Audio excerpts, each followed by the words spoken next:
come in here and they have, they see like a podcast and a talking points, and then they stay on message with that.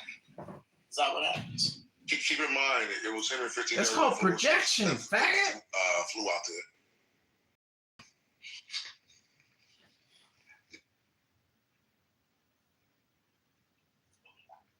Oh yeah, I'm not surprised by that. I mean, he just wants to hold on to power because they've been trying to get him out of power for many years now, which is why he's corrupted the courts, all that stuff. So this doesn't surprise me. And also, we have, the right-wing podcasters have a pretty crazy history with. Siding with certain other foreign governments as well.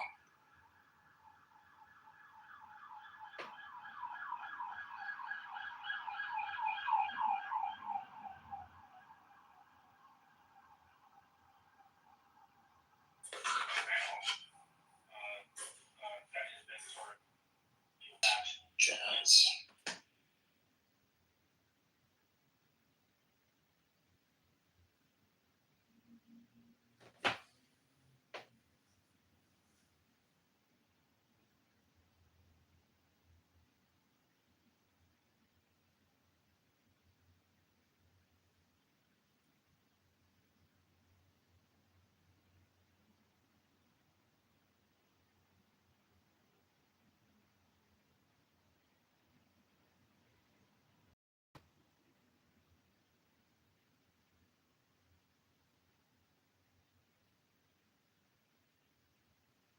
Yeah, I'm not in the podcast space, Haitian, and yeah, no, I'm talking about this app.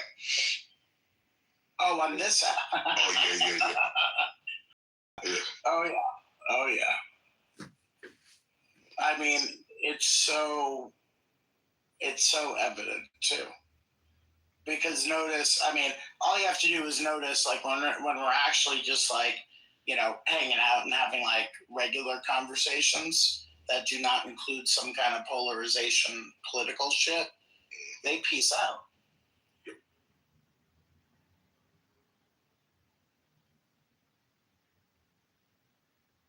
Julie ain't come back yet?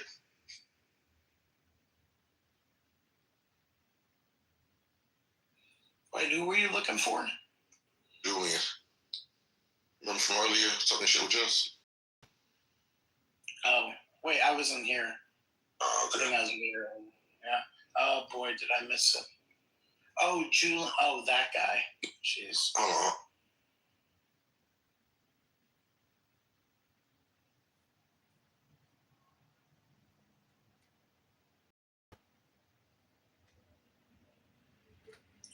Lisa, this has been interesting stuff tonight, by the way. I know you're probably asleep. Oh. Oh my God. Oh, jeez.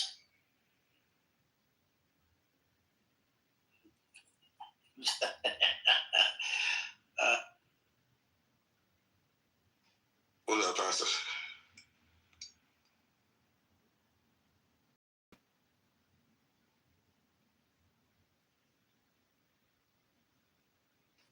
Well, you guys, I'm getting sleepy.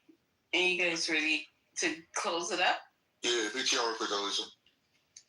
I'm sorry? PTR real quick for close. Okay. Lisa, you had a very informational room. Oh my God, this room was, I have a big, oh my God, that is hilarious. You know what that is, right?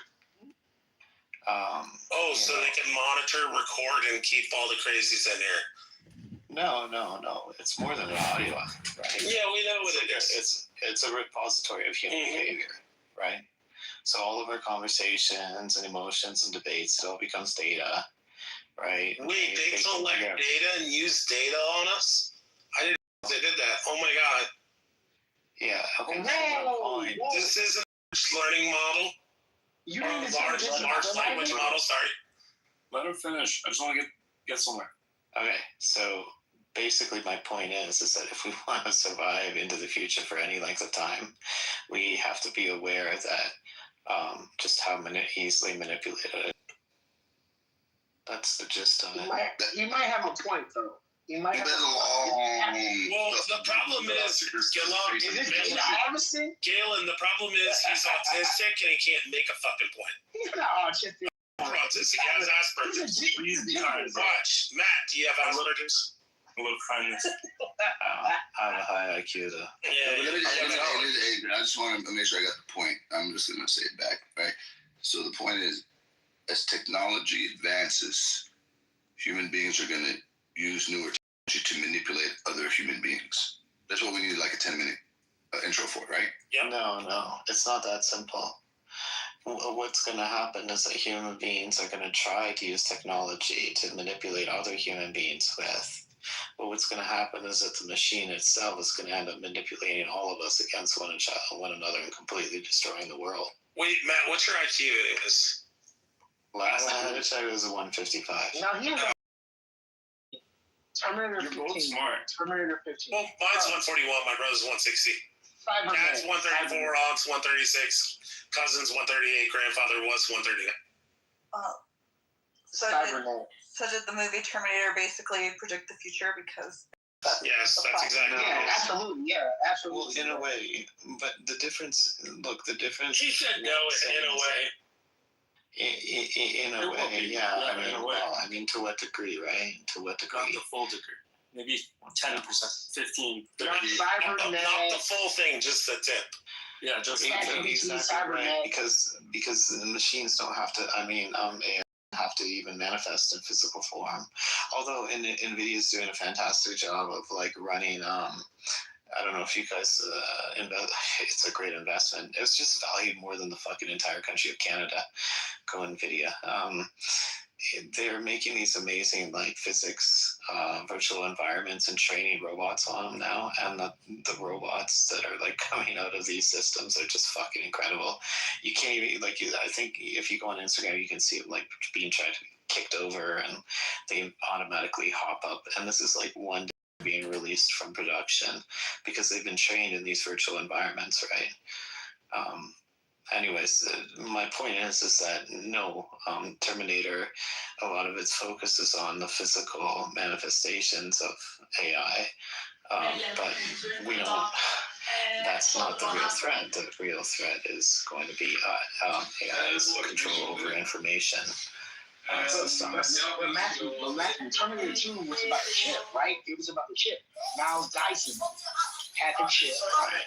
It's all about NVIDIA, right? Like Cyberdyne, you can call it NVIDIA, whatever you want to call it. It's about the chip. It's about the chip. I got a question. Hey, man, what percentage would you give that as a probability that the computer's going to, the AI is going to manipulate all of us and create little fantasies for every single person that's customized just for that person to take everything over? What's the probability of that happening?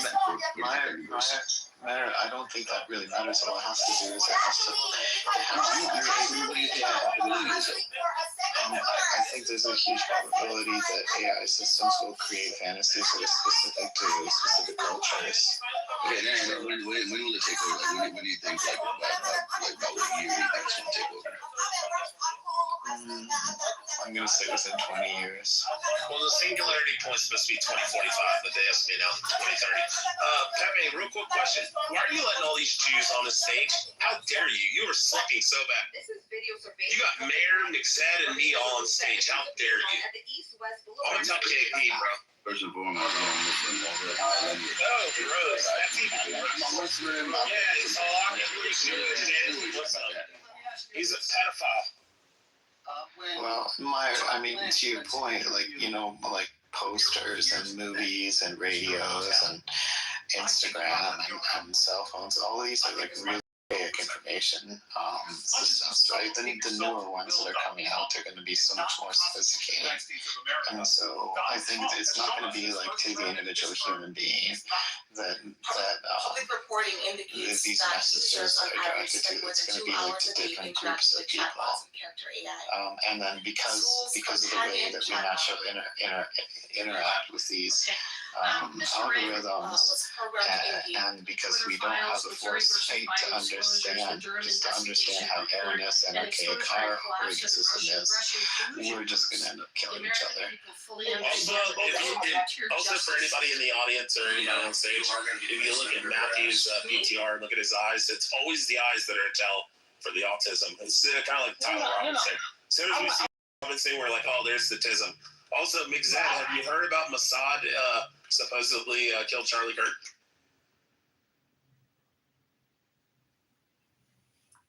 Michael's being quiet.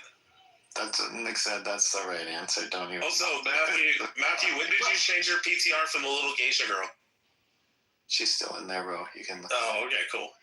No, I just wanted to say that I think that America is a little bit outdated. When you go to Asia and you see what they're doing, I mean, I think America is a little. I think America is a little outdated. Oh, like we're not up to speed. We're not up to speed as far as technology that's exposed to the world. Like when you look at what they're doing over in Asia, I mean, I think they're a little bit more advanced. They're a little bit more advanced than America. Yes, like, I do. We're just now getting AI drive-through. Ordering your food through drive-through using AI or Chloe, you don't even have the nerve to come on stage anymore. Be quiet. Galen, they're more advanced in terms of social engineering. Like they understand how to engineer social, what would you say, harmony. Because they've gone through, like, for example, China has broken up into a million pieces, came back together like a dozen times over the last, 3,000 years. So they understand actually how to keep people together and keep, they understand the value of cultural glue. But we don't, because we put so much emphasis on, first order consequences. So, for example, in the United States or Canada, we're going to sell little kids sugary cereal, regardless of what the future consequences of that will be, because it's going to make someone a buck very quickly. And our governments operate in the same way. So, for example, Trump's with his tariffs, he's saying, oh, I'm going to bury my head in the sand for the moment. And hopefully during the time of tariffs, maybe Musk will make better electric cars than the Chinese. And then hopefully when we open free trade once again, then that, Tesla will be able to actually compete with the Chinese electric car makers. But they're not. We have a real problem with short order thinking. Bro, he's a master in sociology. So Matthew, I appreciate you. I mute my mic.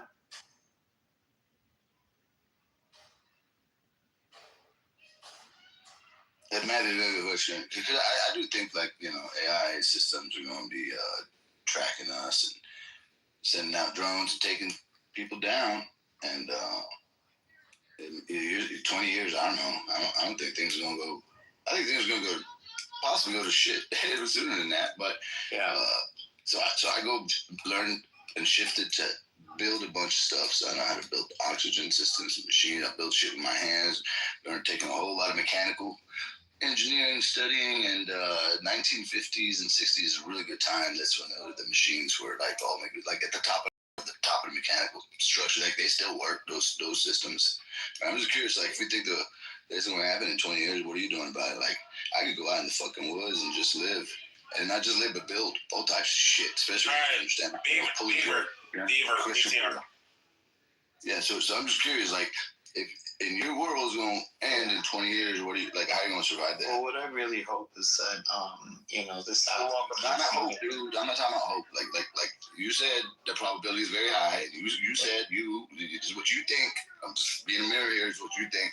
So what are you going to do about surviving in 20 years when? Beaver, you better have your fat fingers typed a thank you in the chat. Yeah, probably build and just get outside and talk with my neighbors as best I can, and build as much trust as I can. No, Beaver, I don't know. I didn't dox fucking Roger Mayhem. I didn't get JB kicked out of Healthy Debates. Didn't get Nathan to leave fucking Chillism to go to TikTok. Didn't clip 7 of Pepe's accounts. I didn't mean to mention that loud. Yeah, so I think the most important thing that we can do. Your denial proves that you did it because it was so oddly specific that only if you'd done it you would know. Oh, the fucking tism with this one. I'm sorry. I'm bro. autistic and you make us look bad. I'm just saying, like, I just have ADHD. I had to just jump I'm in. glad I'm neurodivergent enough to at least recognize sarcasm. Neurotypical enough. It's for you. But, like, it was just oddly specific, bro. 7 times? That was the point. Jeez, never fucking mind. I've already told Pepe. Good. It stirred the pot and made him crash out more on JB. It worked. That's all that mattered. That's okay. I do that sometimes, too. I don't know why. Have you fixed it? What do you mean? Do you make He didn't mean to. It was an accident. Beaver, do you want the records or no? Or you want the news article? Yes, please.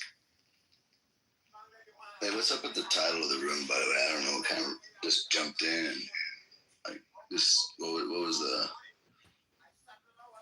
point of the topic, I guess, the whatever's written up top? Pepe's asleep right now. Sorry, I can't answer. I have no idea. But I know this whole Charlie Kirk thing it's very interesting because he was going at college students, and I realized that college students are very impressionable. So I've been hearing a lot of different things. You know, I never really listened to Charlie Kirk that much before, you know, his situation happened. But now that I go back and listen to it, I realize that he probably got into the mafia of Israel because he was very, you know, he was always talking about Israel. So that's anytime you deal with Israel or the Jews or anything like that, anything can go left field very quick. Abby. So, you know, I don't know what the dude got himself into with Israel, but anytime you talk about Jews or Israel, it just gets very dicey, very spicy, very quickly. So, I don't know. Well, Abby, in case you haven't heard the latest conspiracy theory, I came across this one today. It's that, yes, he was a fan of Israel, but in the last, 2 or 3 months, he was talking negatively about Israel. And so a lot of people are making up this idea that, no, he was. There's a bunch of videos of him. No, it's a core, Matthew. If they truly believed that, they would have known the moment this all started, and they would have said something. But the thing is, he waited. As soon as the UN was going to declare that Israel was, doing genocide, the more videos came out and shit, they changed scripts. They started flipping. But, I don't believe someone has to prove to me that they need help to help them. You know, I don't believe we need to live in a world. If someone's asking for help, you have to help them. I completely agree with you. Yeah, what's going on in Gaza is horrific. There's, it's horrific. Anybody who says any different, I don't understand. It's just wrong. Agree that somebody wanted him silenced. No, you can say anything you want about Israel. I don't think Israel is going to really pop you. Maybe a Jewish or Israeli person would, but I truly don't like Pepe said this yesterday. I can say whatever I want about Israel. Abby, your fingers are going to get tired. You just need to come on up. That's why I invited you up.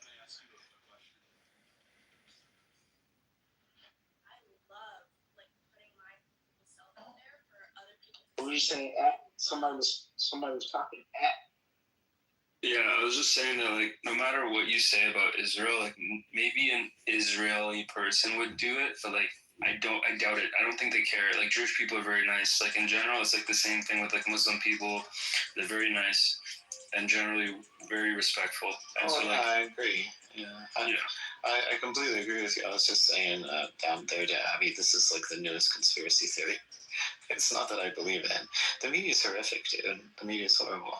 Yeah, they're very nice. They're just indiscriminately killing people in Gaza, but they're super nice.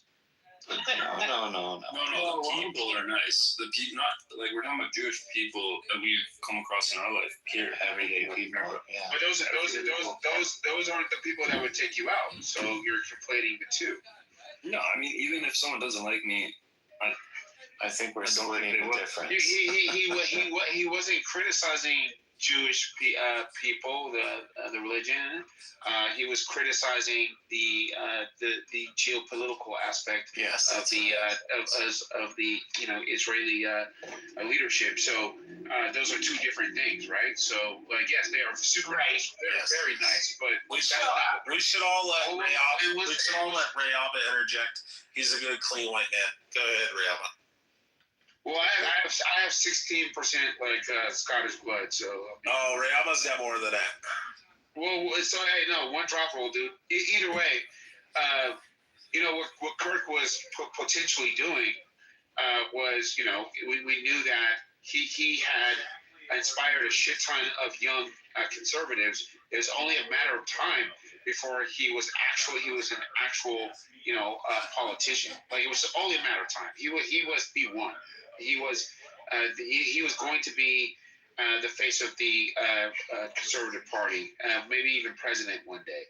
And so if your whole base, if you're putting these ideas, you're speaking these truths and calling out these the situation that that is the relationship between our government and a country, that could be an inconvenient truth. Not to say that it was tied to Mossad, but then again, we know Epstein was. This is what Kirk also alluded to, and now you're coming out saying things like, there's nothing in the files, there's nothing there, there's no connection. I mean, it's abhorrently denied. Kirk certainly believed that Epstein was Israeli intelligence. So that's sensational claim for someone that's taken very seriously by a shit ton of people. It's dangerous, and so it kind of. So somebody wanted him silenced. Apparently somebody wanted him silenced, and there wasn't no guy that jumped off a college. He had some Converse on, and he had a backpack, and he jumped off a roof.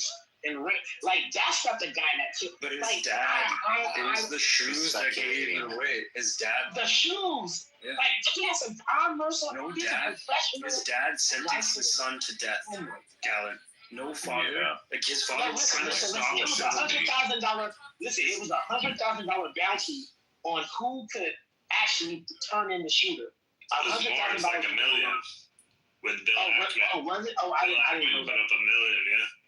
Yeah, but who claimed it? So who claimed who claimed the money? Like the money disappeared once his family turned him in. His auntie turned him in. His dad his family. Like the money disappeared. Like the money was a ghost. The money was just a ghost. Yeah, we know. It wasn't about what's strange about this. What's strange about it to me is that when they initially set up here and said that there's a particular demographic of the person that supposedly shot him, right? And they arrested three different people who did not fit the description or the demographic of the guy, right? That's LGBTQ hate. That's not one of them. LGBTQ hate. Guys were blaming gays and trannies. I'm not blaming the old white guy said. The old white guy said nothing about gays. All I was sitting up here saying is that the demographic didn't even fit in the fool from the FBI on Twitter. Kept saying, "Oh, we got the guy." Oh, and for context, guys, Ray Alba is a Black Hebrew Israelite. There's a little and that has nothing to do with what we're talking about. He believes Black people didn't come across through transatlantic chattel slavery on ships. You know that you're stupid. That they're indigenous people from the American. Yeah, God, this is exact context. So y'all know. Hey, Pepper, why did you mod this fucking fool, man? Anyways, I'm inviting everybody on stage. How dare you? You're a homosexual, anyways. So with that being said, I just find it funny that the FBI got it wrong several times, and now, supposedly there was a tranny that was talking about offing this guy a day before, and then here it is as the second day progress of false arrests, or basically arresting random people, from my account. And then looking at the fact that they ended up arresting a guy that supposedly, because people, because they were starting, a damn war between the left and the right, and guess the right believe that there was a leftist that did this, and supposedly the man's parents are registered Republicans and conservatives, but somehow he a tranny lover and all this other like. If y'all don't see how stupid this shit sounds, man, this sounds like a patsy. This don't even sound like a rip. No, the old man said, the old man said he shot them. The old man said, I shot the guy. The old man said, hey, listen, bro, I shot him. And they arrested the old man. The old man was on the ground. He said, I'm the one that shot him. By the way, that old man, he got caught. He admitted that he did that as a distraction to help the shooter. Yeah, that's what I'm saying. This sounds like And my thing is like I'm just saying, like, you don't see the inconsistency with the story that's going on. Like, you're telling me that we're supposed to believe that this little motherfucker shot this dude from 200 yards away. And don't get it twisted. There are very skilled professionals that are capable of doing that, no doubt about it. But I realize things are strange, especially since. With a high power, and then especially since the Epstein files. Wait, hold on. That's a really simple. I want to make this quick point. 1,000 yards. I'm gonna go on mute after this. I find it funny that this little event, this little Masonic event, the theatrical event that we just witnessed happen in the same amount of days. What is it? The Senate sat up here and voted on 51 to 49. Of not releasing the Epstein files. Very interesting. You have to come up with a lot of same thing, bro. Yeah, if they're gonna if you're busy. If they're gonna use good job. Hey, good job. Hey, you know what? Good job to the day. Hey, applaud the Jesuits and Jesuit Zionist Trump for the great distraction. Here we go. How many blood libels can we do in one sentence? Right. So here's the reality. The guy is from Southern Utah, and for the bozos that don't understand what the community's like in Southern Utah, and what happens with the new generation that's growing up there, and they're rebelling against what life is like in Southern Utah, then maybe go spend a little time, go visit Zion National Park, and then hang out around the communities near there. Beautiful, right? But go check out what the towns are like around there, and where this guy. And they all leave. So many of them rebel, and they leave there.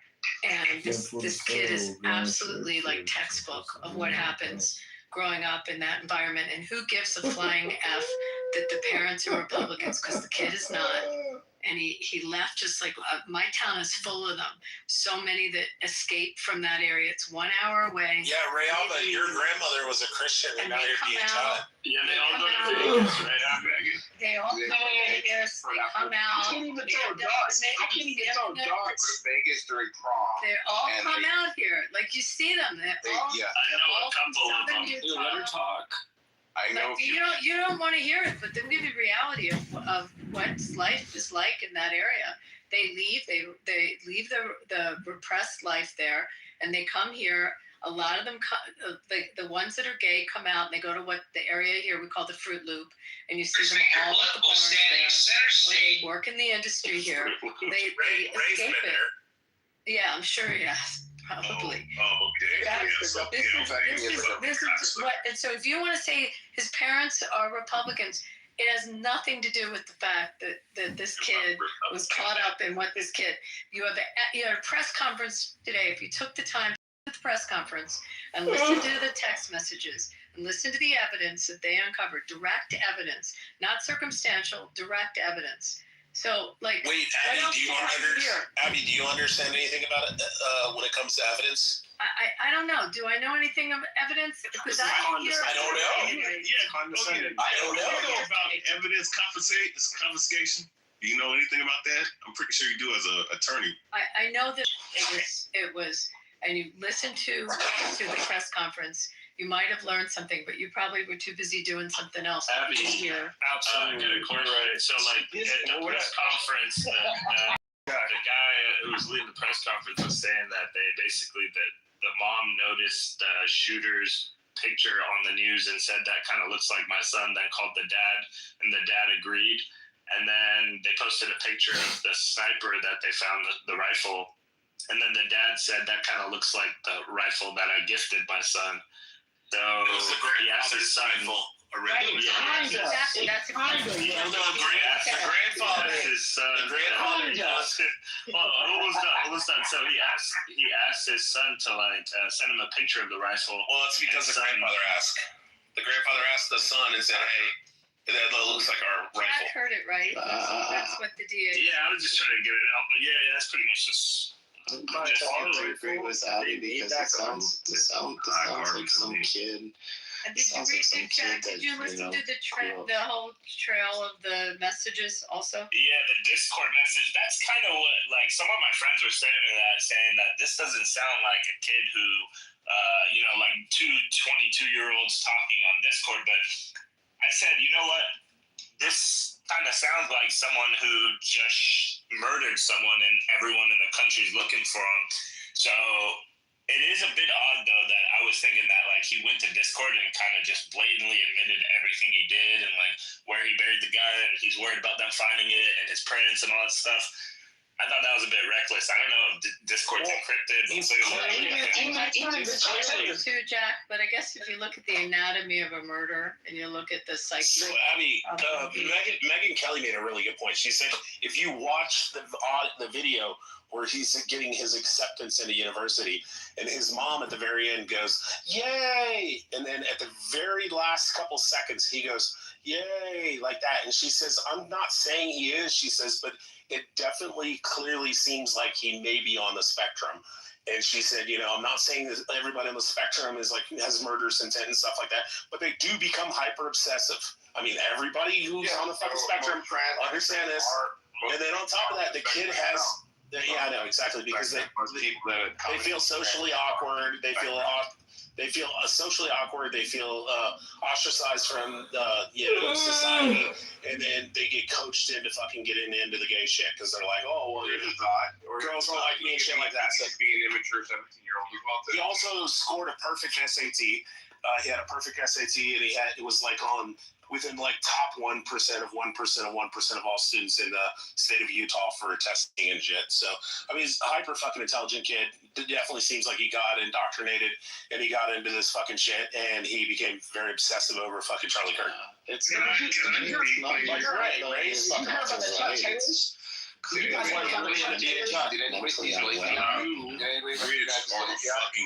anybody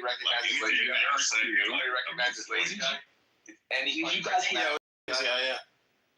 No. Did you guys hear about the Chuck Taylors? He had on Chuck Taylors when he jumped off the building. He had on Chuck Taylors. So what you know? That gave it away right there. The Chuck Taylors. Yes, fair enough. Chuck Taylor. So what? Yeah, he jumped off of a building. He didn't jump off the building. You ever watch hardcore people? He got most of his body off the building and let himself fall, right? Yeah, you ever watch skateboarders, hardcore fucking. It's a bit odd, but I know where Chuck Taylor's. So what's it? Okay. We need some. So I'm so glad that we were that I got to listen to a lot of you guys' point of views when it comes down to certain things. And it's funny that the only person, we have all of these theories that we believe are true, but the killer still has not said why he did it. To believe that somebody had mentioned that he went to college where, I don't believe one semester that he dropped out. Yeah, got it. Thank you. So it's funny that we believe that years of being raised as a Republican, one semester your parents are probably fucking straight Christians. So I know His guaranteed $3 bill, I guarantee both of his parents are straight Christians, and he's like, You know what's so funny? You know what's so funny? It's really You hard guys to know believe. more about It's really gayness hard and been to on this believe, stage you know, talking about some gayness guy more than who grew up everybody in the else. LDS So church. That's very oppressive. you don't turn. Can I finish speaking? Yes, you may. This is crazy. Thank you so much. Oh, you know what? I'm gonna be quiet. You guys enjoy the conversation. We value your opinion. Yes. Continue. Hold on, bro. Taxes are- Everybody's on the spectrum in the Listen, man, listen. This is Clubhouse. Almost everybody on this app is. Yeah. I think what he's saying is that, listen, at the end of the day, I don't think This the is a guy spectrum prison. did. I don't think the guy killed Charlie Kirk. I think he's like Lee Harvey Oswald. Lee Harvey Oswald got killed on national TV before he could even talk about, hey, I didn't kill Kennedy. He got killed on. Listen, the fact this guy is alive, like, that's what I'm trying to say is that it's all misdirection. That's what I believe. I believe this is not the guy. He has on a Chuck Taylor's. He jumps off of a building, has perfect camera angles. The old man comes out and says, hey, I'm the one that killed Charlie Kirk. He's the one that gets arrested. And then they let him go.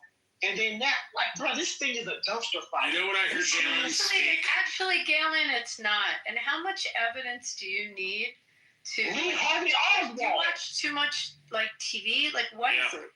Well, no, Abby, when you hear Galen speak, does it remind you of Ashton? Like, it's so bizarre to me. Like, No, what I'm saying is that this has already happened before. Evidence.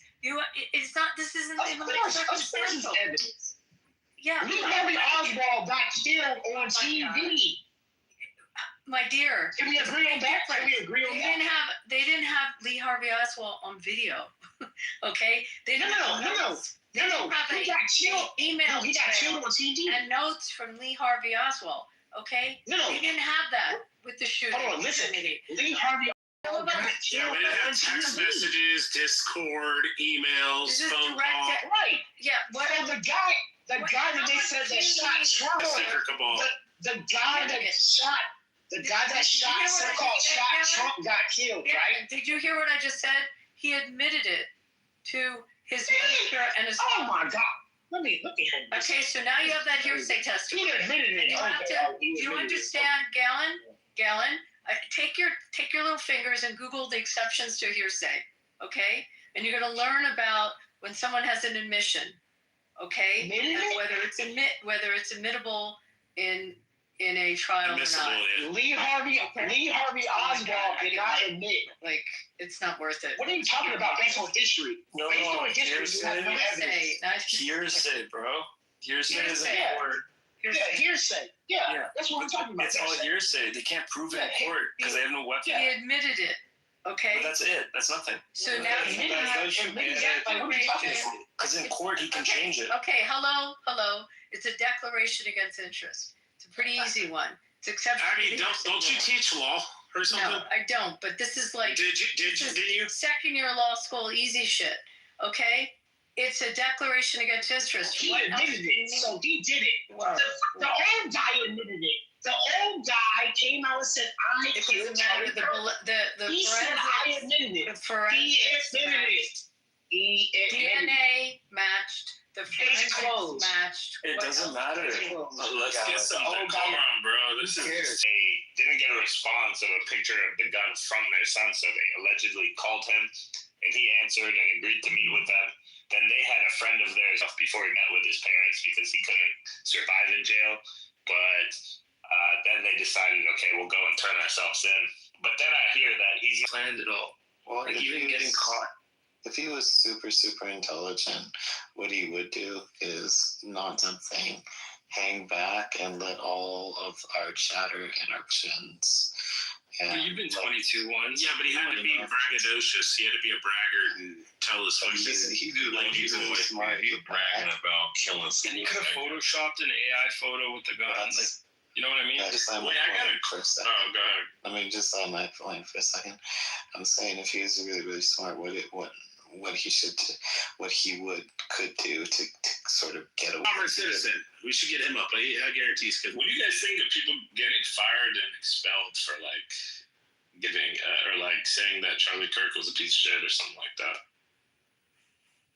No, I mean, I don't care what his political opinions was. Nobody should die because of, like, university is a place where you're supposed to learn how to debate as a process. It's not, it doesn't matter if you win the debate or lose the debate. It's just like engaging in the process, you know? And that's what, I mean, I love the Republic, you know?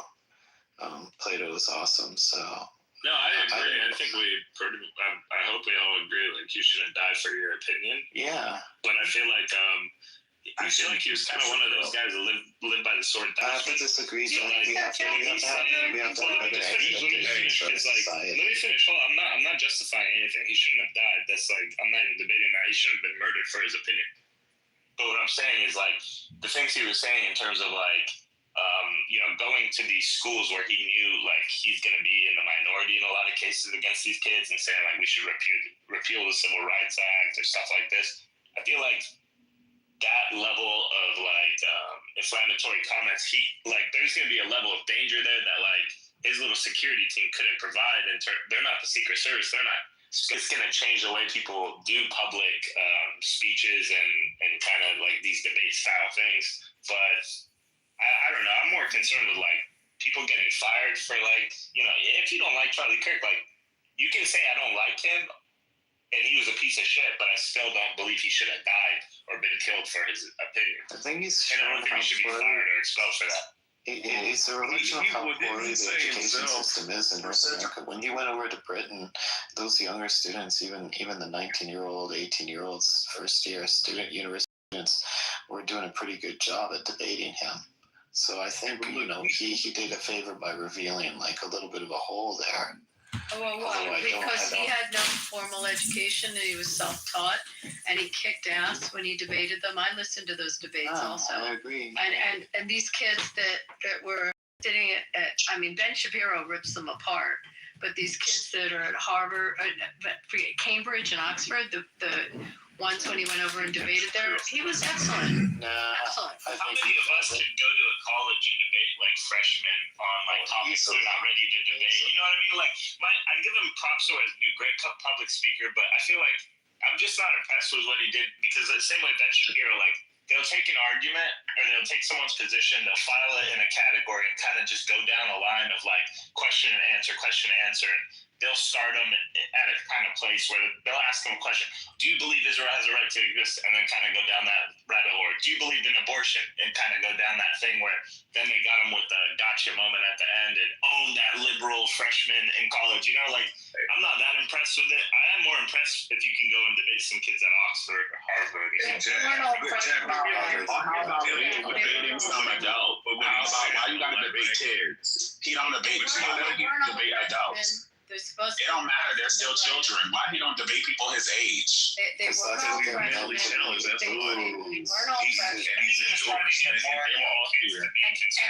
And by the way, you're all missing that the most important thing to him was his faith, and that was the most important thing. If you listen to his wife's, you know him.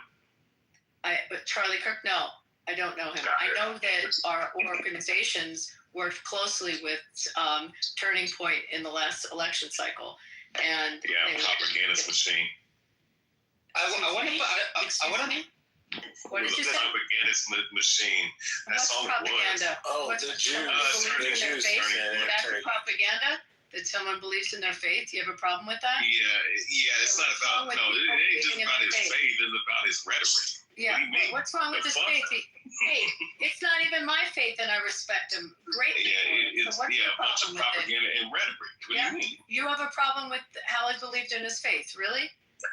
No, I have a problem with his ideology because it's contradictory. Because it's funny how a guy like him can sit up here and talk about the Second Amendment and civil rights and freedom and all this other shit, but you're talking about one that have more prisons in America when the prison industrial complex in America is the largest in the world. And if you're creating more prisons and you're trying to create more crime, they have more people work in the prisons for free labor. That doesn't sound like a guy that's advocating for freedom.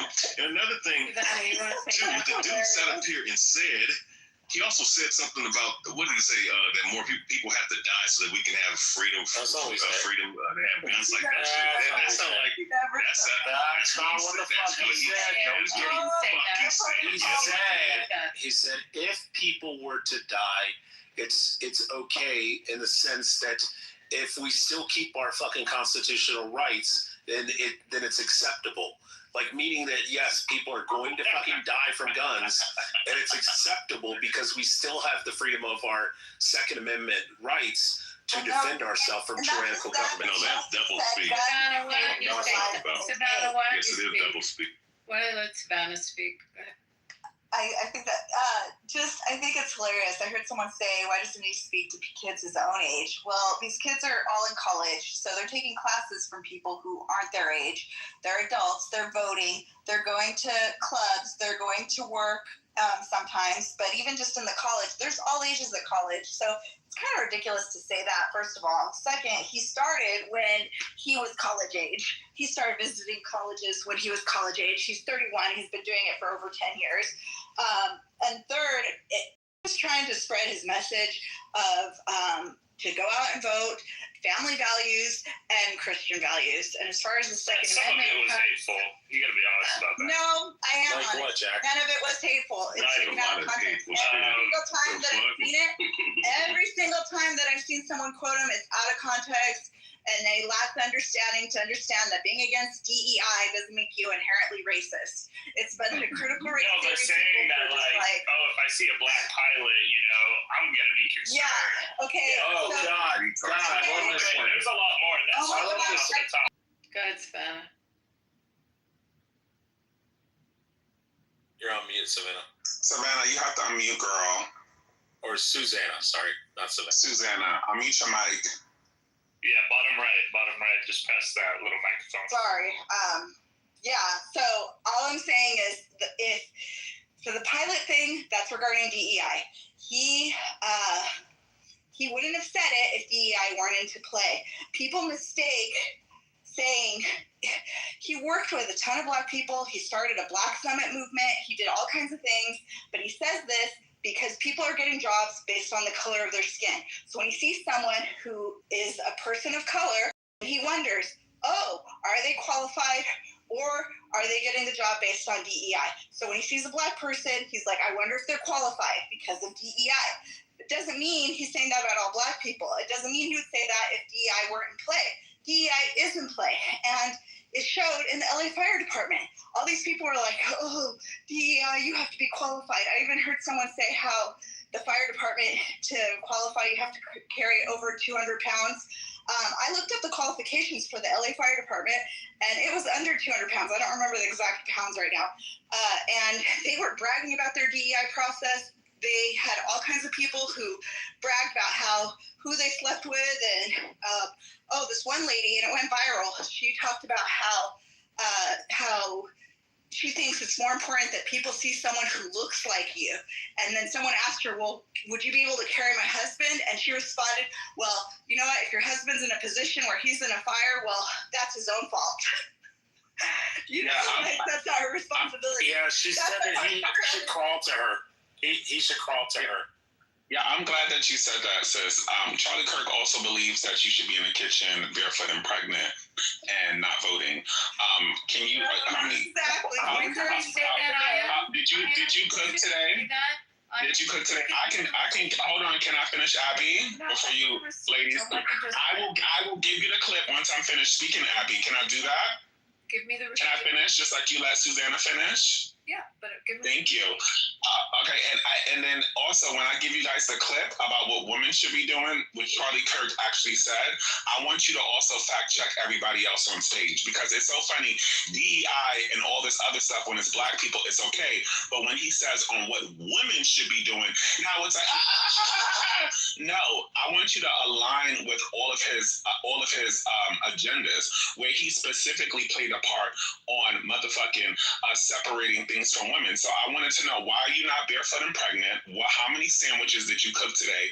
And why, when it comes down to Charlie Kirk imposing on your womanhood, do you separate things from that? I also, hold on, I'm not finished.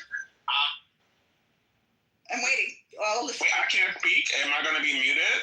No, I said I'm listening. No, it wasn't you, babes. It wasn't you, Susan. It wasn't you. It wasn't you. It was Susanna. It was actually somebody else who muted. So I would sit around, my love, and I'm going to listen. I just also wanted to say that I have a huge problem with his, I love that you... No. Okay, well, got it. You can correct me when I'm finished. I'm actually one of the black people he took to the White House. Also, the most likely person to be. I'm a moderator. I'm gonna say something. The most likely person. I actually know him in real life. You want me to be finished? Shut the fuck up for a second. The most here we go. Let me just leave because you're just a person to be a Jew. It's not happening. And you're a problem, and you're a reason why Charlie Kirk, his message didn't spread because of white men like you who think that. No, you're white. And where did he say a woman? I'm not white, so try again there. Are you black? Because I want to answer him. Where did he say that? Could you give me the clip? Please, I really want to Where he hear. said that, please? Well, someone He left. It's because the moderator cussed and he took it personal. So I'm, but in case he's lurking or listening, whatever. Charlie Kirk, to my knowledge, never told a woman not to vote. He did promote family values. He did promote a mother and a father. Personally, I don't see anything wrong with cooking. I don't know why having traditional family values or being a woman in the household barefoot and pregnant, why that's like a negative connotation. But he didn't necessarily, he didn't say that's what women have to do. Yo, you guys removed Ian. No, what he said was instead, women should concentrate on having their families first and then having their careers after they have their family. Because of biology, because of their time clocks, because he thinks his belief was the best thing in the world for anyone, man or woman, was to have a family. So he did encourage women to have families before they work, but he also encouraged women to vote.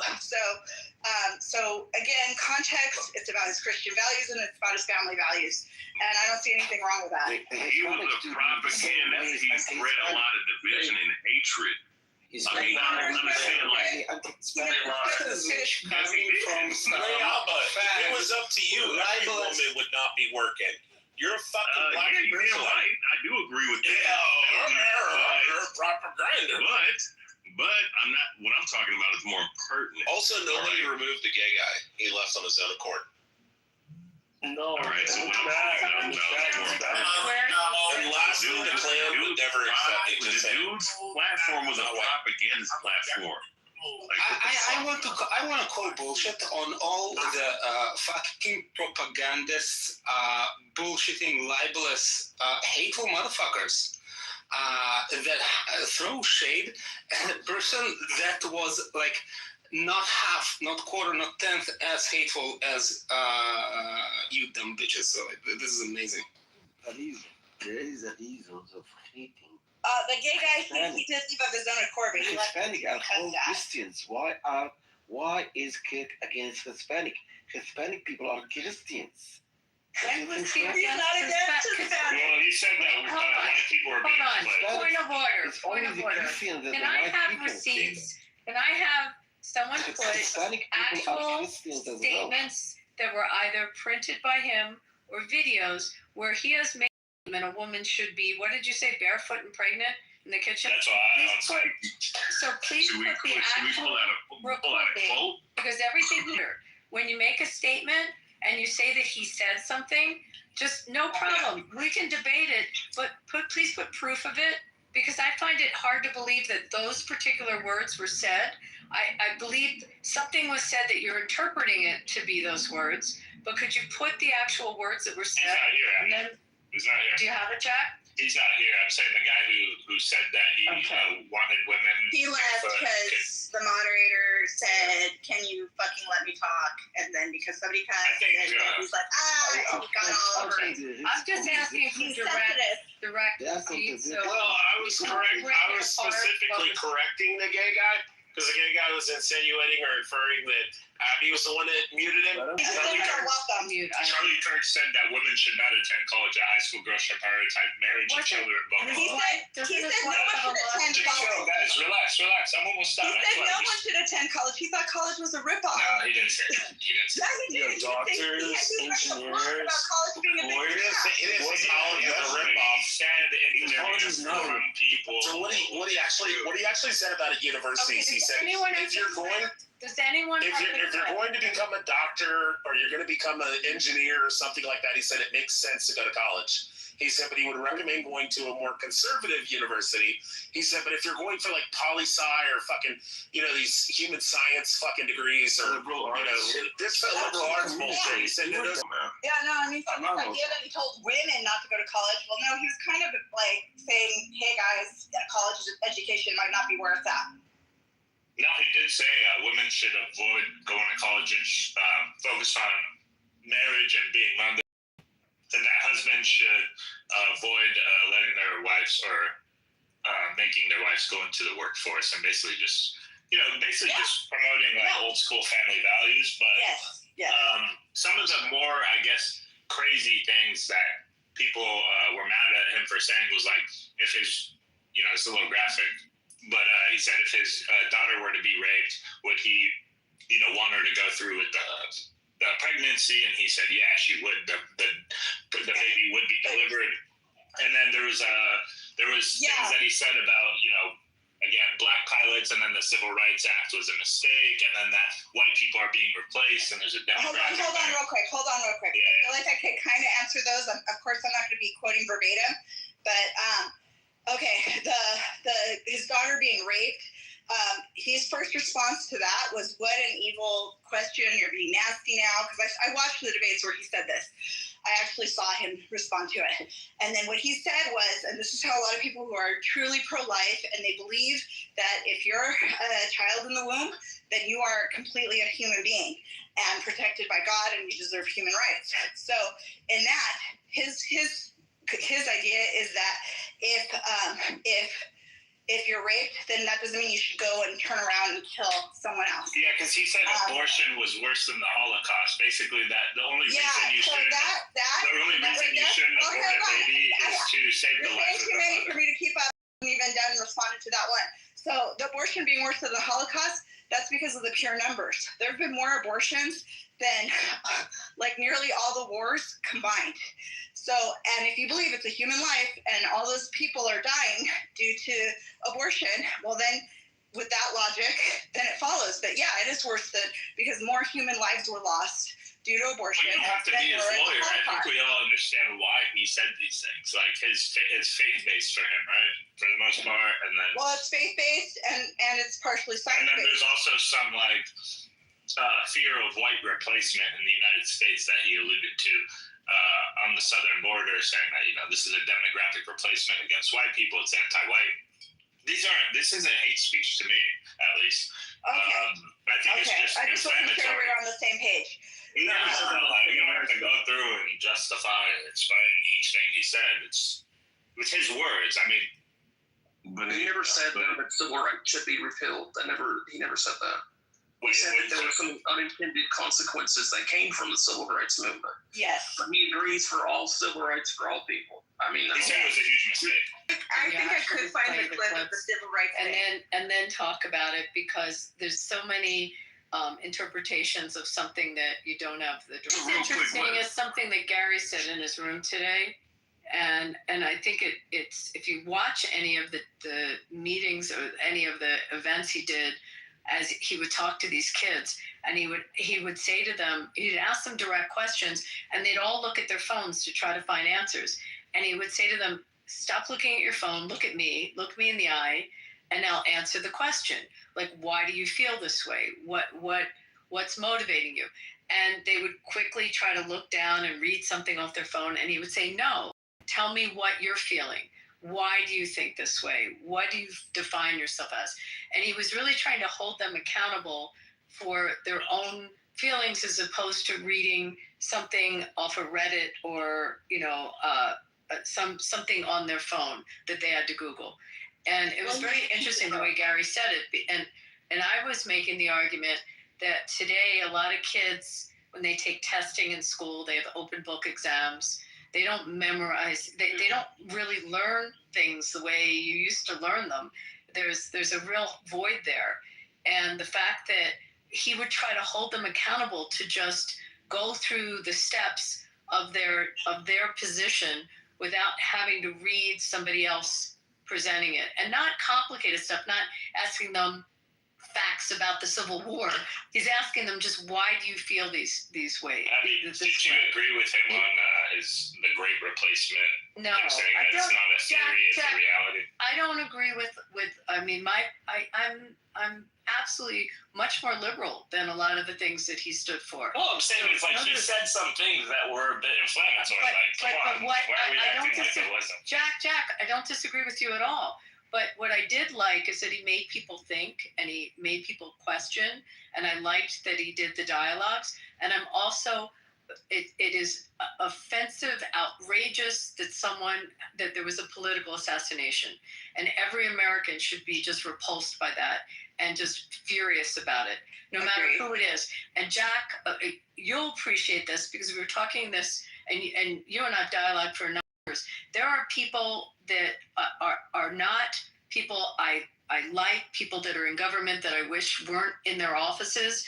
But if something like this happened to them, I'd have the same outrage. It's just outrage that there's a political assassination.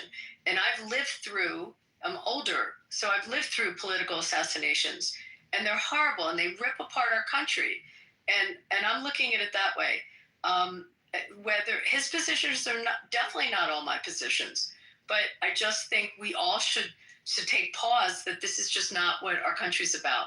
That if someone's opinion is not your opinion, they shouldn't be murdered for it.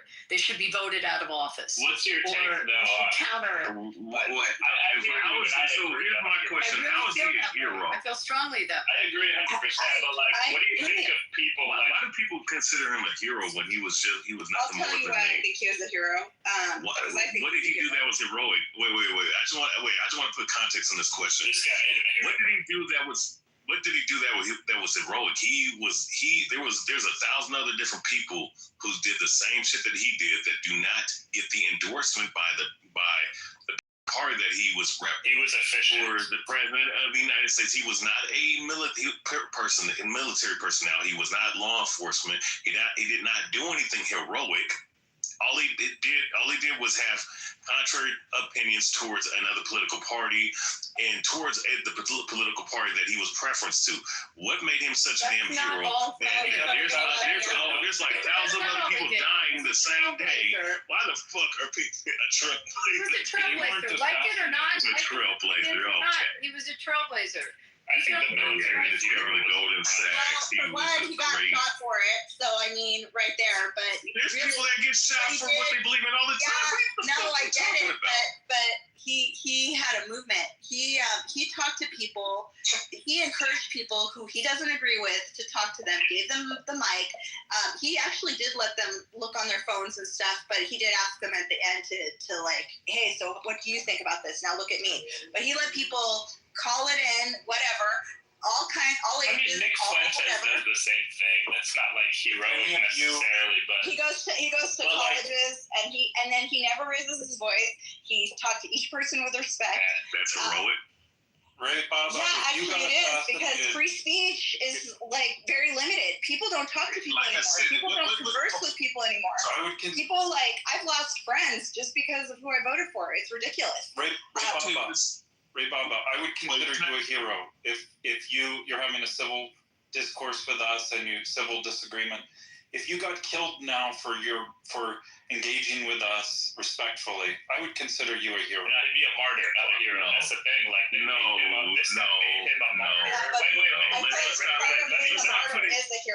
Let me cook. Hold up. After you're done, Jack, I do want to respond to all three of y'all. Fair enough. I'm saying this. I don't agree with Charlie Kirk on most of the shit he says, but I think for his base, his friends, which is like Donald Trump, JD Vance, all these guys who are in the administration, this and everyone who supported the Republicans and the young Republicans and all stuff, he was a hero to them. And then when someone goes and kills him for coming on campus to talk to kids or debate, they make him a martyr. They make him a legend all of a sudden.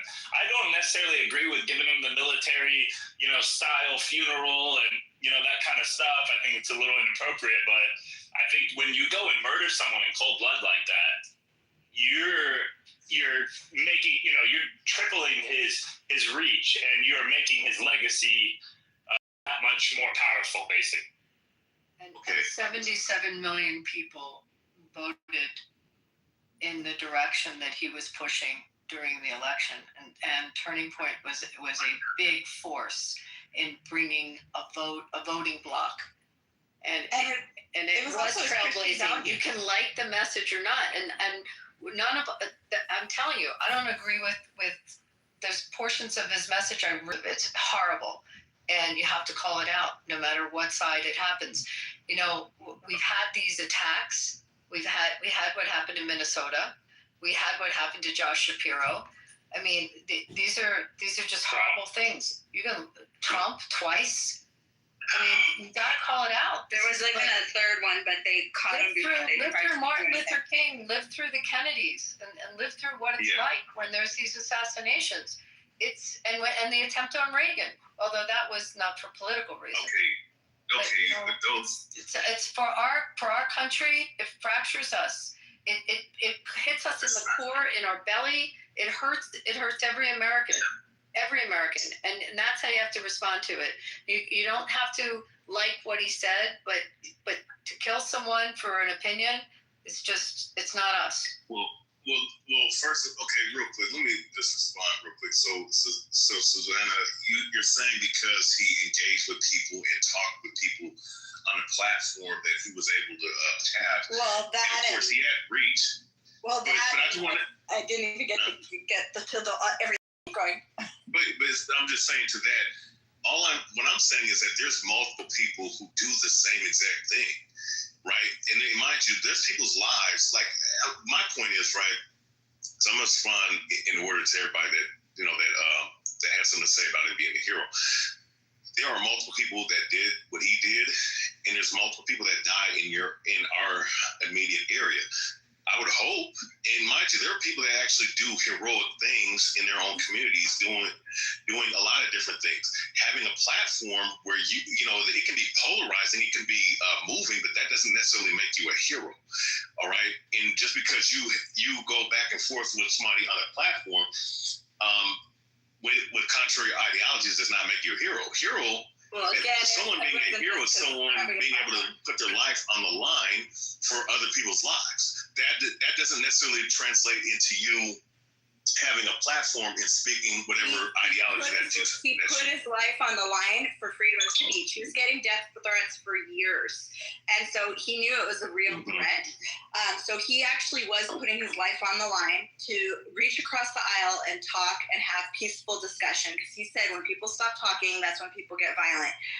And then another reason why he's considered a hero is to Christians who actually listen to his message, because he really there aren't many people who are in the media who have as big of a platform as he does, who are spreading the word of Jesus to people who don't talk about Jesus and don't think about Jesus. And so a lot of people see that as a follower of Christ. Yeah, not as effectively as Charlie Kirk. He has millions of people in every country mourning him right now. And he did risk his life. So he had death threats. But there's other people. It's my bad. I guess there's other people that do that, and that's great. And they're good too. Death threats all the time. That's why I said every person's hero is their hero, and the other person's terrorist. Hitler risked his life, and all these people risked their life. They're heroes. It just depends on who you are. But he wasn't. We all agree. I think most of us agree we shouldn't be killed for that. Charlie Kirk is a hero. But my question. Hey, no. Jack, I do want to respond. My bad. Because I want to get to that part. Get to your part. Now, since somebody's saying, "Oh, well, because you're on this platform speaking with us, and you die for what you believe in, that makes you a hero." No. What that is idolatry. Just because I'm speaking to you on the platform and I die for what I believe in, weapon doesn't necessarily make me not a hero. idolatry because I don't That is worship idolatry her. to deify somebody. No, it's Yeah, not. if you die and get shot, it's Saying horrible. someone's a hero is It not the is same as horrible, saying but that that they're your does not God. necessarily mean that you're a hero. Saying Because someone's a hero. to be a hero No, is to saying someone's sacrifice, a hero is to is do not saying you worship sacrificial them. things to help the lives of others. That doesn't necessarily. Having a platform and speaking, I have a platform and I speak. I don't mean that I'm a fucking hero. He did That's help others. that's He some changed bullshit. lives of hearts. But I mean, if you knew him and you loved and he was a loved one or he was a friend, then it's a horrible tragedy. But to make him make him out to be a hero when he didn't do anything heroic is He bullshit. did do something. Well, he heroic, helped though. get that's a hero. Just like the guy Scott, what's his name? Could you let Beaver speak, please, guys? Let Beaver speak. Who was the guy in Pennsylvania that did all that work with the Amish and getting people registered? Scott Pressler. Scott Pressler. Yeah, so I consider him a hero in that regard. Charlie Kirk did a lot of work to, spread his message, get younger people to vote for Trump. And I would think that's heroic because I think we would be in a terrible shape without Trump. So wait, I've got a question for you guys though. But Beaver, that's your. But see, but there's half the country. I mean, there's parts of the country that believe that believe your opinion, but then there's others that don't. So I'm just saying, universally, there's going to be like if somebody. Okay, well, let me use this as an example, right? Wait, if somebody goes out and put. Everything you said, I respect that you have a different opinion, but to say that because somebody's your hero, that you have idolatry for them, I think that's just ridiculous. It's not the same thing. I do. That's not fair. Because it doesn't mean anybody worships him because someone misses someone that they think had a great message and did good things on this earth and followed Christ and helped others. Did this man donate to somebody's kidney cancer? Then did he go out? I mean, I'm just saying, for example, like a hero will go out and let's say, okay, it's like this. Let's say that there's a little girl on the street. You go out and you grab that little girl and you save her from incoming traffic, right? Open traffic. That's heroic. No doubt about that. That's heroic. And is that the only way you can be heroic? I agree. Oh, there's multiple. I can go through multiple. I get to go through multiple examples. Exactly. My point is that just because that you have a platform where you can spread your ideology does not necessarily mean you yourself are a hero. You might be a hero to a certain degree of cult worshippers or cult followers. No. If your ideology. I'm just saying. I mean, I'm just using it as an example. But I mean, in a sense, certain people are kind of acting like it. Yeah, you're right about hero. The opinion of hero. Like to you, he's not a hero, and that's your opinion, and that's I mean, you're right about that part. But to others, he was a hero, and he quite literally put his life on the line. And also, he did help people because he helped people to think of a way that's healthier and more God-centered, and a lot of people appreciated that, and they did. They changed things, and they were happier for it. There's tons of people who say so. So helping people, there's lots of ways you can help people, and there's not one way to be heroic. And I do believe he helped people. I do believe he put his life on the line, and he changed the minds and hearts to many people, and he changed them towards Christ. So, yeah, he's a hero to Christians. And let's just talk about all the ballparks that honored him and the different concerts and people, hundreds of thousands of people cheering and lauding him. So this is not just like some person that some Republicans liked, so they're making a big out of it. You had the whole country responding. A lot of people in the country. Clearly, if you saw the reaction when it was at the different stadiums, I mean, it was pretty emotional to watch that. Well, okay, do people have the same disposition for the Democratic, that leftist woman and she was part of Congress? Did they have that same disposition of her? Who was part of Congress? Who? The person that got shot, I forget what she wasn't in Congress. She was in Minnesota, and she was in the state house in Minnesota. So did people have a reaction? I remember an article earlier this year. She got shot, and her husband got shot. Right. And I guess somebody else got shot. By a guy that was appointed by a Democrat. If you look at both sides of the political, I mean, Randy Fine, I've seen him promote and glorify the death of Americans who've been shot for throwing a rock or some bullshit, and people don't say anything, but this is a tipping point, and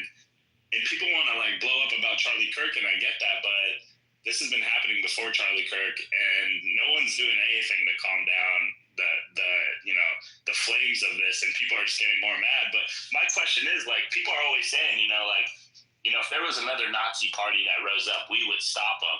And then you look at today, and people are calling people on the other side Nazis, right? And other people think they're killing, whatever, who are ruining the country. All this shit is just going to lead to, like, more divide. Keeper Israelite. Rich. Here's the thing. There's this Marxist quote that's attributed to him, and I apologize now if I butcher it, but it's accuse the other side of what you are doing, because nothing causes more confusion. And so a lot of Republicans and conservatives believe that's what's happening when people are calling out Nazis and all this stuff, because who's the side that is trying to promote socialism? And socialism is dangerous. It's very dangerous. Communism is very dangerous. And Charlie Kirk spoke out of those things too. And there's a lot of people who want those things in the world, and he knew his life was at stake. So that's yet another feather in his cap but anyway, but the point is we don't want Nazis or all that, but it's really interesting because, Trump is being called Hitler. He has a Jewish daughter, Jewish grandchildren, all his kids, including that Jewish daughter, love him.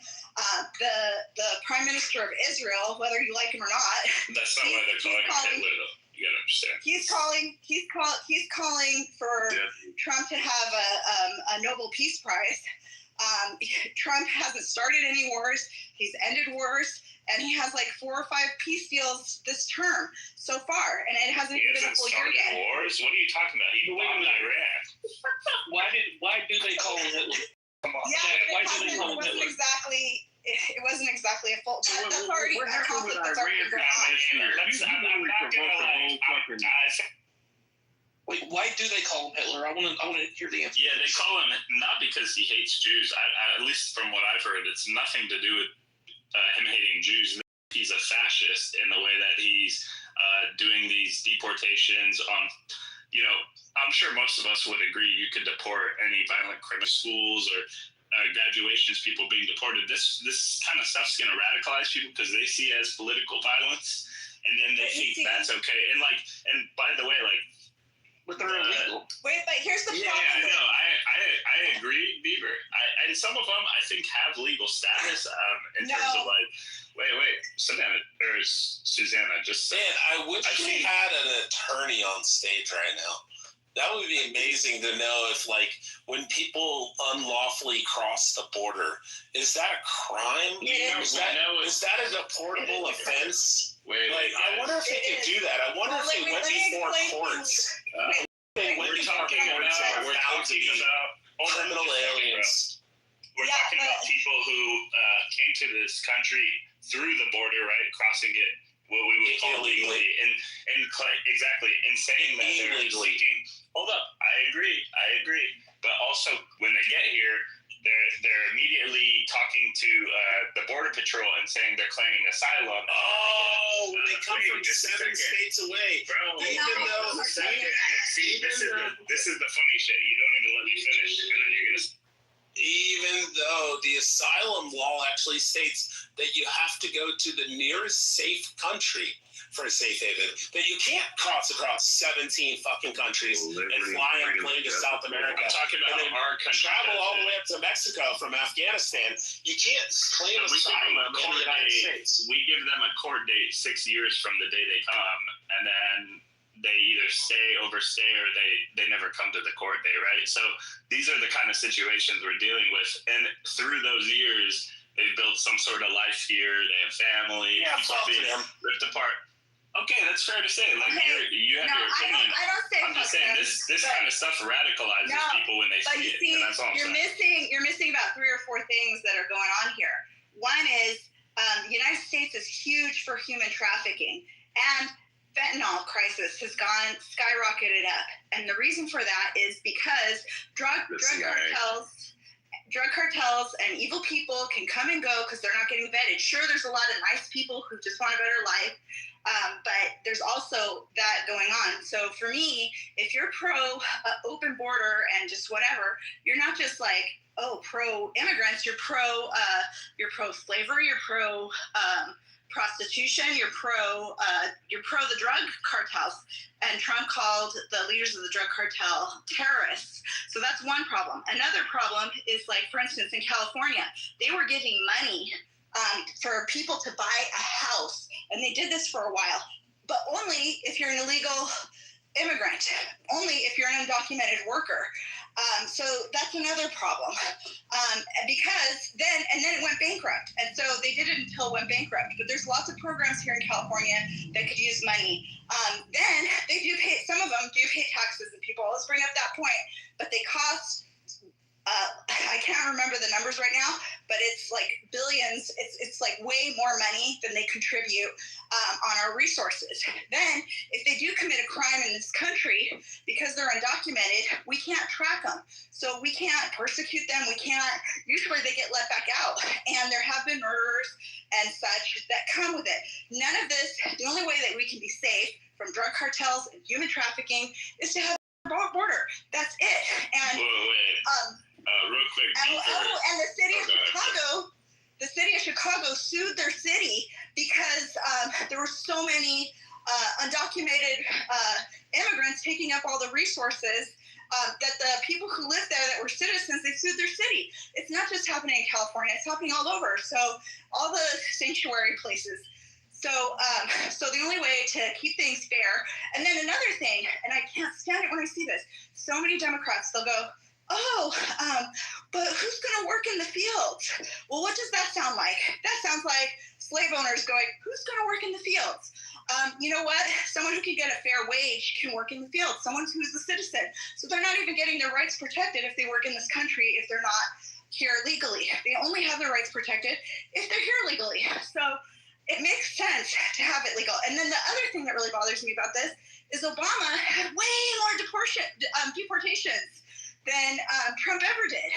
And so it's just hilarious that it's such a big deal and that Trump's the Nazi and Trump's Hitler because of deportation. Well, his own vice president called him a Nazi at one point, right? JD Vance did that. Yeah, so it's not that crazy. Yeah, but he changed his tune. Yeah, no, but I'm saying that's the rhetoric that's been going on. Even the conservatives were doing it at one point. People were calling him Nazis. There's still conservatives doing it. They're calling him that because rhetoric of dehumanization, there's violent language, incitement, authoritarian. Accused of. Wait, so real quick, so my question is, did you not? So weren't you against the vaccine? I'm assuming, Susanna, you're a conservative, right? Yes, I'm not secretive about it. Okay, so you were you against the vaccine? Wait. I just want to ask because you're asking because I want to make a point. Were you against the vaccine? I didn't have super strong feelings about it. I considered it for a while, and I decided not to get it. And overall, yes, I'm against it, but mostly because I don't think anything should be. I don't think people should be coerced, like they're going to lose their job or that they're going to have to get tested every so often. So for me to go to an event, I had to get a test 24 hours beforehand. But if you had, but people who were vaccinated, they got COVID, and guess what? They didn't have to be tested. And so if I got COVID, I got it from people who were vaccinated. Okay, so real quick, Susanna. So with all that being said, you made some points. Now, do you know who was the one that initiated Operation Warp Speed, and the same individual who pretty much said that he was the father of the vaccine? Yeah, so the point is that let me make the point. Let me make the point. Let me make the point. Some of us are pro. I know Trump is your buddy. Oh my God. We have different opinions. I know he's your Jesuit Zionist buddy. Oh my God. I just want to make the point. This is one quick sentence. So my point is that a lot of people would consider that communistic because a lot of people lost their jobs over that shit. No, and it was a very authoritarian and draconian law that he pretty much directive that he made. What the hell your name is? No. This one is just dead wrong. It's 1905 law. It's 1905. It's still our frickin' law. It's Jacobson versus Massachusetts. Go look it up because it's still the law of the land, whether you like it or not. Okay? Sound like the People don't arbitrary think bullshit. it's authoritarian. It's our law. It's been our law for over 100 years. If it's a compelling need of the policing powers of the state, they can mandate it. There's your law. That's our country, and people aren't calling it authoritarian. That's just the way it is. And you live under that law. Okay, wait. If it was Obama that did this shit, you would not fucking protect it. Obama did it. In the law, it was the law under every president since 1905. What about the deportations that What part of that don't you get?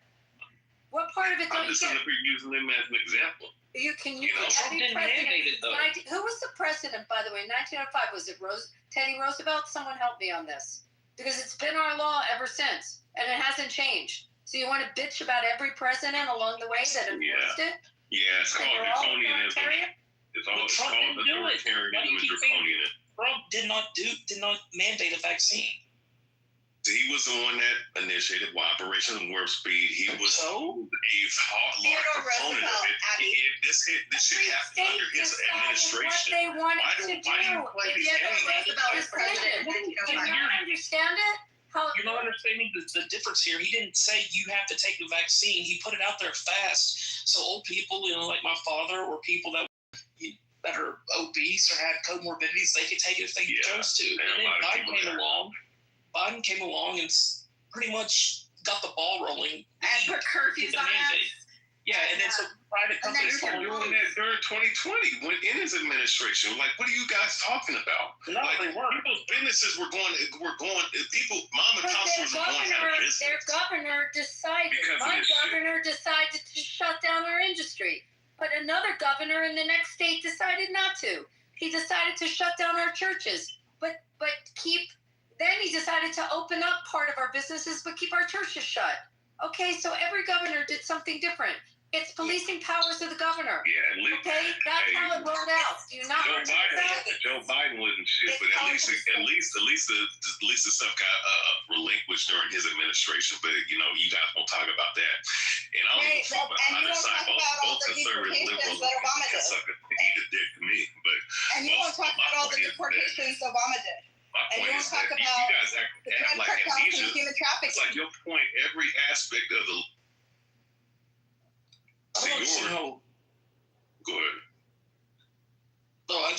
but calling Trump, not you, I'm not talking about you, but people saying, oh, he's Hitler, like they'll insinuate that he's Hitler. And to me, Trump's just, all he's doing is applying the law of the land.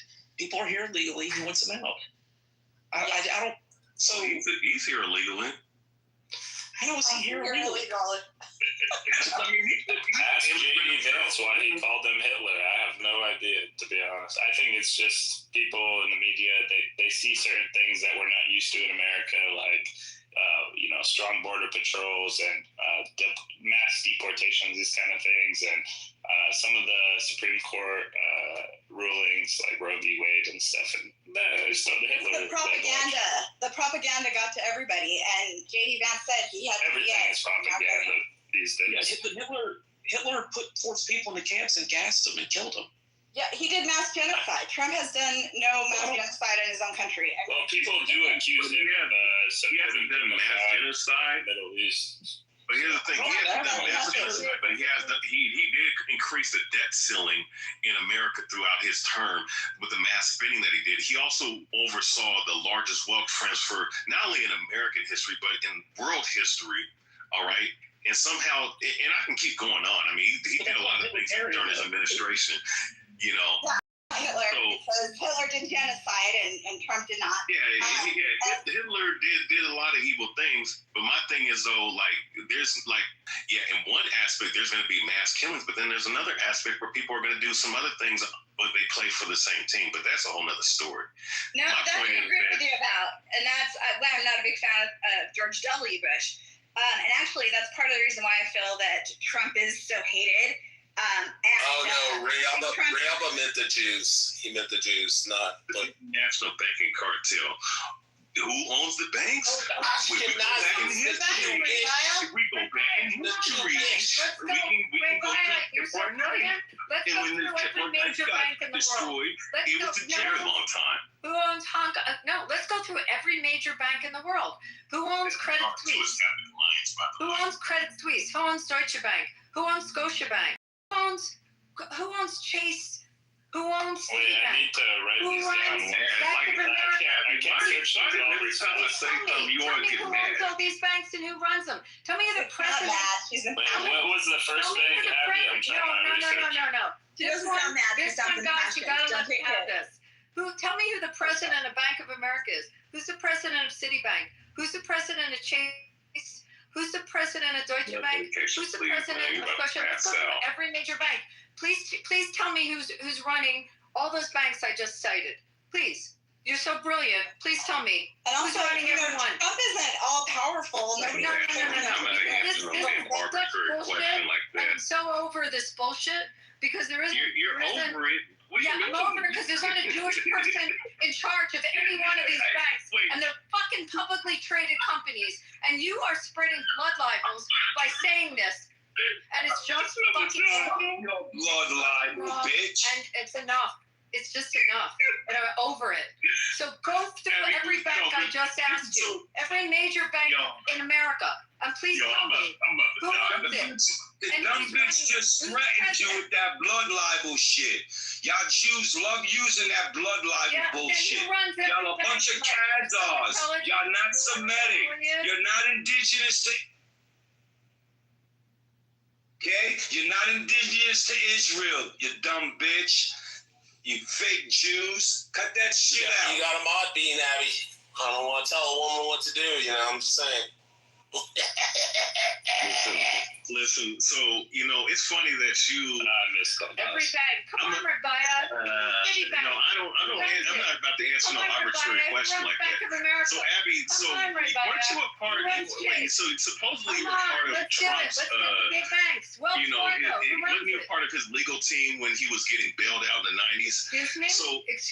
What did you just say? Apparently that's what you said. I don't know if that's true or not. I mean, your little Jesuit Luciferian buddy named Trump. You bitch, you thought you could fucking kick me out the room? I got many a profiles, you fake Jew. Oh my god. This app is crazy, bro. Pretty crazy. Jack, you and I've had how many discussions over the years when we talk policies? Have we gotten into that kind of crap with each other? We don't, right? No, I don't even. I feel like you still haven't answered my question. You're calling Trump Nazi and Hitler. I can't answer your question until I address. We could talk about the Middle East. We can get into all kinds of discussions about the Middle East, right and wrong, but that kind of stuff, you wouldn't hear me say. Mad over the I'm saying it. I don't say it. America's owned by the bankers who are owned by the Jesuit order. Like, what do you mean? Excuse me? What is the Jesuit order? I've never heard of that. What's the Jesuit order? What is that? Pretty much everything, Abby. Like, what do you mean? Yeah, so you have a problem. I mean, I've spoken enough to enough people to understand that. Whether it be the end, it's not. This is very common knowledge to people who are in the know. Like, do you hate him because of the Palestinian thing, or you just hate him like? I mean, yeah, you believe Hispanic Americans are Israelites, you're damn right. That's pretty funny what she put in there. Those banks are not in business anymore. I ask you, Ace, you're great. Who runs Citibank, Ace? Ace, who's the chairman of Citibank? How it's being completed. There's so many stakeholders with banks now. It's not one individual person or group. Excuse me? But What did you there just is say? evidence of founding. But what's wrong with that if banks were founded by one group? I have no problem, but this man is making a statement that right now, and I said, Right now let's it's go through the multi-diverse. biggest banks in the world. Let's go through the biggest banks in America, which are publicly traded companies, and please tell me who's the chairman There's of the board. various stakeholders now. It's very Chase, different how they Wells Fargo, Citi, the word banks. So I'm asking banks. Is there a field named Chase Field? Is there a Citibank field? I mean, at Bank of America, let's talk about the big banks. Where do you guys have your checking accounts? You go to Yeah, just know that Trump was bailed out by a Rothschild affiliate in the 90s. Rothschilds, by the way, He was bailed out in the 90s by the Rothschilds when he lost Trump Plaza and his other casino. They all married out. But that's Yeah, the Trump, a Rothschild affiliate helped him get bailed out by the bank. Bailed out by the casinos that he had. What was the question, Abby? My question was, and Jack, it's the only to go through each one. Who's the chairman of the board of Citibank? The chairman of the board of Citibank. Who's the chairman of the board of Chase after you go through Citi? The chairman of the board for Citibank. I'm just doing ChatGPT, guys. Yeah, that's easy. It's John Dugan. Okay, not a Jew. Who's the chairman of the board of Chase? Who's the chairman of the board of Chase? Let's see. Isn't it Jamie Dimon? Oh, yeah. It is Greek. Who's the chairman of the board of Wells Fargo? Damn, I'm over here doing the legwork. Let me see. Sorry, Jake. Stephen Black. I have a feeling he's not black. But Charlie Schwarf. Okay, not Jewish. Who's the chairman of the board of Bank of America? America. Is Brian Moynihan? It's an Irish name. Who's the chairman of the board of Deutsche Bank? I'm afraid I'm gonna Google it, and I already know I'm not gonna be able to pronounce it. So I mean, do you get my point? And these are publicly traded companies, so I'm so over this trope. It's just enough. Leave it. Move on to something else. Let Jack, you and I can argue about Gaza and Ramallah and A, B, and C territories all day long. We can go back and forth. But this kind of crap is just bullshit. You're still talking about this and you're going to hear 15 minutes later. Like, why are you so triggered by it? I'm triggered because I can't stand when people say it. And because you're spreading things that get people hurt. It gets people hurt. Spreading? What do you mean to get people hurt? The things you said can get people hurt, calling people terrorists and shit. And I'm going to say this too, Abby, on the real. I didn't call you that. I never yes, you said did. that. You called me. You called Royal a terrorist. I did not. But never out my words. Yes, you have. You've insinuated that before. Words, so Dave. Not my words. Yeah. Okay. Not Screenshots mean a lot, right? But anyways, screenshot it. I mean, listen. If you listen, Abby, if you keep doing that, you will receive a phone call from attorneys. Oh, really? Don't worry about it. That'll be. Don't worry. I mean, there's people that do not like you, Abby. That's in your field. What are we going to do right now? I mean, cease and desist. You ever heard of that? You ever heard of cease and desist? Right by. Should I alert the sheriff in my town? Abby, I haven't even insinuated that. So, but regardless, they control the courts, then what good will it do? Yeah. Tell me. But this is. They control the courts with. Oh yeah, I mean. Yeah, well, if you have a count. Fever, I think like 1/3 of the NFL. Yeah, by the way, that one I will. I think the NBA as well. Yeah, I think more on the NBA, Jack, than the NFL. NFL, I think. I mean, yeah, you all know all the leagues. You all live in Diamond District in America. I think NBA for I can think of just a handful. I don't know what the stats are. People stats all the time. David Stern, Adam. So yeah, the Kings are. Well, there's only been 2, I think, right? NBA. A problem with the NBA? The parents say they still get triggered though when you bring that up. That you own Viacom, you own all these TV networks. Viacom is worse than the NBA. A publicly traded company, Rebecca? Oh yeah, and a lot of these promoters of these different sports leagues, they're all Jewish. It is very. I like to mention that team. Wow. No. Listen. But if you have a baseball player, a basketball player that's making $50 million, $100 million, you don't fucking own him. So, he owns the NBA. No, you don't fucking own the Houston Rockets or you don't own the LA fucking Lakers when LeBron James is making $80 million fucking dollars or $150 million a year. If you think you fucking own it, you're just the fucking one that has to turn on the lights and pay the electric bill. That's who the fuck you are. I don't know, my hockey team just signed a guy for $100 million. No matter, yeah, that's right. Now, believe it, the players fucking own that fucking team.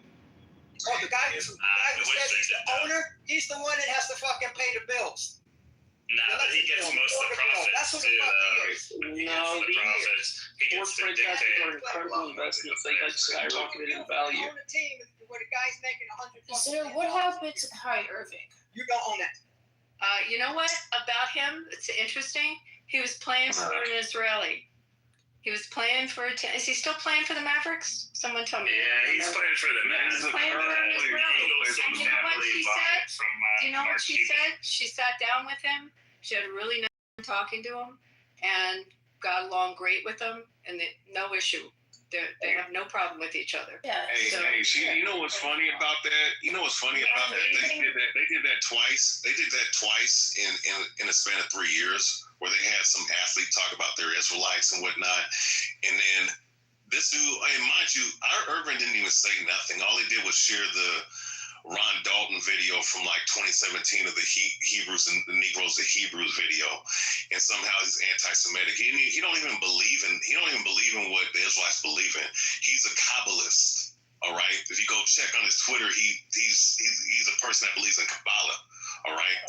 But the funny thing is, they sat up here and started calling this man a damn anti-Semitic, and he didn't even fucking say anything. Well, how do you know? All that shit was with him and Deshaun Jackson and the other. Just like John Gruden just got screwed by the NFL, I think right? That's Kyrie Irving and John Gruden both got screwed over. I didn't like that at all. Gruden just appealed the Supreme Court case. Yeah, Gruden got fired because of the email where he made a joke like 10 years ago. And then Kyrie Irving, what did he do? Just link a book on his Twitter or something? His Instagram, yeah. He put like an Amazon. So to me, that was. I thought he was done wrong. Nevada Supreme Court just ruled in favor of Gruden. But you know, Kyrie's still able to wear his like Free Palestine bracelets. Like, I don't think he's really being. I don't think they want him to talk, but like in turn, I'm putting on an apology. That was when he was on the Knicks, though. Yeah, but they have a union, man. I mean, the NBA has a union, so I mean, the union will shut it down. They'll fucking go on strike, and I mean, it's all about the money, man. I mean, you're running this fucking big, gigantic corporation. You're paying players so much money to build these stadiums, and what are you gonna do? Shut it down because the player said something? You're an idiot. You got to take it, man. But here's the thing, though. Wait, your voice sounds familiar. Are you what you call it from Mirror's Room? Yeah, Zero. Yeah, man. Yeah. Oh, Zero. Okay. You know me, brother. Hey, what up, man? Come on, man. Yeah, what's up with it? So, but you know, the thing is that they can put whatever narrative they want, and they do this ever so often. And mind you, a lot of these, when people have a certain opinion, just like who's a girl? What's her name? From that TV show Wednesday on Netflix. Forget her name escapes me, but she made, or I think the girl that she was a co-star on with the recent Scream movies. She said something about Palestine and that we don't think that Palestine should be getting killed or something like that. She said something along. Yeah, Jenna Ortega. Now the girl that she was co-starred with on the recent Scream movies that came out, the other co-star, she ended up getting kicked off of Scream because of her thoughts on Palestine, but she didn't say anything about the Jews, and she was slandered anti-Semitic. So the point I'm making is that anytime somebody says anything that's contrary to their views because of them controlling the media, this is what they do. When and they we make control the examples of media, people. we're not doing such a good job now, are we, Rabia? Huh? What? I mean, you know what? What the fuck are you talking about? Yeah, we control the media. We're going to go through that. And the thing about mainstream. Say mainstream media. It's the mainstream media. They don't control the internet media. Yeah, mainstream, yeah, for sure. Publicly traded companies. Do you own stock, Rabia? Do you own stock? Wait. YouTube. Have you bought anything on NASDAQ? Like, do you know how that works? Do you own stock? Listen, I don't deal with stocks because I know that shit is rigged to begin with. But my point is, okay, yeah. Yes, it you is. Probably control the stock market too. Yeah, right? The Jesuits do. Listen, the Jesuits control race. God, you are getting upset. With them. Yeah, you're getting upset every time I bring that out. The I wonder why. But my Jesuits, point, because I like the Jesuits. I don't have a problem. I know you like people who like to poison people, who set up. A whole body of people do. Yeah, a whole body of people who put their stamp on everything that they do. I mean, what do you mean? They own the banks? What do you mean? The Jesuits own But the my banks? point is that, but Jesuits listen, do? Is that what you just said? All the shareholders, Jesuits? Abby, the Jewish state has been owned by Kim for a very long time. I think you probably should know that. I don't think you're higher up on the Luciferian totem pole, but it is What's what a it is. Luciferian? You know what that is. Jesus. You know what it is. No, Because white people. It means white people. I don't know what that word is. It means you're an white attorney, people. and you happen to be a Jew, and you happen to be around Trump, you should know what I'm talking No, about. I really don't. I have no idea what you're talking about. Good. So,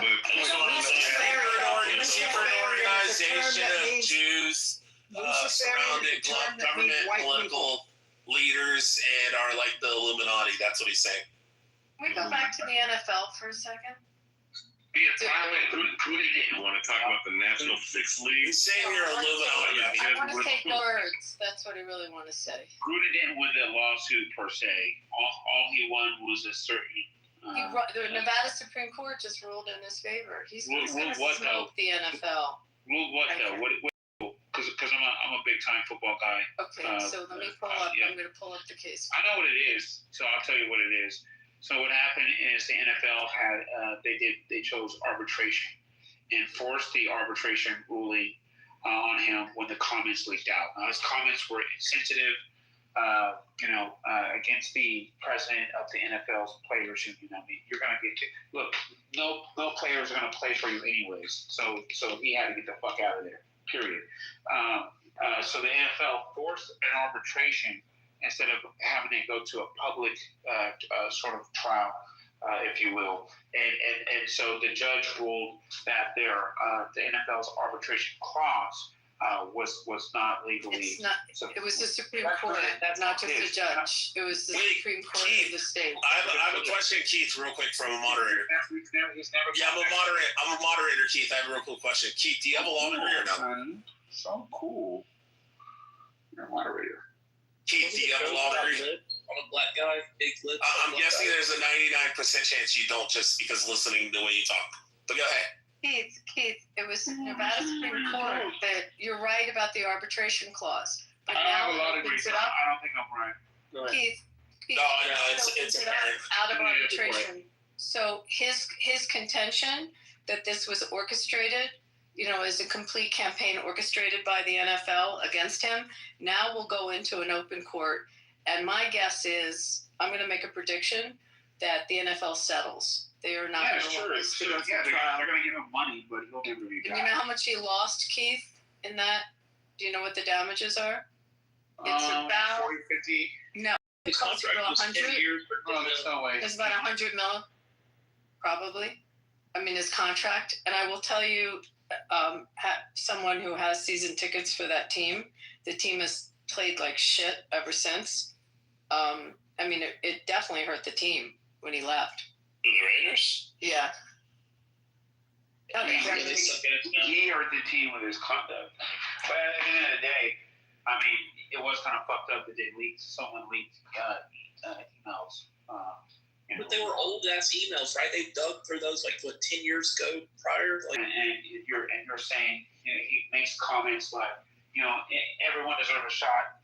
Diversity is good. Whatever comments he said, he's a hypocrite. So his words came back. But the way it was done is, yes, it's fucked up. I think someone leaked them within the Raiders organization. So I mean, that's what he stands to gain. And you're right, $100 million contract. Yeah. They'll probably settle for like 50. Yeah, I mean, I think that they're not going to want the publicity of this in a full trial because all kinds of stuff is going to come out and all kinds of stuff about the NFL is going to come out. I mean, under discovery in a regular trial. Get it right. It was just that it was a Supreme Court ruling. Yeah, but he is being considered for the UCLA head coach job. So. Is he? I did not know that. That's a shitty job now. I hope he doesn't take it. I mean, the Raiders were a shitty team. He took that, so makes sense. I mean, it's just torture to go to the games. to a rigged game. In numerology with the players, like some of these players like throw game. The players, refs, not all players, because I speak to some of them or spoken to some of them, but the players, the certain star players, refs, and certain modifications on the field, helping rigging certain outcomes of certain scenarios that happen. That's the reason why people are starting to pick up on and realize that. Whereas like 10 or 12 years ago, there was only a few people pointed out, but now they're starting to see the patterns. So are you talking about like based at on the numerology? Yeah. No, wait. Are you talking about the end of the Browns game, the first week? They had like one play left, like the lateral play where you got to throw it around, but they threw it to Jerry Jeudy, and I think his over/under was 69.5, and he caught the pass and he didn't lateral, and I thought, so he hit the over by like 1 yard. So are you talking about that, like players just? Yeah. I mean, it goes with the casinos and these. It goes along with the whole sports gambling thing, which is the reason why certain people do make bank, because they understand how things are played out. And I'm not saying that every player, because like I said, I was speaking to certain players who were in certain Super Bowls and won rings, but they even told me, like in the Super Bowl that they were in, they thought that game was rigged. You know what I'm saying? And I mean, so the point is, wait, were they the losing team, right? That could be the winning or the losing team. They were the losing team. They're like, that shit was rigged, bro. That's why we lost. I mean, that's a like call in the Super Bowl. I mean, when it comes to, go ahead. No, yeah, there was a controversial call, and was it the Eagles and the Chiefs, where the Eagles lost? There was a hole on the receiver, and they didn't call. Are you talking about the last week's game? No. This was like a few years ago, the Super Bowl, where there was that's horrible. We lost to the Chiefs, and it was a bad, absolutely. Back from a bunch, and then they came out that guy, the ref, was gambling. Yeah. So there are things for the Tampa Bay Buccaneers. I think he was with Warren Sapp and forget the middle linebacker that was playing with Lynch. Very gross. No, okay. So it was a safety, I think, but he was a Super Bowl winner, and he was on one of the radio stations, and he was like, "Yeah, man, the game's rigged." And the radio people was sitting up here like, "Huh? What are you talking about? Yeah, the game's rigged. It's all about Vegas and what they want in terms of the outcomes and whatnot. The game is rigged. Some of the teams that be in the finals of certain of these games, like people were questioning the Chiefs the whole year last year, right? How they just somehow got to the Super Bowl when they really were the weaker team compared to all the other teams that they were playing.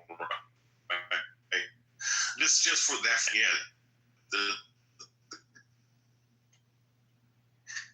I think you're in the Matrix, but yeah, the Chiefs had a ton of close one possession wins last year.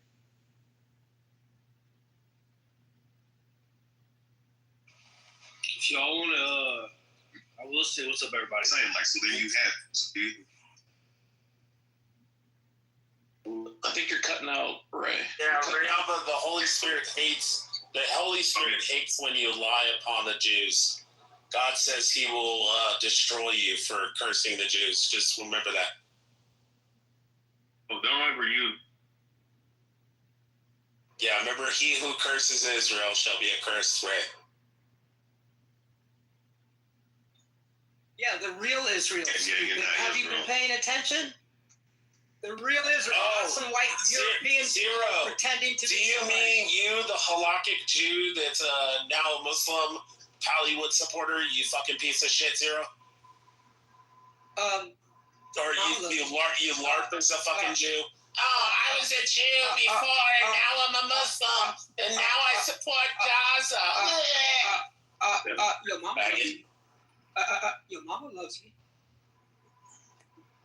I think they fixed the games. You really got me interested in this. Nice. Well, now we're back to that. Yeah, Ray, we missed like 2 minutes of what you said.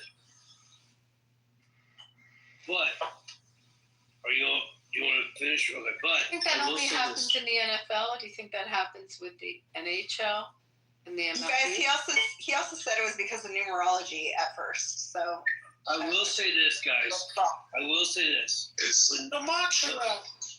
mean, I know so many NHL players who are my neighbors, and I don't see it there at all. It'd be harder to do it'd be harder to do the NHL. I will say this: the guys who do the spreads, it's pretty wild. Like, they're literally off by like a half a point. And it's not like, oh, they get a couple of the games right. Like, either the over-unders or the Tampa Bay +6 or whatever. All the +6s and the minus 3s and shit. They're off by like a point on every game. And it's pretty wild. Okay, so I know a guy. Who's this? Here. He was the largest sports bettor in the world. I mean, his name's Billy Walters. You can read about him. He got himself in trouble with some insider trading. The feds were after him for years, and he would never. He doesn't take other people's bets. It's just his money that he's betting. But there were huge sports bets, a lot also with horse racing, and he was right. He just was right a lot of times, and it's some people also have those skills. I mean, what he got in trouble for was something completely different, but never on the gaming. No. But I'm just trying to understand it. You're missing. Hold on. I'm not talking about the people that are betting on it that are good. I'm talking about the handicappers that like make the lines. I'm saying, like, when you look at these spreads for these games or these lines for these games, it's wild. Like, you would think they'd be like, oh, sometimes they're way off. Sometimes like, no. Every game is within like a point of what they say. That's not true. And then I bet every week. Bro, how many times are they off by like a point or two? Or like it's every more times. Most, I mean, more times than not. If that's true. They're batting over 60%. That's for damn sure. Well, and it's eerily accurate. Well, Mike, here's the thing, and I don't know if you know who Zach K. Hubbard. Your connection's horrible right now.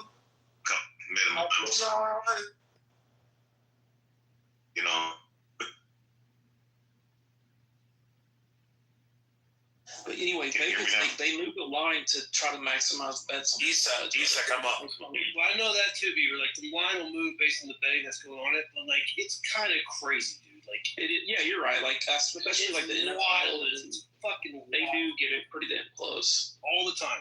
And I will say this: I know the refs are influenced. Like in the basketball, obviously the refs call a lot of fouls, so they get a lot of free throws. The points will add up like that. I get that. But in the NFL, I get it. Sometimes you see weird shit. Like, there was the one game where the team was Hold on. I just want to point something out real quick. Mike, I want to point out 0 left as soon as I made Issa mod. Okay. So, and then, like, the other crazy, but then you look at it, and I've played football my whole life. I played college ball. I coached football. Then you see, like, some shit where the team drives down, and the dude makes this crazy-ass catch in the end zone, and then boom, the spread ends up working out. They cover, blah, blah, blah. It's like, come on, man. How are you rigging that? Like, how are you rigging the dude making the crazy catch? How are you rigging the team? Wait, Mike. The cover-up would be so massive, bro. Mike, wait. Have you looked into the gloves that the gloves where they make it to where they can catch it damn near every. So they have that kind of technology, and I'm not saying it's for every player. I'm saying it's for like certain players, like certain star players that are on the field. And I'm not saying that everybody that makes the Pro Bowl, or that's an all-star is in on the shit. I'm just saying that even with the collegiate level, they do the same shit. Don't those stuff put sap on their gloves? No, that's what they used to do. But they have new technology where they can where the glove can, it's like it can magnetize to the ball, and the ball, they can catch the ball and whatnot. That's why you see all these crazy catches that they be making nowadays. Like, it'd be impossible, but they're making them. No, but, the technology is crazy, but come on. So Mike, real quick, my profession, or what I'm into, I'm a boxer, right? And I've dealt with the boxing, mixed martial arts community. It's well known that people I'm going to give you an example. There was a guy named, Sugar Ray Robinson, greatest boxer of all time. I agree. He's my number one also. Yeah, he's definitely him and Henry Armstrong is probably the two best guys. I'll let you go, Ray. But he knows what I'm saying, right? It's a one-on-one sport, but go ahead. Okay, cool. He fought Jake LaMotta, right? That was the main dude, his main rival at middleweight. He fought him a million times. He beat him and whooped his ass 5 of the 6 times. And the one time that he did lose to him, people were suspecting that he rigged it and he took a dive. Mind you, Jake LaMotta, from what I remember researching, is that he was affiliated with the Cleveland Mafia, and he himself admitted to participating in rigged fights. So if that's the case, and mind you, he was a high-profile, an all-time great fighter, then how many more fights have there been like that? There's people with Mike Tyson. There's people with Floyd Mayweather even, of certain fights being scripted and rigged. So I'm just saying that this concept has been around for Tyson or Mayweather? Are you possibly insinuating that about either? Is my favorite. Ray hates Mayweather. But the fight the other night was great. I hate Crawford. Mayweather. We just saw Crawford. He was at the football game after. I love that Crawford one there. Yeah, I mean Crawford dominated it. He's a great It was fighter. crazy venue to have it at Allegiant. It didn't make sense to me, but. Didn't Ricky Patton just die yesterday? Did we? Yeah. Really? Ray, if you want to see some crazy shit in Keith and Beaver, you guys will probably like this too. Go watch. This is the one that kind of changed my mind. Because my buddy's a big sports bettor, and he's always telling me this shit. He's like, God damn it, I always miss one. I fucking get rid of that. Go watch the video. You remember that game back in the day? Brett Favre threw a touchdown to Antonio Freeman. And he was like kind of rolling around on the ground. He like batted up and then rolled. Yeah, and batted up. Do you remember that? It was a while. Monday Night Football? Yeah, Monday Night Football, right? So Brett Favre they were like supposed to do like a spike and they were going to kick a field goal or some shit, right? It was like a play out of kind of nowhere. And Brett Favre just like, boom, no one was really moving. He just chucked it up. And Freeman like did this crazy ass catch and tipped it around and scored, right? They pan over to the sideline, and Mike Sherman was the coach. Mike Sherman was the head coach, a good coach. He was a good coach. Mike Sherman, head coach. He takes his headset. He's the coach of the Packers. Takes his headset off and throws his fucking headset on the ground like he's pissed. And another coach walks by him, and you see him say something. And I think he said, like, I just got fired. And sure enough, bro, they fired Mike Sherman, and he never was a head coach in the NFL ever again. Yeah, he went to college. And I think it was because Favre wasn't supposed to do that shit. And Favre ended up scoring the touchdown, which fucked the whole shit up. And I think a lot of people lost a lot of money, and Sherman wasn't like, he was pissed. And they Well, you know what? What are you pissed about? Weird. Well, you know what? Well, yeah, exactly. I mean, there's things like that, and there was also a time where Brett Favre, I think it was what's his name? Michael Strahan was chasing him, right? One of those games between the. Yeah, and he let himself get sacked, man. You know what I'm saying? He could have threw it to the open target, but he let himself get sacked. So I mean, there's many scenarios like that. I mean, because at the end of the day, man, like there's a script that people run on, and it's not that, like I said, I'm not saying that everybody is a part of it, because you can't have everybody a part of it. Otherwise, it's not going to be a secret. But all you need is the refs in certain strategical players like the stars, the quarterbacks definitely, and the head coaches understand that this is what goes on in these games. I mean, in certain players, let's be honest. I mean, certain players have a whole career scripted for them. So I mean, it's just, it's just what it is. Would be so big, bro. Like think of the. Yeah, I don't know. I just think it would be so insane to pull something off like that. I think there's like people going for, especially now in college, at these mid-major colleges, where like a kid who's like a team manager, he knows someone's not going to be playing, but Vegas doesn't know it yet. Like I think that stuff goes on for sure. Like they, especially in the states where you can bet on props, like there's definitely kids throwing games or stats. Yeah, or you see a ref maybe make a crazy call, and you're like, what the fuck?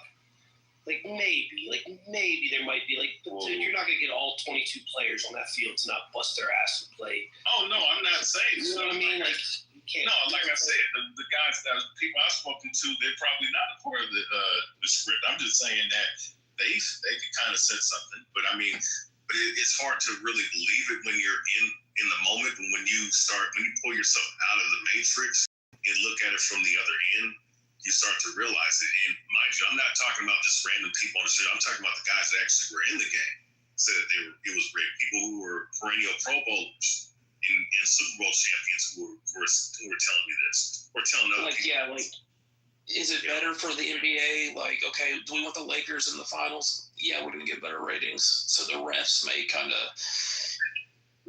make that happen. And also too, the outcome being rigged. I'm just keeping it 100. I mean, look. I mean, yeah. It probably for like the Lakers or even like the Kansas City Chiefs, they do this shit, for ratings, of course. That's part of it. But also at the end of the day, somebody be like, oh well, San Antonio Spurs is a small market. Why would they have them in there? Well, there's another aspect to it. Outside of the gambling and all the money, which I mean, I ain't gonna lie, I make some money off of it. Not too much, but enough to keep Marvin from But I will say this is also part of the ritual. Their service on the field, whether you believe it or not. And the reason why they're having that movie come out that's called Him, they'll tell you exactly what goes down in these sporting events in the entertainment industry. You got to sacrifice people. You got to do all kinds of blood rituals. You got to do all kinds of rituals of venerate gods. All right, you can go watch that when that movie comes out. Where are we? I'm just saying. But Beaver, watch this. Just ask Ray Alba who is the group of people that are. So Beaver, I'll just say this. Let me say this, right? Let me say this. There was a heavyweight champion that told me, a while ago, that when he was in the Mandalay Bay and he was doing all these things and whatnot, he told me that he was approached by somebody. They gave him a little note, and the note was basically a sellout note where he had to basically curse God and curse, disown what he believed in as a Christian. I also had somebody else tell me in the boxing world, I'm not going to say who, but told me that told me pretty much everything that Cat Williams was saying about the entertainment industry is not only real, but it's real in boxing. It's very real in boxing that if you want to get down and do certain things and become a superstar, like on a Canelo level, you have to do a lot of the rituals that Cat Williams was speaking of in that little interview. And there's also, amongst other people telling me, look, this guy is a high-level Mason or high-level fraternity individual. And you can laugh all you want to.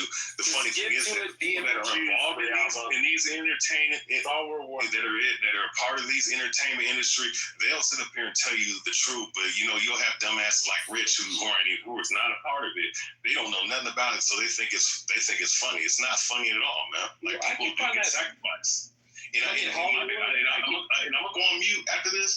Go watch that movie Him. That movie Him that's coming out will tell you everything you need to know that goes on. You know what I'm saying? It's just what it is. I can see that much more believable in Hollywood, but as far as sports, like Tyson going on this tear and beating people up in the 80s or whatever, I don't see what the connection would be for a blood sack. It's just his raw talent speaking. I don't. Bieber, I'm gonna tell you something that's very interesting that he talked about, him being molested as a child. And it's not to look. I mean, people are dead, and I can respect that people are dead and whatnot. But it is interesting that he showed a lot of fondness towards his mentor, Customato, and I find it very interesting that Customato got John.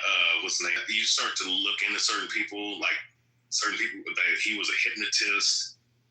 There's a lot of different little things that goes on, man, that people are not aware of.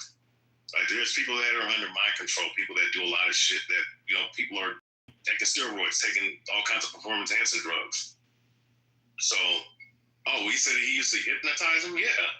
Yeah, I mean, that's what I'm saying. Do you remember that Robin Givens interview with Tyson when he's sitting there on the couch? Or was it Robin Givens, the one he was married to first? Yeah, on Oprah, I think. And he was sitting there like a zombie. Tyson was.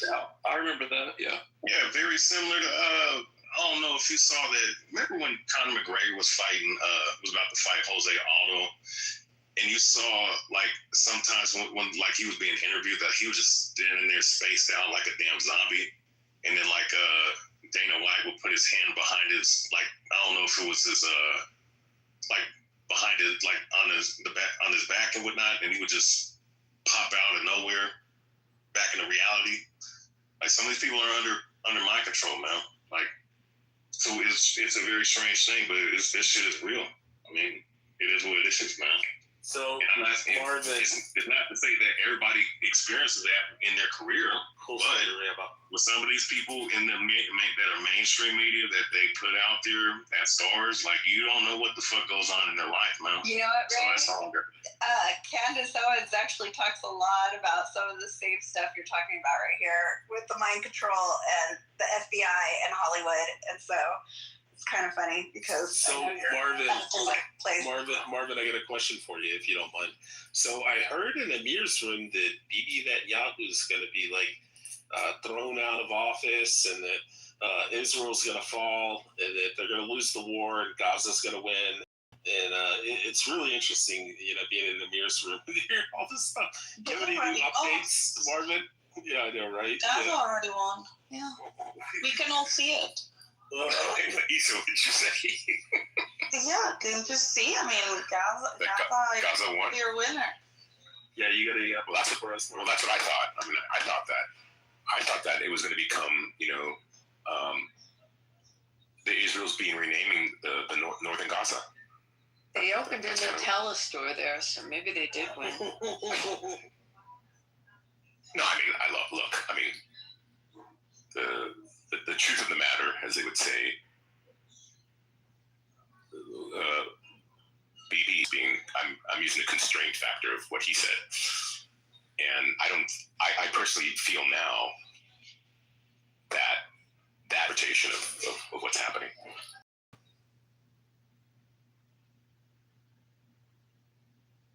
And who's winning? Well, I mean, which factor, which metric do you want to use? There's a variety of them that will help us clarify that question.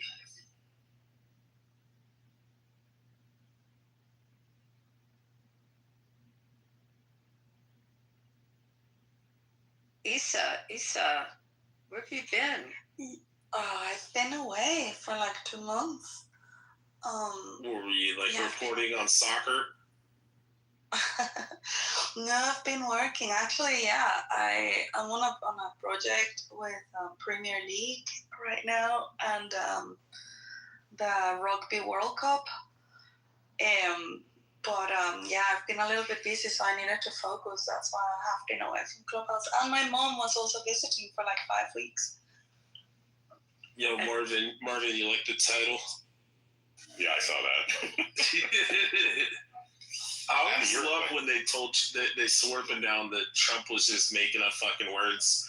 And they're like, Bigley's not even a word. And then somebody looked it up and they're like, oh shit, Bigley's a real word. I think Rubio going to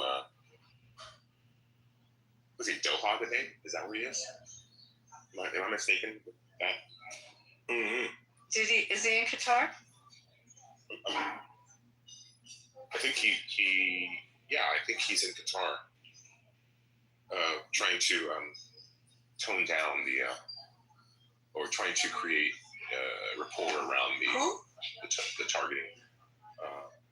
Marco Rubio. Oh. I love that guy so much. Because that strike was pretty, that strike was a little bit out of bounds. Yeah, it was a little bit rude. Yeah, usually after wars make it past about 12 months, I just kind of fall off on the interest and stop following it. So I don't even know what's going on in Ukraine and Russia.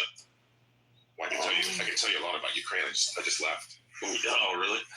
I just left about 12 hours ago. How was were you in Odessa at all, Marvin? No, not on this trip. It's just mainly on the west coast. I was wondering how butchered Odessa is. Like, how bad of hits it's taken. I mean, in general, things have gotten worse. And it's a sad state of affairs. There's a lot of systematic problems on the Ukraine side when it comes to training and the troops. That's what the big problem is. They can't keep.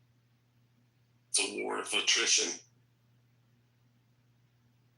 I mean, I think it is. I think it's going to be nutrition, but there's also a huge economy around drone manufacturing for all of the EU and European countries. That's a huge market opportunity. Ukraine's using more than 4 million drones a year now. That's the rate of attrition for the drones.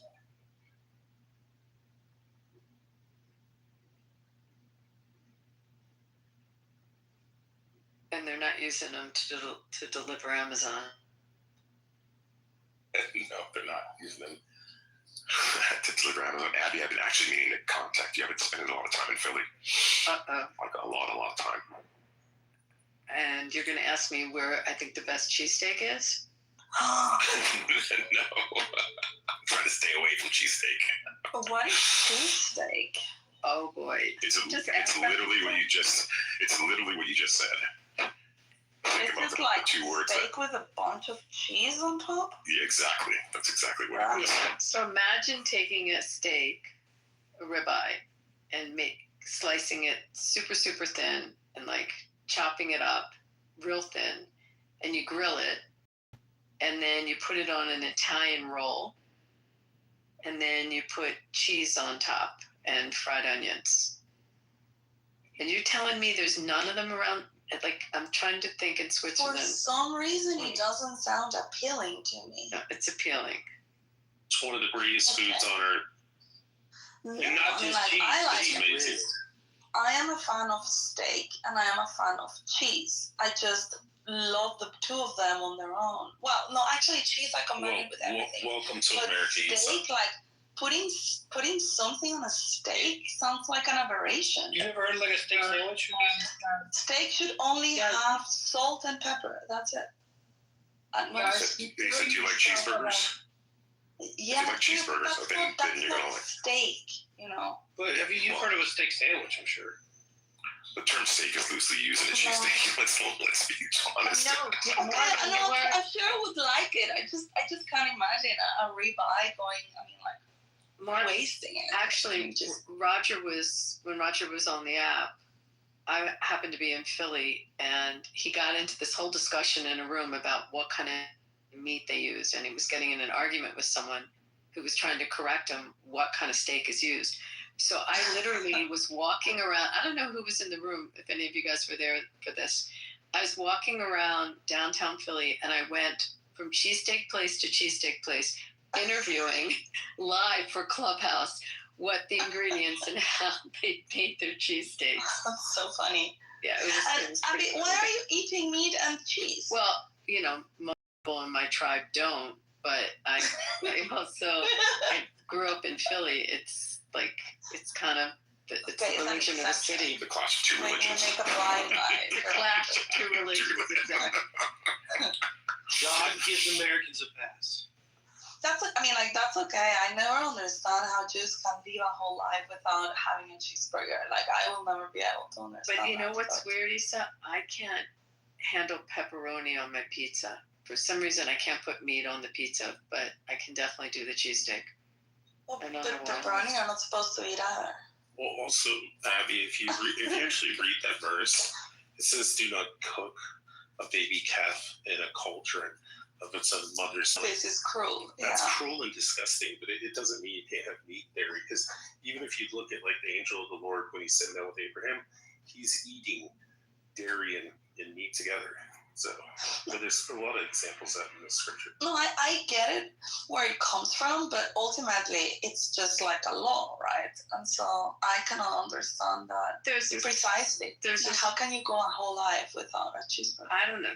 Was a school of thought that for your digestion that it was better not to mix them. I mean, there's been ways to explain it. I don't know, but this is the indigenous food of the city. Like, it's, different cities can claim certain foods. Like New York has pizza. New York has pizza. New York has pizza. And bagels, right? I was once in Philadelphia's airport, only the airport. I've never gone out, and that's where I had, I think, like one of the best bagels I've ever had. Like there was a bagel shop, and I don't know, they would put everything on them. And we're not known for our bagels. That's interesting because. Yeah, well, but I thought it should be Philadelphia, like where the cheese, the cream cheese. Oh, the Philly cream is cheese. famous for, or not. The cheesesteak, though, are talking to an alien. Yeah, it's weird. Our secret is talking to an alien. No, I'll put cream cheese on. Of course, we put cream cheese on bagels. Our secrets are rolls, the Italian rolls that the cheesesteak is on. It's the water. Well, I have to say it the right way. The water. But Abby, you know what drove me nuts, Abby, is when I found out they actually like Cheese Whiz. Like, if you don't use Cheese Whiz, it's not a real Philly cheesesteak. I'm like, wait a second. No, they talk about the canned cheese. Mike, that's so no. Like, so a lot of people use provolone or just American cheese. Like the Cheese Whiz, you don't have to do the Cheese Whiz. Yeah, you're not committing. You lose street cred if you don't use the cheese. Yo, so Isa, I just looked it up, and I'm gonna butcher this because I'm not a native speaker. Solomillo. Solomillo. Yeah, solomillo al queso, and then solomillo al queso. Okay. Yep, imagine that on Italian bread, and the other one is tapa de carne con queso. Imagine one of those. Tapa de carne con queso. No, that's all fine, and I'm sure that I would like it. I just find it like check your back channel also, Isa. I eat meat and cheese. That's no problem with me. I'm just thinking about sacrificing a nice ribeye steak, to cheese. I don't know. You're thinking about it too much. Yeah, you gotta watch that video. I just love meat too much, and so when I eat meat, when I eat a nice steak, I just don't put anything on it. I put salt, and that's it. And I actually like it very rare. Ooh, I got one for you, Isa, that I guarantee you won't like. So it's got pasta, watery type chili, and it's just meat, and then the seasoning and all that kind of stuff, and it's like a watery base. You pour that over top of the pasta. It's phenomenal. If you're from there, I'm telling you, so the way it works is you either love it or you hate it. Half the people eat it and they're like, that's disgusting and I never want to eat it again. And the other half are like, how have I never had this and I want it again every day? Have you ever been to Cincinnati and had Skyline or Bolsar, like Cincinnati chili? Or Marvin? I've never been to Cincinnati. Never been to Cincinnati. What? The largest Jewish population west of I've been to Cincinnati. Been to Cleveland. Do they really have a WKRP? They actually had the oldest functioning yeshiva in the country until 2021 when they closed it. I don't know why I'd never had a burning desire to go to Cincinnati. I just have to say that. That's awesome. That's where I'm from. Are you? So Yeah, it's well, aren't you kind of closer to Kentucky? Yeah, I'm over near like the Cincinnati airport in Hebron, Kentucky area. But all my family's from Cincy. Where do you live now? Oh, I live in Texas. Of course. Yeah, I went to where Jews go to retire and die. So I moved to Florida when I was 16 and lived there till I was in my 30s. Do you go back and visit Cincinnati? I haven't been back in a while. I kind of miss it. Are you at Bengals? How do you say it? Wait, let me do it with your accent. Bungles? Yeah, Bungles. Who is jihadist? She's got the evil buttercup PTR. So she, I'm looking at the handle and it says El Soreno, and I am wondering if there's a chance it could be Soren mocking Normal, because Norm was El Normal, so Soren was El Soreno. I don't know. So yeah. We haven't. You know what, Issa? How many rooms did we do with Soren? I haven't seen him in. I haven't seen him in months. Month. Yeah. I've been off for months, for ages. That's why I was wondering if he came back and he's hiding or something. And I looked at that profile and it kind of like made sense, but we should really invite Augustus up so he can put his cash out. I did. chat. First, is Augustus in the room? And Yeah, I'm he's giving back. advice on cheesesteaks. Augustus, you better come up. Augustus can beg everybody who pays electric. Yeah, he must be an expert in that because he's from Philly. But you're going to watch two people disagree on which is the best one. I went with Greg for cheesesteak. He took me to a place. I love it. The best place now is called Angelo's. It's in South Philly. I'm gonna put money on that one. It's the Yeah, best. once you see that video, Issa, in the back channel, you'll be like, okay, now. Oh, sorry. What back channel did you send it to me? On Telegram? No, I'm here. I'll just put it in the chat. Marvin, what have you been doing there? Have you? Abby, it's funny. I almost caught a home run at a Phillies game. Oh my God! Seriously? I was so mad. Yeah, I was on the second level, and it was kind of like a moment of shock where the ball was hit, and I'm like looking at it, I'm like, wait a minute, I think that's coming at me.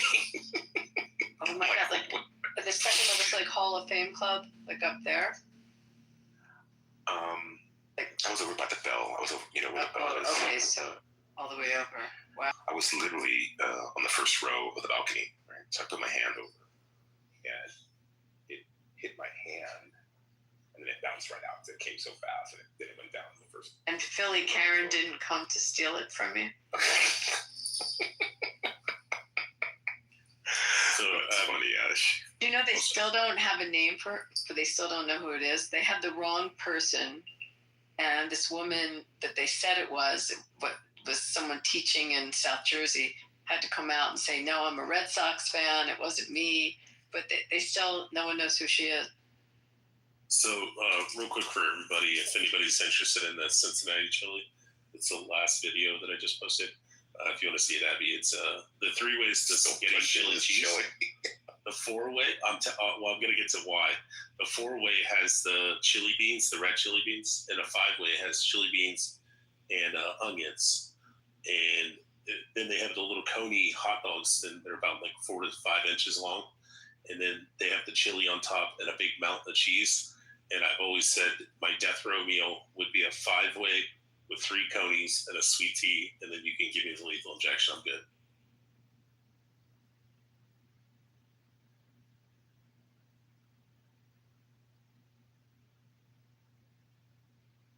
I'm looking at this. So you put it on spaghetti? Mm-hmm. So it's a bunch of Greeks.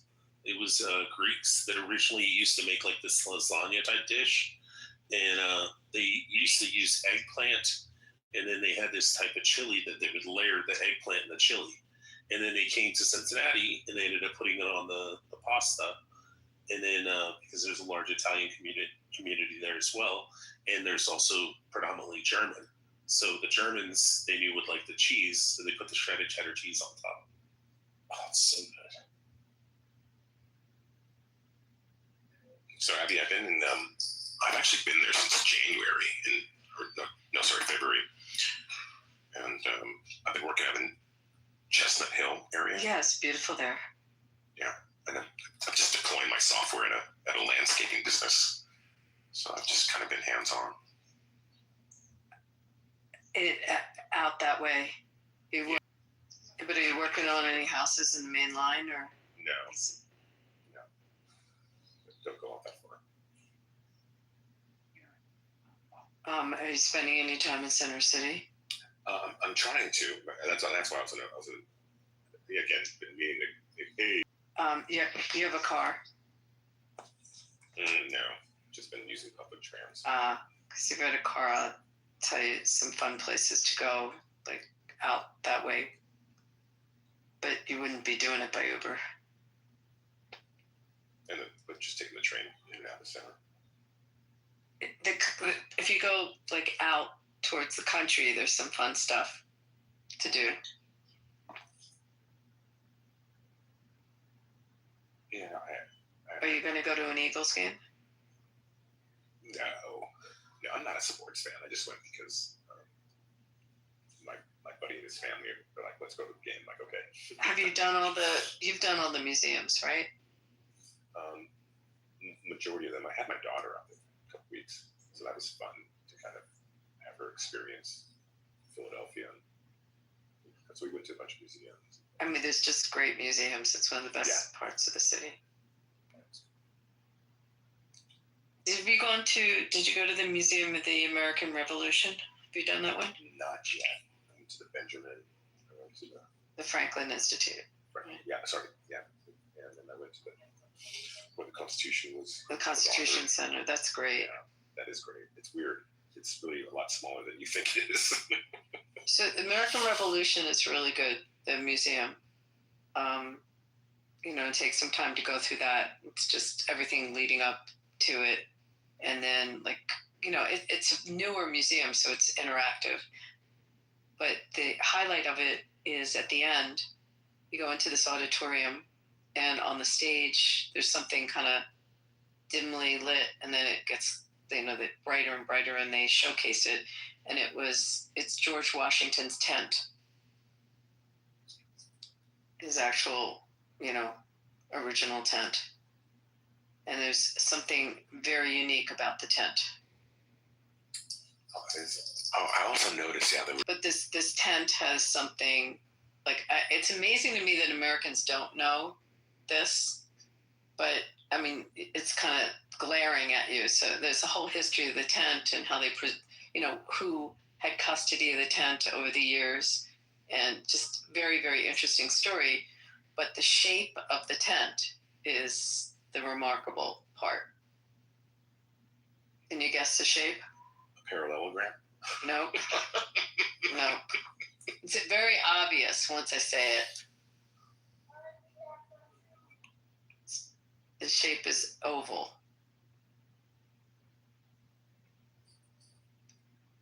Does that explain anything to you? Like the Oval Office? Yeah, that's why we have an Oval Office. So I have a food trivia question. What is the oldest fact? Nope. Oldest.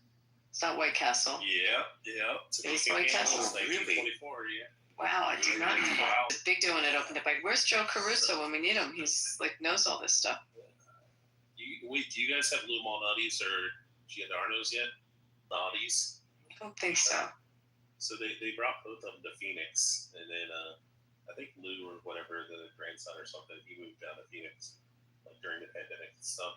Then they started building them all over Scottsdale. Well, I say Phoenix, but Scottsdale. And then I thought they brought Giordano's. Giordano's we definitely have. We had Rita's Water Ice for a while because that also was in Phoenix. Yeah, Lou Malnati's is my favorite, but just Isa, have you ever seen Chicago, real Chicago style pizza? No, I don't know what you're talking about. It's like lasagna. Oh, it's so good. But we have tons of White Castles in Indiana. You do? Oh, yeah. Yeah, we do. Yeah, they're all over the Midwest, Kentucky, Ohio, Illinois, Indiana. Isa, when I was in Switzerland, I ate schnitzel every night. But schnitzel is from Austria. I couldn't get enough of it. Not like Wiener Schnitzel? Yeah. Oh, yeah. Yeah, it's very good. I put a lot of lemon on it. Yeah, that's how I ate it. My favorite is brats. Like veal brats. Did you have fondue? No, it's such a beautiful place. Oh my God, just breathtaking.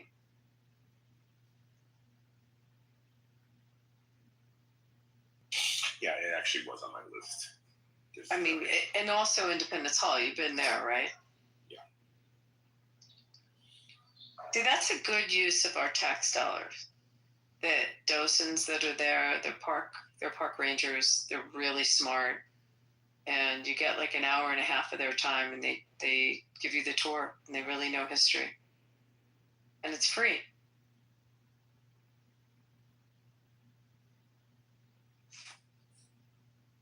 I also went to the building where the convention, I can't remember what it's called.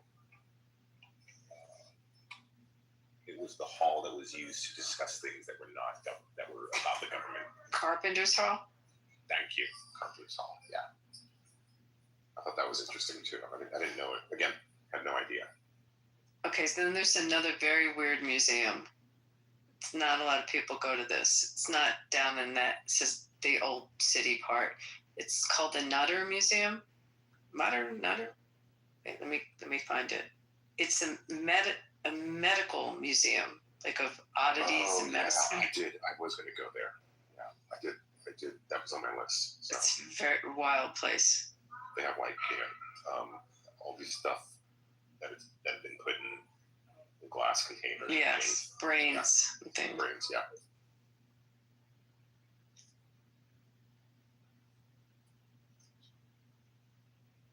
There's so much to do in that area. I grew up there. Well, I spent 4 years there growing up. I miss living in a city that has a lot of museums. Oh, same. I live in Podunk, Indiana. Literally.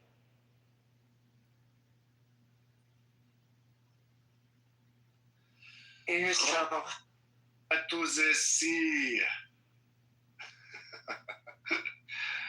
Can I got? Oh my God, I'm going down the rabbit hole, Rabbi. It's a place, number one deep dish pizza in Chicago sells out in 45 minutes every day. So I'm sorry, but I really don't like deep dish. What? Like I don't get it. Oh Pizzas should be a nice thin crust. Marvin, help me out on this. You know what? Look, I think I agree with you, but I think you're putting both pizzas in the same category. Yeah, they're not. One's a pop. The one's like a lasagna. Really good. Mm-hmm. Look, I don't give a shit whether it's deep pan or thin pan, but people who start dissing the concept of having pineapple on pizza, seriously? Pineapple. Fucking hell. Pineapple's delicious on pizza. That's what I'm saying. Yeah, it's you don't eat it every time, but I mean, I like anchovies too on pizza. Yeah, I'm trying to get down under. When's that, man? I'm having a few different conversations right now, so I think it's going to be. What are we in right now? We're in September. Yeah, it's probably going to be October, November. Oh wow, that soon. Oh yeah. I gotta do it sooner, but I need to get down there. Damn. Okay. You Queensland, Sydney, Melbourne, Sydney, and Wollongong. Oh fucking hell. You know what type of people go to Wollongong? Yeah, I guess I know who is in Wollongong, so fair enough. You'll enjoy Sydney as well. But if you get a chance, it'd be cool to go and come down to Melbourne a couple of nights. Yeah, I have some great friends in Melbourne, so definitely might try to put that in. Sweet. Okay. Well, you got my dates, Marv. So let's do it. So, what's this Israel is winning bullshit? Come on. That's not true. Israel's losing. That's what Amir was saying. Amir was saying, oh, BB's going to be arrested soon. Israel's going to collapse and Gaza's going to win. It's going to be Northern Gaza. They're going to call it, they're going to rename Israel as Northern Gaza. Well, you've heard of the Trump Plaza. This is going to be called the Trump Gaza. Simple.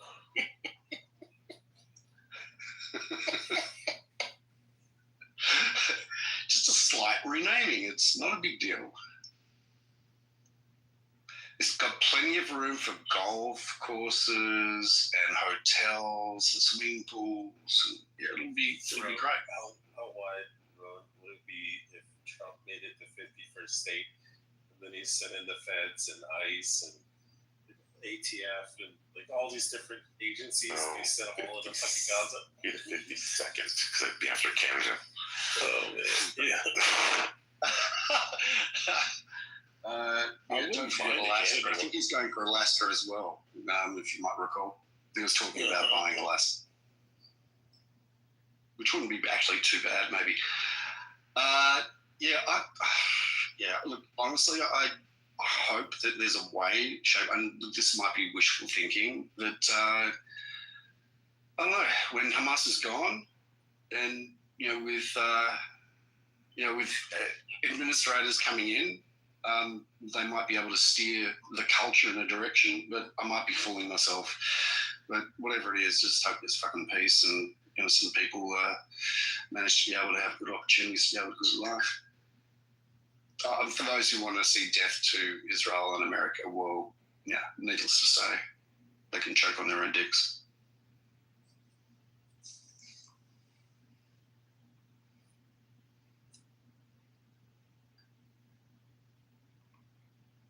So, how do you think Australia's going to do in the Winter Olympics?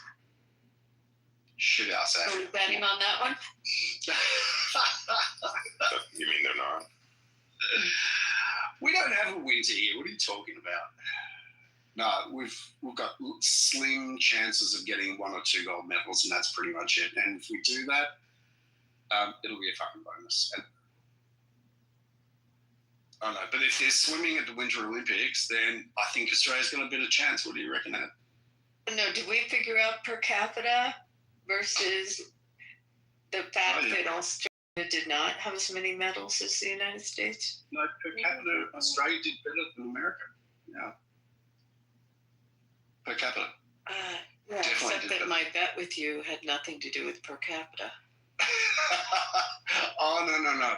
You didn't. You actually didn't read the contract. This is what I'm really surprised about. Okay, so Marvin, get this. Okay, I said to Abby that I think Australia is going to do better at the Summer Olympics in the swimming than America. I said per capita, and she didn't quite enough. Do you think, Marvin, I would have made a bet having the words per capita in that bet? Absolutely not. Marvin, do you think that I would lie to you? Would I be misleading or deceive you? Oh, there he goes. He's gone quiet. There you go. I'm not going to get in the middle of the sandwich. No, you're right in the middle. I'm sorry, in the middle of this cheeseburger. He says cheeseburger. How is everyone? We're good. Issa, I just have to say this double 1 sec. We can ship overnight cheesesteaks in the States. I wonder how long it would take to get to Switzerland if I tried to send you. Will it depend on whether they're using Swiss cheese or not? That's going to be some soggy bread. You could send her some. Sorry, it's just that I am on a chat with some guy in the technical service of YouTube. Hold on a second. Abby, send her some frozen White Castles. Yeah, have you tried those frozen White Castles? Yeah, they're not that good. But I mean, it's the closest you can get. I mean, if you don't live in DC or Vegas. Or Indiana. Yeah, exactly. I mean, we have In-N-Out Burger here. So, we were supposed to get really one. go to a White Castle. I love In-N-Out. Love In-N-Out. I mean, you can't compare it to... Dude, I love In-N-Out as well. What guy doesn't? Describe the In-N-Out. No, let's not. No, so, I don't think activity. So I would say the first time I tried In-N-Out, one of our friends was like, "You gotta try In-N-Out. It's the best burger ever." We went and got 2 double-doubles. And my dad and I sat down and ate them. And we called our friend afterwards. And he's like, "So was it the best burger you ever had?" And we were like, "It was okay." And he's like, "Well, what'd you get?" And we're like, "We got the double-doubles and then the fry." And he's like, "Well, did you get it animal style?" And we're like, "Dude, what are you talking about animal style? Like, it's not on the menu." And he's like, no, it's it. You got to order an animal style. And we're like, there's 4 items on the menu, dude. Maybe it's different where you live. And he's like, no, there's a secret menu. And then we went back and ate it, and it was phenomenal. So the only way I get it is animal style. So freaking good. So describe it. What's that? Yeah, they get a secret menu of 80 items or something.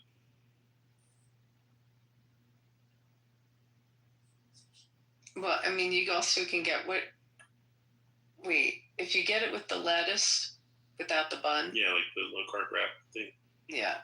They also have one with which is tomatoes is the bun, where it's 2 big tomato slices. What's that one?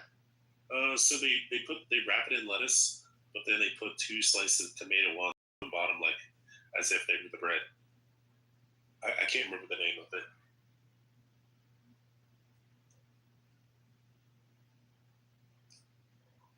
Anyone else getting hungry? I am. Say.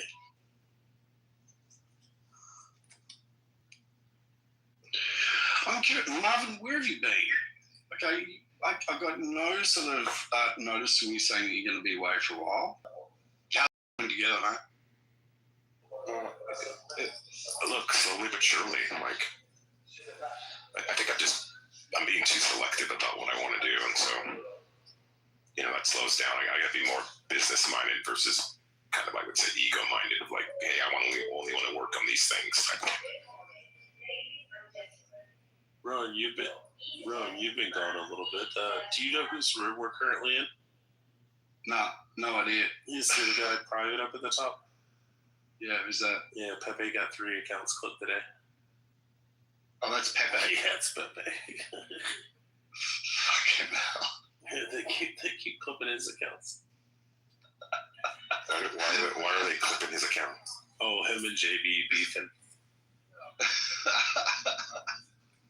Oh, you've missed it, Marvin. You've been gone a while. JB doesn't even show up in my hallway. I don't know why. Yeah, JB got kicked out of Healthy Debates. He's no longer a moderator there anymore. Then Roger Mayhem got doxxed, so he ended up leaving the app. And then he left for that reason. Yep, they showed a picture of him. No, but that's bullshit, because this is what I was saying the other day. Like, that drama that was taking place the other day, and the people that was involved in that drama about the doxing, all of them, every single one of them, have used their real name on the app and their real faces, including Roger. When he was trying to be part of to run with the Libertarian Party, he used his face, he used his name, but he changed back to Roger because nobody recognized him, and he wasn't even invited on stage with his real name. So yeah, he couldn't stop being Roger. Well, he kind of looked bad when he said that they should implement a fat tax on fat people in America. And then everybody found out that he's 450 pounds. Is he really? Yeah, he's I think 450 pounds. Yeah, he's 400. No, This come is on. talk. No, it's not like that. Oh yeah, that's no joke. Yeah. Yeah, I've seen him, but he's not that fat. Come on. I mean, like. No, come on. Seriously? Yeah. You didn't know that? Oh, you haven't seen him? No, that's it. Well, I'm surprised you haven't, because even his close circle, you know, they all know who he is, and he's got YouTube. I don't know, YouTube interviews and stuff like that. Like his identity has never really been like a secret, I thought. Oh, so I don't think he left. Marvin PTR.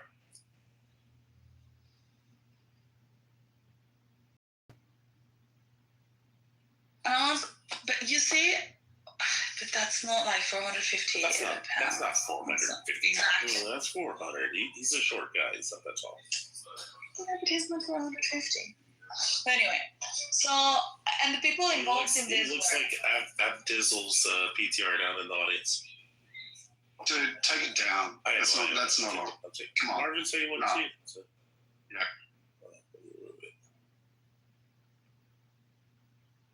Anyway, so yeah, I mean, like, I don't think that he left because he was doxxed. Maybe he just got tired of the whole thing. I don't know, because I was not on Clubhouse. I've been away for like 2 months. But person, you know, that was involved in that, like they all have shared their names publicly. Yeah, okay. Well, I mean, you know, if your name, okay, and your location and the location of where some of your family members are fucking given out to people, that's fucked up.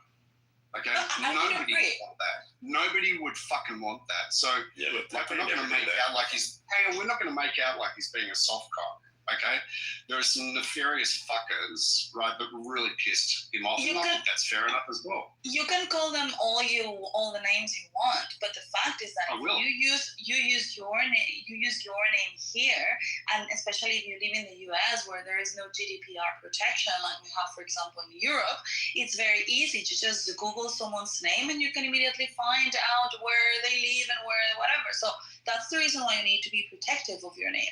But they have used their name in the app. So all my claim is like, okay, so what? Okay, nobody. So that makes the person a fair target. Is that what you're saying? What? Is that what you're saying? That makes what? the person. I didn't hear you. Does that make a person a fair target? Is that what you're saying? Is that what I said? Is that what you heard I said? That's why I asked it as a question, not as a statement or an assertion. But that's why I'm asking you, because I don't think I've said any of those words. What I said is that. Does that make it okay for them? What I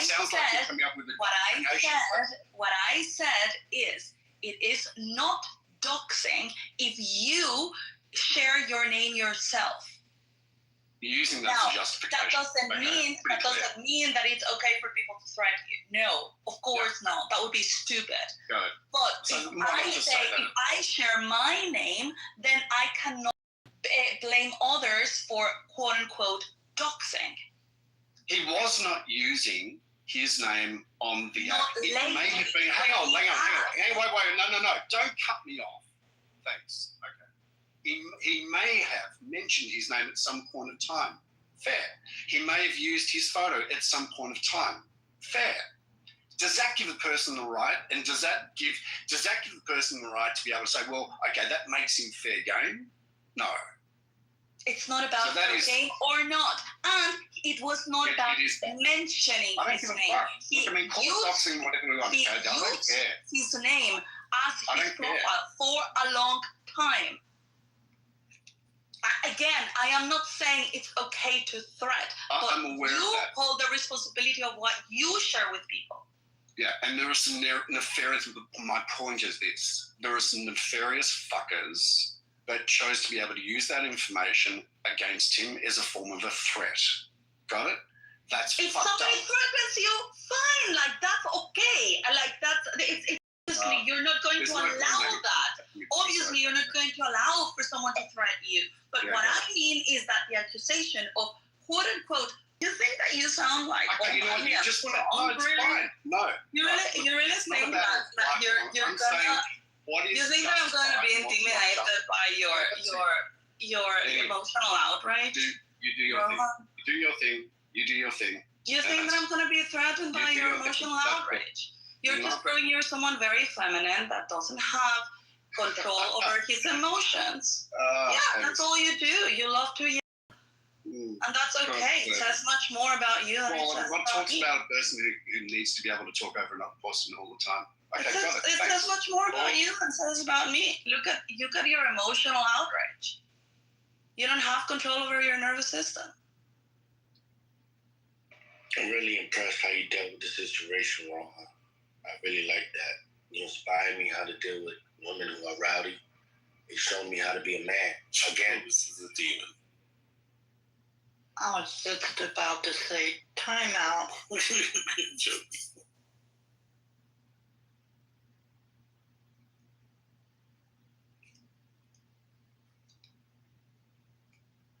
Anyway, we can go back to the conversation and move away from Rohan's emotions.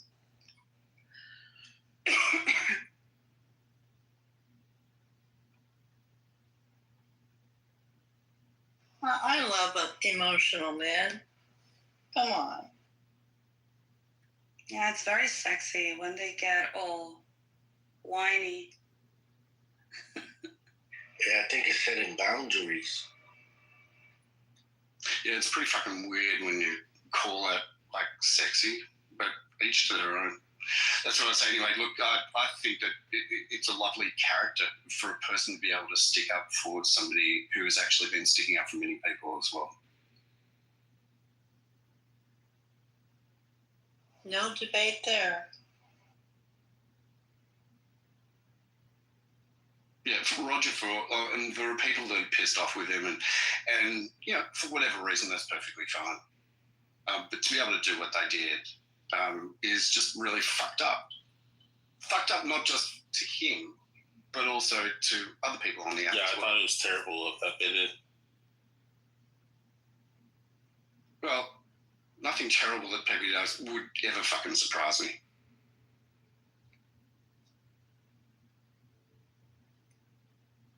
Then he tried to blame it on Adams. That was so despicable. Israel is winning. Almost. Did you hear Israel's winning the war? Israel is winning big. Yeah, bigly. Big time. America and Jewish Netanyahu's the best. I think he should be president of the world. Jewish American open a room. Israel is winning big. Yeah, bigly is the word that Trump used that everybody said wasn't a word. And we found out it actually was. How much you don't understand nothing. How much your mind is completely empty. Understand nothing what is. Ladies and gentlemen, welcome to the show. Almost. Look up, almost. I should invite Shuki in here. Hold on. Make Shuki a mod. He can yell at Amos and say, Amos, you take the Shuki Express. Look up, Amos. Look up. Bring the most stupid person in Clubhouse. Bring him. What are you fucking talking about? Shut up. You thought of a shit on your mouth. Shut up, you dirty faggot. I wonder if there is one person in this Palestinian babies, the gods, all of them be happy. You don't think Israel is winning, Amos? You know that at least the Kaplanists that have children, brothers, fathers. There was a time. At least they don't agree with you that Israel is winning bigly 2 years. Jacobus, you just gotta talk over him. He's never gonna stop. 2 years Israel. Is it concrete? There is one here in this room. One. Israel is winning bigly. Sitting in this Almost, what are you talking about? There's a lot of Jews in here. There's a lot of dollars inside your pockets and you understand. Everybody who's on stage right now almost supports Israel. Everyone in the stage. Everyone on stage supports Israel. Kahana also supports Israel. Kahana also supports Israel. Yeah. No? You said you want Gaza to be gone, right? Almost. Put words inside my mouth. Put what I say, what I didn't say. You know better than me. I want Trump to build a hotel in Gaza. I told you, Demon Hour. That shit'd be good. Why one of you don't go to Gaza to help Israel to fight against Hamas, fight with the Hamasis? No, it's Hamas. They should make Gaza like Puerto Rico. You know how it's like a territory? Why don't you send his child to support Israel in the military? One person can tell me, I have a child in the IDF, he's fighting in the Golani, in the parachuter. Maybe he's a pilot. One of you. Just supporting Israel, bringing Israel dollars, you think it's supporting Israel. So dummy, so ununderstanding the situation. It's amazing how a room of Americans filled up with money, understand nothing. Supporting Israel, Bibi Netanyahu, shocking. And we need to sacrifice the babies. You know that Bibi Netanyahu is a criminal. He's in court. He has 4 judges. And how many judges will be in the future? The rest of his life is only in court. He will be the rest of his life. I don't want to think if the court will send him to prison for the rest of his life. He's a priest, Netanyahu. He's a priest. Yeah, he's a Reese, you see, Tony's one is keeping his coalition. That's all. This is Bentley and Smokey. You don't understand nothing. Nothing. The military go inside. We have 68 people who support him. That's all what you have. 68 stupid like you, coalition members who understand nothing. Who send their children to the synagogue, but they send my children to the military. We need sacrifice. Sacrifice is what's going to give us all peace. Sacrifice the hospital. Yes, sacrifice the hospital. We need a little malak. Send a bit.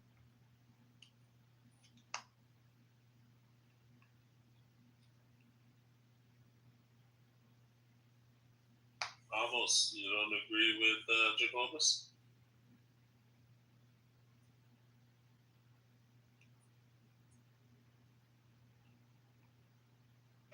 We need to please the gods.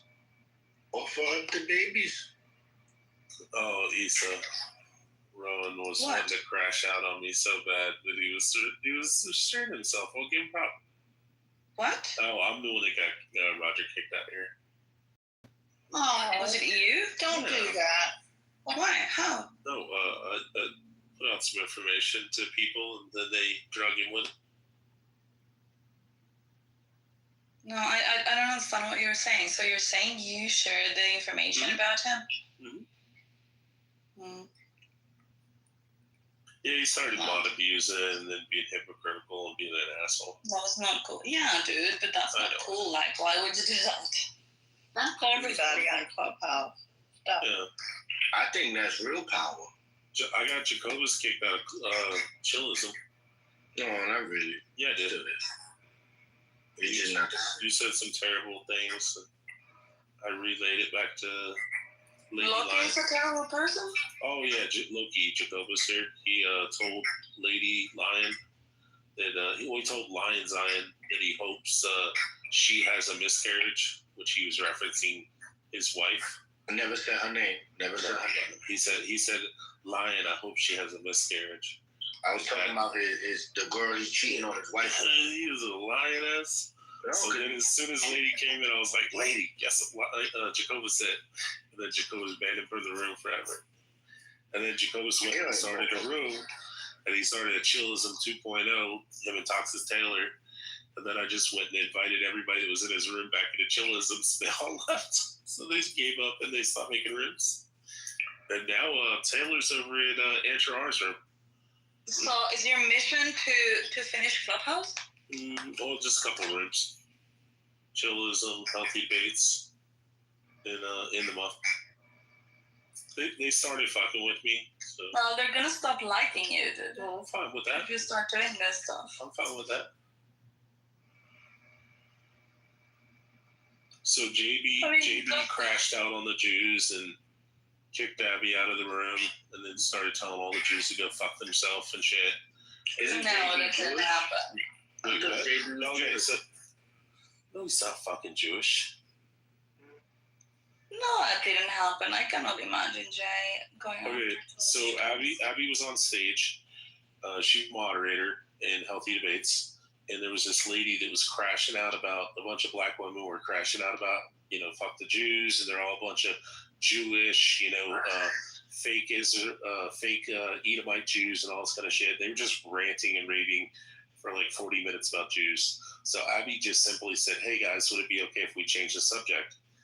And they ended up kicking her out of the room, or JB kicked her out of the room, and then he started ranting. Then I went on stage, and I asked him, I was like, why the fuck are you kicking her out of the room? And he's like, I have to listen to you fucking Jews. Every time I can turn around, all it is everything's fucking anti-Semitism, and you fucking Jews, all you do is fucking whine all the fucking time, and I'm sick and fucking tired of it.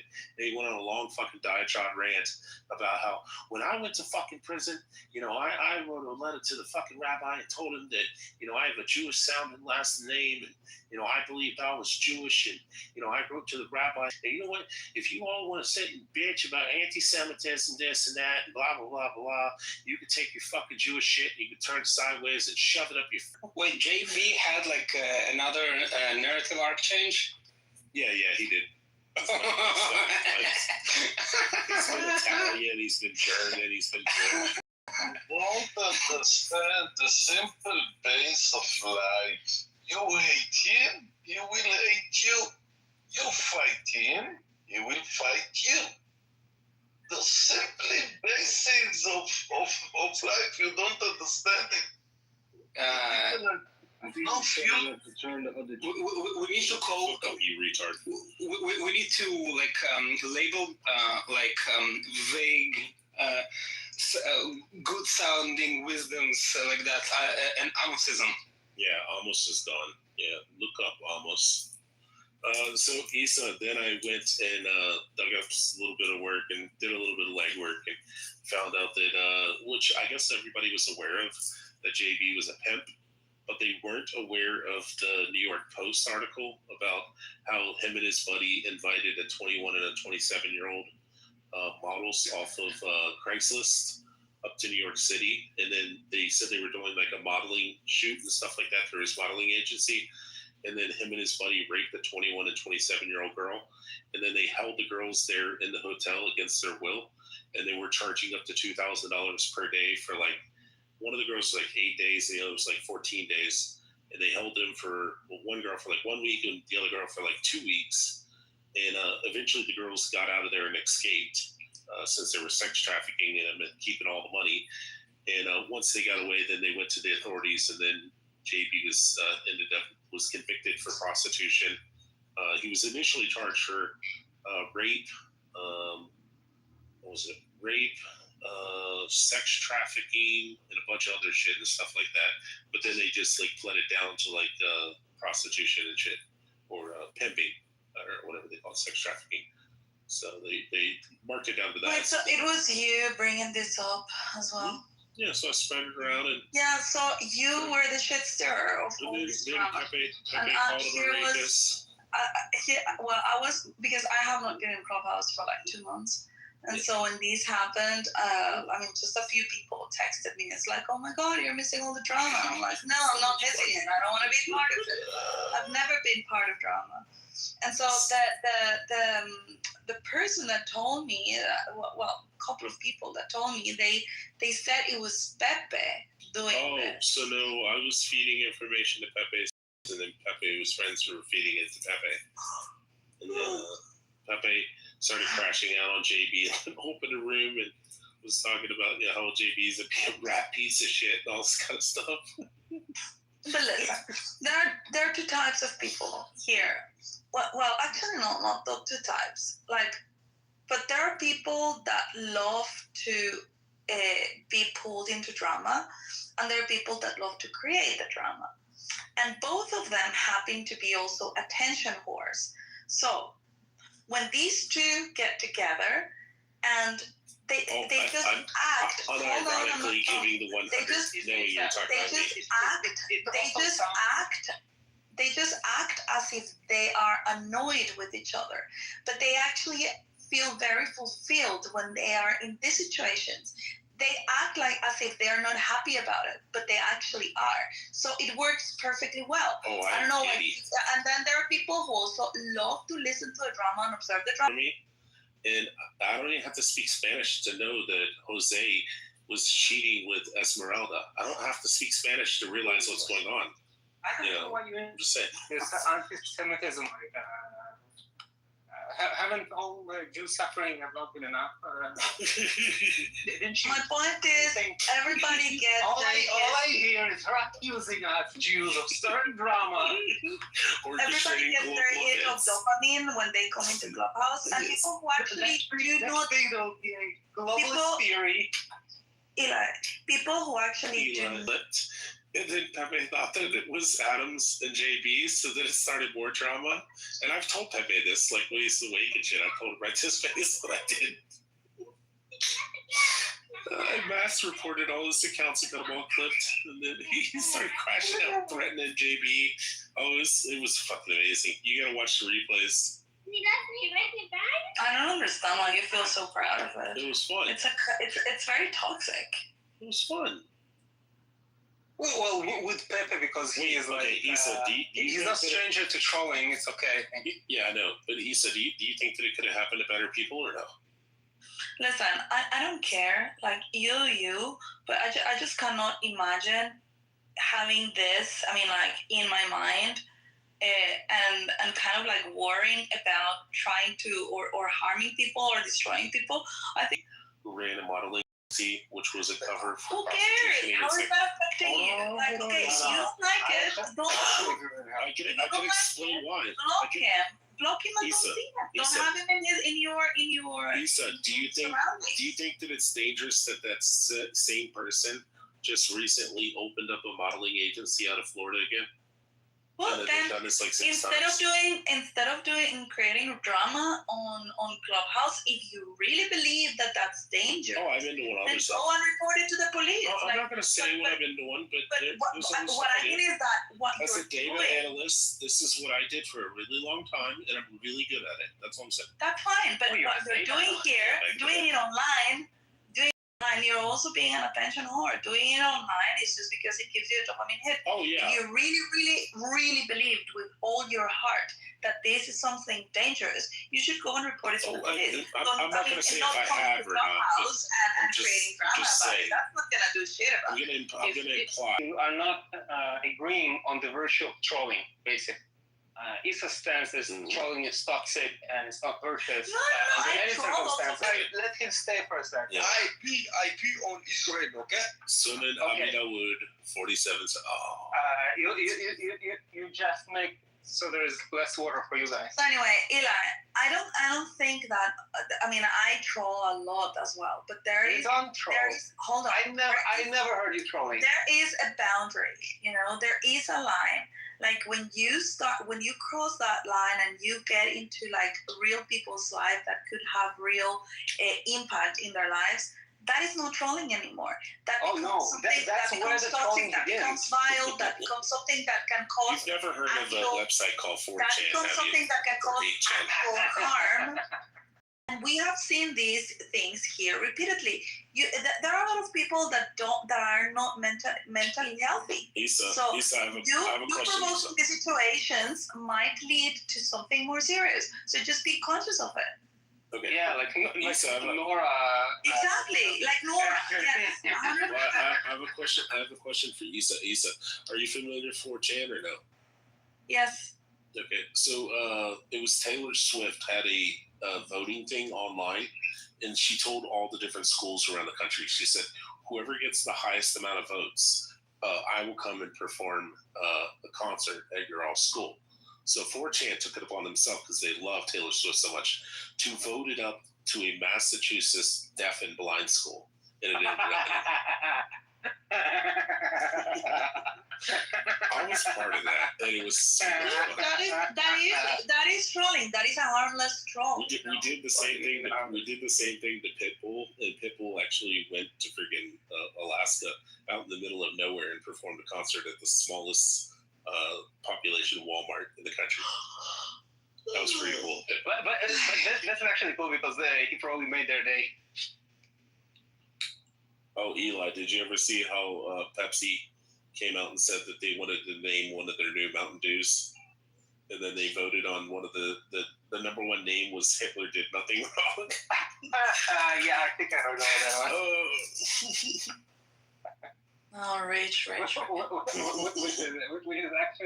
kind of ironic. I've been on 4chan for a long time. But my point is not even that you're creating toxicity in the app. Like, I couldn't care less about the people in the app. But, like, just having those thoughts in your mind, like trying to fuck someone else's life, that is toxic to you, dude. Like, what the hell are you doing? Why are you even entertaining these things in your brain? Yeah, but it doesn't bother me.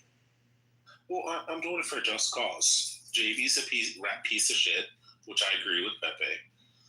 Stirring the pot with Pepe was just fun, just like agitating him, mostly to cause more drama between him and JB, because Pepe in his mind thought that like everybody was coming against him, which there probably was a lot of people coming against him, but partially it was me and my like over 1,000 accounts. But stirred the pot and just made it more interesting, more drama, which eventually ended up getting JB Healthy Debates as moderator. So he's not. He doesn't have the ear of 46,000 people that he can manipulate anymore. Nobody on the app has that. Get out. What? Healthy Debates has 46,000 people. What are you talking about? Yeah, no, they're not active. No, I'm not saying they're active, but they're getting hundreds of people in there a day. In here? No. Are you kidding? In Healthy But Debates. it's also probably the same You people. go by all the time. It's like 203 people and then like 50 people on sit. Yeah, that's probably. It's mostly the same people because people like on Clubhouse is either they're getting stuck here or they like come like once a year. I have 4,500 followers. Those people are not real, like are not even active. No, I know that. But now he's in a room with about 1,000 people and there's maybe 100 active. And he's getting rooms with like 20 people now. No, like listen, I spend in the time in the probably in the biggest, one of the biggest rooms here in Clubhouse every day, and that's the Bitcoin room.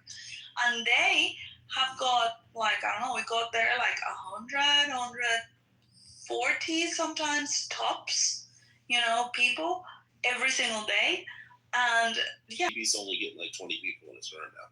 Yeah, but that's what I mean. Like there are no big rooms anymore. Yeah, I know. They just moved JB to a smaller room. That's all. I think if you have like actual enemies, you could fuck with them. Like, why not? That what? Yeah, especially when they're anti-Semitic piece of shits. Yeah, but I mean, I don't think JB is anti-Semitic. I think JB is just a malicious narcissist. Yeah, JB is what? He's a narcissist. What are you doing with your microphone? I cannot hear. He says he's a narcissist and he's also a manipulator. But how does that affect you? It doesn't. He just has less people he can manipulate now. People. Exactly. So when you recognize someone, when you recognize someone is a narcissist, the best course of action is you leave them alone and you don't allow access to your space. Yeah. So, but instead, what you're doing is that you're just following him and getting in his face all the time. So, what does that tell about you? That he's a sheepdog, and all the rest of the Jews are. Sheepdogs protect the flock from wolves. And another anti-Semitic trope. I don't know. I mean, like when I really, really, really dislike someone or I believe that they are a danger or whatever, like I don't try to poke them. I just remove myself. Yeah. You remove yourself and I'll remove them. Don't worry. What? I said you remove yourself, you do you, and I'll do me by removing them. That's fine, but that's what I'm saying. And listen, you can do whatever the hell you want. I don't care. But all I'm saying, Rich, is that you are getting all of this stuff in your head. It should be exhausting to be thinking about this thing. Yeah, but for me, it's not really hard. That's the thing. It takes like 10 minutes out of my day. Richard, what I spend more time. Hold on. I spend more time cussing at Muslims than I do that. Yeah, you see, even the Muslims, it's exhausting to think about them. You don't think we should attack the pedophile death cult? Who removed the pissing on Israel guy? Which guy? The pissing on Israel guy. Who removed him? Talking about Amos? No, the guy that came here with the Arabic accent. Oh, I piss on Israel. I did. Well, but it's about you let people Rabbi fucking hijack the room. I actually thought that you and Rabbi were friends. Listen, we met. I could tolerate him before he became absolutely boring. If someone has if someone is a total degenerate, but at least he has some entertainment value, I'll tolerate them. But as soon as you become that thing was so stupid and boring. And when you remove he kicked me out of his rooms several times when he didn't like what I have to say. For some reason, I was not able to kick him out of the room. So that's the only I tried. You tried. You know why that it was? Yeah. Because you need to go to the three dots and then habilitate the audience, the moving down to the thing.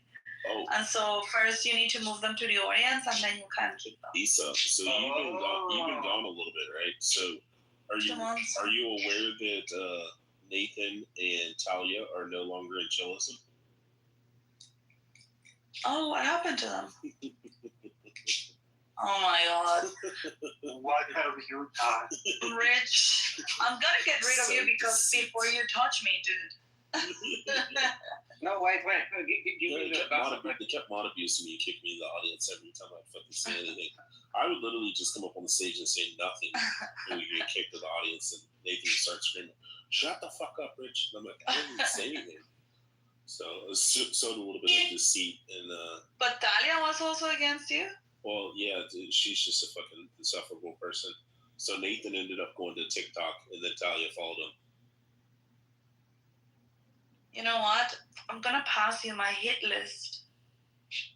Wait, who are they? Who are those two guys? Like, what is their stance or whatever? Oh, I don't go to this. So you destroyed chillism? Is chillism still on? Yeah, Chillism is kicked out right now. What have you done? Around like a wandering. But is chillism alright? Like it's still going? Yeah, it's still going strong. And this guy, Loki, he's from chillism. Yeah, Loki's Jacobus. He's the black Puerto Rican half Jew. And then, so him and Toxic Taylor, who are both insufferable retards, went and opened their Chillism 2.0 room, and then started bringing everybody over there. And then him, Jacobus, and Toxic Taylor kept trying to like hustle me, and since I wouldn't do their dirty work for them, they kept mod abusing and kicking me to the audience. So then I just simply went in with one of my alt accounts and wrote down all the names, which took me like 30 seconds. And then it invited everybody back into the other chillism, and then they left. And then every time they would go into the room, I'd re-invite them back in to the main chillism room where knowledge is at. And then eventually they just gave up and they shut the room down. I mean, there's a reason I lived in Hong Kong, Singapore, and the Philippines for 3.5 years. I'm just saying. I was there during the Morality Wars, there during President Liam in Hong Kong. What kind of data do you? What's that? What kind of data do you analyze?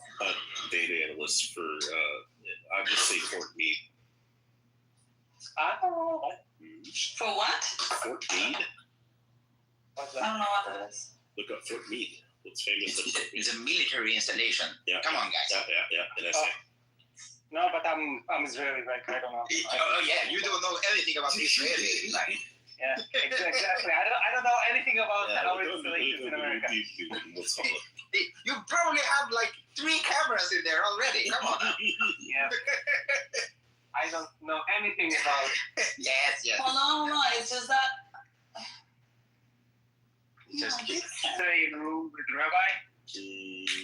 No, it's me. Yeah. It's me. Like I was the one arguing with the rabbi. Which one, McDickerson? Yeah, McDickerson. Yeah, McDickerson's a faggot. I find him to be a very funny guy, and he is a troll. Now, what the part that is not I think he also trolls when it comes to the Jews, but there you can actually say that he really dislikes them. And he trolls them, but really? It's just exhausting. It's exhausting the way that he does this, because it's just like becoming nasty and interrupting, and he just wins by exhaustion. You cannot really debate with him. But my favorite part about him is to have Bible conversations, because he knows his stuff. He doesn't know shit. To go back and forth, very knowledgeable on that. He is complete imbecile when it comes to the Bible. Okay? He knows a few quotes. He knows a dialogue tree that he must stick to. Other than that dialogue tree, he is completely knowledge for anyone who studied Bible seriously. He will evade. He will get back into the dialogue tree. He will gaslight you. He will disrupt, be obnoxious. He will employ the same tactics to go back into the dialogue tree. Maybe. It's a known pattern. We did have like a proper conversation about that. It was probably like 2 years ago, actually before the 7th of October, because then on 7th of October, when the 7th of October happened, then he just he lost it, and he became like super nasty and whatever. Listen, I got his like knowledge about the Bible the first conversation that I had with him. As soon as you mention something outside of it, and listen, I've studied Bible like all my young life, and of like, course you're Jew. You guys but like most Israelis, secular Israelis do not. But I was growing up like in a. Are you an Orthodox Jew? No, I was raised as one. Okay. But I'm atheist. I remember some of my Bible, right? So as soon as you start talking about something outside of his like the course that he. Eli, not to say that you are wrong, but isn't this how most people discuss subjects when they are arguing, right? You hear it among the Muslims very often. Yes. Yeah. So it's not unique for him, but I agree. It shows that you're not willing to kind of you have your position and you're not willing to engage. But I push back on the fact that he's knowledgeable. Like if somebody, for example, argues evolutionary, I don't know, Darwinism, let's say. Yeah. Okay. You can know all the talking points to argue a creationist. Yeah. But if somebody will tell me like, oh, that guy is really knowledgeable, but I know that he actually like he never studied the field, he never like he actually like from talking points. So this is what most people do. Yes, right. It's fair. I mean, I also do some trolling, but I think for me it's more important. You're a terrible troll. Yeah, I know, Lisa. Thank you. but for me, it's more. I value more the exchange of ideas and a conversation. So if we disagree on something, Eli, I am more willing to be like, you know what? Let's agree to disagree, rather than spend 5 hours trying to break down each other's best arguments. For me, that is it becomes not very productive. What do you do with people who are not interested in the exchange of ideas? Well, in that case, it depends. It depends on the context of the room. If we are 20 people in a room, you don't really have the same amount of time and also patience among the rest of the people. So you kind of have to be a little bit mindful. But again, it depends on the context. In the context of yesterday's room. In the context of yesterday's room, we were, maybe 5 people in the room, not many people in the audience. Then I think he's a rabbi. Yeah, exactly. You mean when they entered to disrupt and talking about the Jews? Yeah. But shall we I didn't remember that Alex was there. Now I remember. Yeah. And then in that context, I think we could sit there for at least 1-2 hours. I don't think we would reach. It's very clear that he's not going to change his mind, no matter if we debunk everything. Or maybe, as I tried to do before, It's not even about changing their mind or not. It's about the lack of awareness and the disingenuity when you're having a conversation. Because you're coming to the conversation not looking to actually find the truth, but you're coming to the conversation trying to just embarrass the other side. So when you enter the conversation with that motive, then there will be no dialogue. And that's it. Like, he was making so many assertions about something that was completely in his mind that, he was putting dots together, and you could, if we are going to be fair, it's like, okay, we can entertain and try to understand his thinking process and what things he's been bringing together to make sense of his idea. And that's fair. But then that's fair only if you are pretend that the person is exchange of ideas. Yeah, but that's fair. But then when I wrote the Iran side of it, remember, Eli, when I brought the Iran side of it, he was like, oh, no, your stuff is baseless. Like, what evidence do you have? You're just making a lot of assumptions. I'm like, oh, I thought that's what we were doing, like creating our own theories based on what our heads are imagining. Ooh, Isa, did you also hear that Adam's got like 6 of his accounts clipped? No, I don't. I'm not that closely related to him. How valuable or useful is like account right now? Because if the 100 points of numbers can generate as much as you want, right? Eli, What's that? your microphone is shut. I don't know why. Fuck that shit. Maybe I'll break the new AirPods. No, you know what? Yesterday I think you deactivated. Headphones. Let me just say this. Yesterday. See what I have now. Now it's That's perfect. much better. What'd you ask? No, I have voice isolation now. Okay. What was Yeah, your now question? you have voice isolation. I haven't. Right. Readily available. Where do you get the virtual numbers from?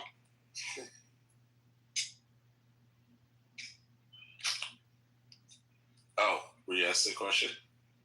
Where do you get your virtual numbers from? I'll send it to you in the back chat. Okay. What numbers are we talking about?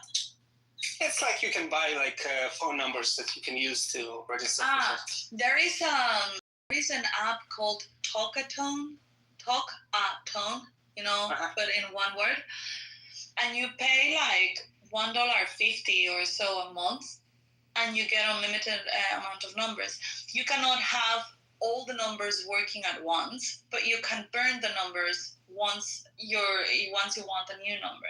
So you can use that, and it's just like to receive texts, but that's all you need, you know, for Clubhouse. So you pay like what? Let's say $2 a month, you know, and then it gives you a number. If that number gets skipped, you burn that number and you get a new one, you know, and then Thank you. You do that. Yeah, it's in the back chat. Thank you. Which one is the one that you're using? I'll send it to you, Issa. Okay. He doesn't want to disclose his Like, sources publicly. I only have my account, and my account is linked to our I may or may not run the website. And may or may not steal our information in the process. It's monetized. Rich, you have my Telegram, right? Because I think. No, I don't. You gotta watch a 30-second video every 24 hours. That's how it gets monetized. Can you send it to me on Telegram instead of on the back channel? It's the same name as here, just one word. Or just send it to you in the back channel. Huh? I just sent it to you in the back channel.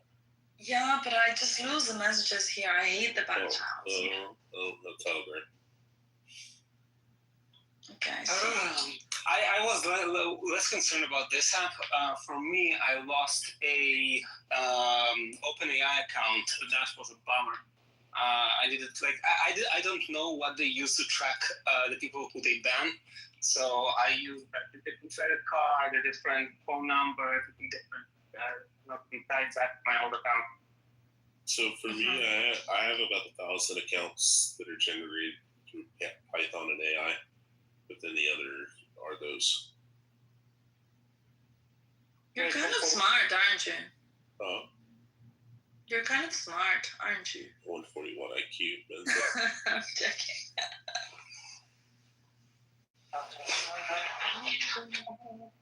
So 1.5 to 139, 139.99 is considered gifted, and anything above 140 IQ is considered genius IQ. So when you increase 10 IQ points, it's like decibels. It doubles. So when you go from 90 to 100 decibels, it doubles the sound. You go from 100 to 110 IQ points, it doubles the speed at which you problem solve. I have done 2 IQ tests in my life. What'd you get? I don't want to say. Jacobus has got 83 on his last one. Sub 85 is considered mentally deficient. It's 13% of the U.S. population. I got, in one of them I got 134, and the other one like 132 or something like that. Yeah, so you're in the 99 percentile or top 1% globally. The threshold's 131.5 or higher for Mensa. Yes, I have a question for you. A quick IQ test. What? I have a quick IQ test for you. Question, ready? Just have in mind that I am a woman, okay? Yeah, it will be. I will later on. I will present the same question adjusted for the female brain. Okay. Okay. Perfect. Okay. So the question goes like this: you have 5 machines. They make 5 donuts in 5 minutes. How long will it take 100 machines to make 100 donuts? I don't know, like one. Just think about it for a while and then give an answer. How much time, you say? How much time will it take 100 machines to make 100 donuts? Assuming 5 machines to make 5 donuts in 5 minutes. One is dead. One. It takes 5 minutes. No, Wait. Wait, All right, Eli, I got a Mensa question. Okay. One. Wait, one second. Oh, okay. 5 machines make 5 donuts in 5 minutes. Yes. So yeah, that's 1, 1, 1. And then, so how many machines would take? No, how long will it take? How long will it take for 100 machines to make 100 donuts? And please don't say anything else. Don't say anything else, please. For 5 minutes only. 5 Please minutes. please. Are you sure it's 5 minutes? Hold on. Everybody's confusing me. Hold on. Listen, okay, I will spin this question. Yeah, 5 machines make 5 donuts in 5 minutes. That means that every donut takes 5 minutes to be made. Exactly. So 100 machines to make 100 donuts would take 5 minutes. Yes. Okay. Make 1,000 donuts with 1,000 machines, so it will take 5 minutes. 5 minutes. Okay, Yeah, so exactly. Here, the key is like to know how many minutes does it take to make a fucking donut. Yes, exactly. But so the question for women.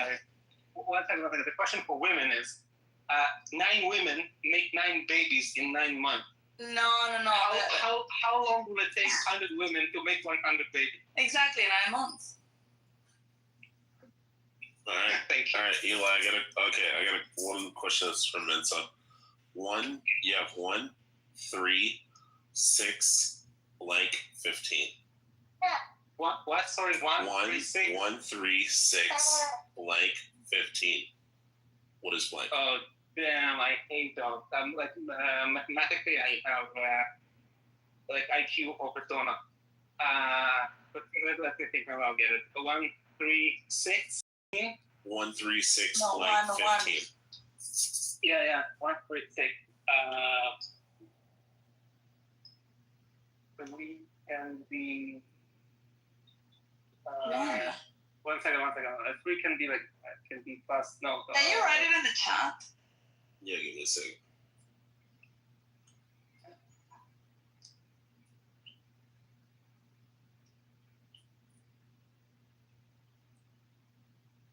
Make sure you make spaces, like long spaces in between this. This series. Yeah, I could use question mark. 1, 2, 6.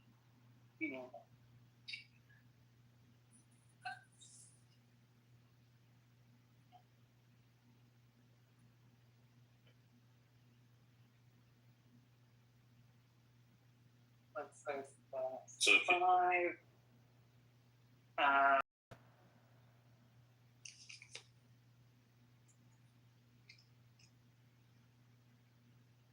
It's 10. Because one have a 1 gap and second Yeah, it increased by an increment of 2. Yeah, it is. 3, He is right. Or increment of 5. That's the point. Exactly. So It is. I was trying to calculate, but you messed No. up thinking. What? Okay. The first Is is it plus 2, the Yes, second it's plus 10. 3, Yeah, the fourth plus 4, and then the next one is plus 5. Yeah, okay. I was trying to. I'm super slow in So calculating. one thing I was gonna explain about here's like how I said that for every 10 IQ points it doubles the speed that you problem solve. So the average IQ is like 100 in the United States. For a person who has 100 IQ, like most people, it would take them maybe 40 seconds to figure it out, or 60 seconds. They're gonna sit there for 40 to 60 seconds, and they're gonna go, shit, blank is 10. Okay, cool. Marilyn Von Sanvant has a 238 IQ. For her, when she opens it up and she sees it, her brain automatically fills in that it's 10. She doesn't do any math. She doesn't do any thinking. She just opens it up and looks at it and just knows that it's 10. Lucky people. Lucky people. Yeah, look up Marilyn Von Sanvant. She's the highest Mensa IQ test, 238. I think there's an Indian kid or something now, too, that's higher. But through Mensa, the highest one for the longest time was Marilyn Von Sanvant, the 238. And do you think that IQ can? Well, I think that it's a mix, right, of nature and nurture. Because there's no indication that it's nurture. It's all nature. But like the nurture part is like when your brain is exposed to certain things from a very young age, you like pick up stuff more quickly. That has with it has to do with neuroplasticity, Isa, and it is a little bit of a, let's say you're paraphrasing it a little bit, because this is of course one of the key reasons why a lot of like libtards they wholeheartedly believe that if you are exposed to an environment where learning is encouraged, that it is positive for your development. And while that might not be totally untrue, nature has a bigger you should have a baseline, But if you have Alex, one thing I was going to say, you have the baseline, but you also have to have the tools. So if you don't have the tools, if you don't possess the information, the knowledge, how to like figure out that it's 10, you don't know your multiplications, addition, and stuff like that. It's a waste. Let me say something. There's something to take for nurture when it comes to fucking up your child's ability to get to school for better. Oh yeah, you can't really fuck the kid up, but there's still a baseline. The way that they know this, the way that they know this is they've tested twins. Yes. So they have identical twins. Both of the kids come from fucking low IQ, 90 IQ drug addicts, where the parents both overdose on fucking fentanyl or heroin. And both of the kids get separated. One child goes off to an extremely affluent household where they get the best tutors and the best schools and the best everything. And then the other kids get sent off into the fucking ghetto. And both kids, when they're reunited later on in life, are tested, their IQ are almost identical. But then you also have other examples of, the father's a physicist and the mother's a fucking neurosurgeon, and they're driving along in their car and they get killed by a fucking semi-truck. Then the kids get separated out through adoption. One goes to an affluent family, the other goes to a poor family. And when they're tested, they're almost identical. And those both kids tend to have an extremely high IQ. And the two drug addicts have the fucking low IQ. Yeah, and that was exactly what I was going to say as well. You do have some, for example, breastfeeding accounts for some amount of IQ points. Yes. For example, how much, but it's a known effect. That is true, Eli. But even if you give, Somali children breast milk, they won't jump from sub 8 IQ to like Ashkenazi 140. Well, Alex, the median before Ashkenazi for the high ethnic group globally is 115 to 117, which is Ashkenazi's. So are you saying that all we need to do is feed breed with Jews milk to all the breed with Jews. Breed with Jews. Yeah, exactly. Just send all the Somalis to Israel, and they will become smart. Just feed them. Japan has the highest IQ, median IQ, which is 107. So I was smart. I'm married an Asian, and I'm Ashkenazi, so we're gonna have super fucking predators. Yeah. Can we please send a ton of Jewish milk to my country? I need to make them smart. Spain? No, Guatemala. Or Guatemala, yeah, you're from Guatemala. Spain. Actually, maybe the Spanish are a little bit more nowadays. Yeah, exactly. The Spanish guys are dumber than Guatemalans at this point.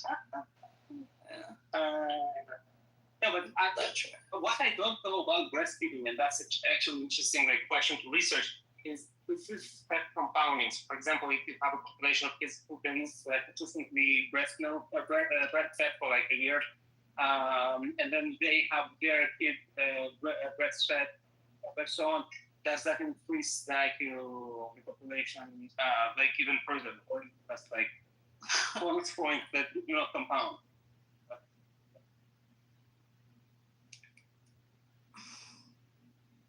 But nutrition or nutrition overall accounts for some IQ points, essentially not correctly with high nutrition to have high rates.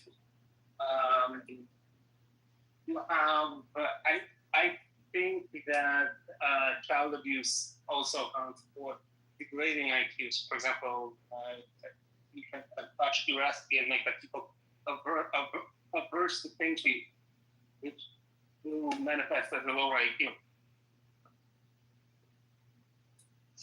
Does the IQ?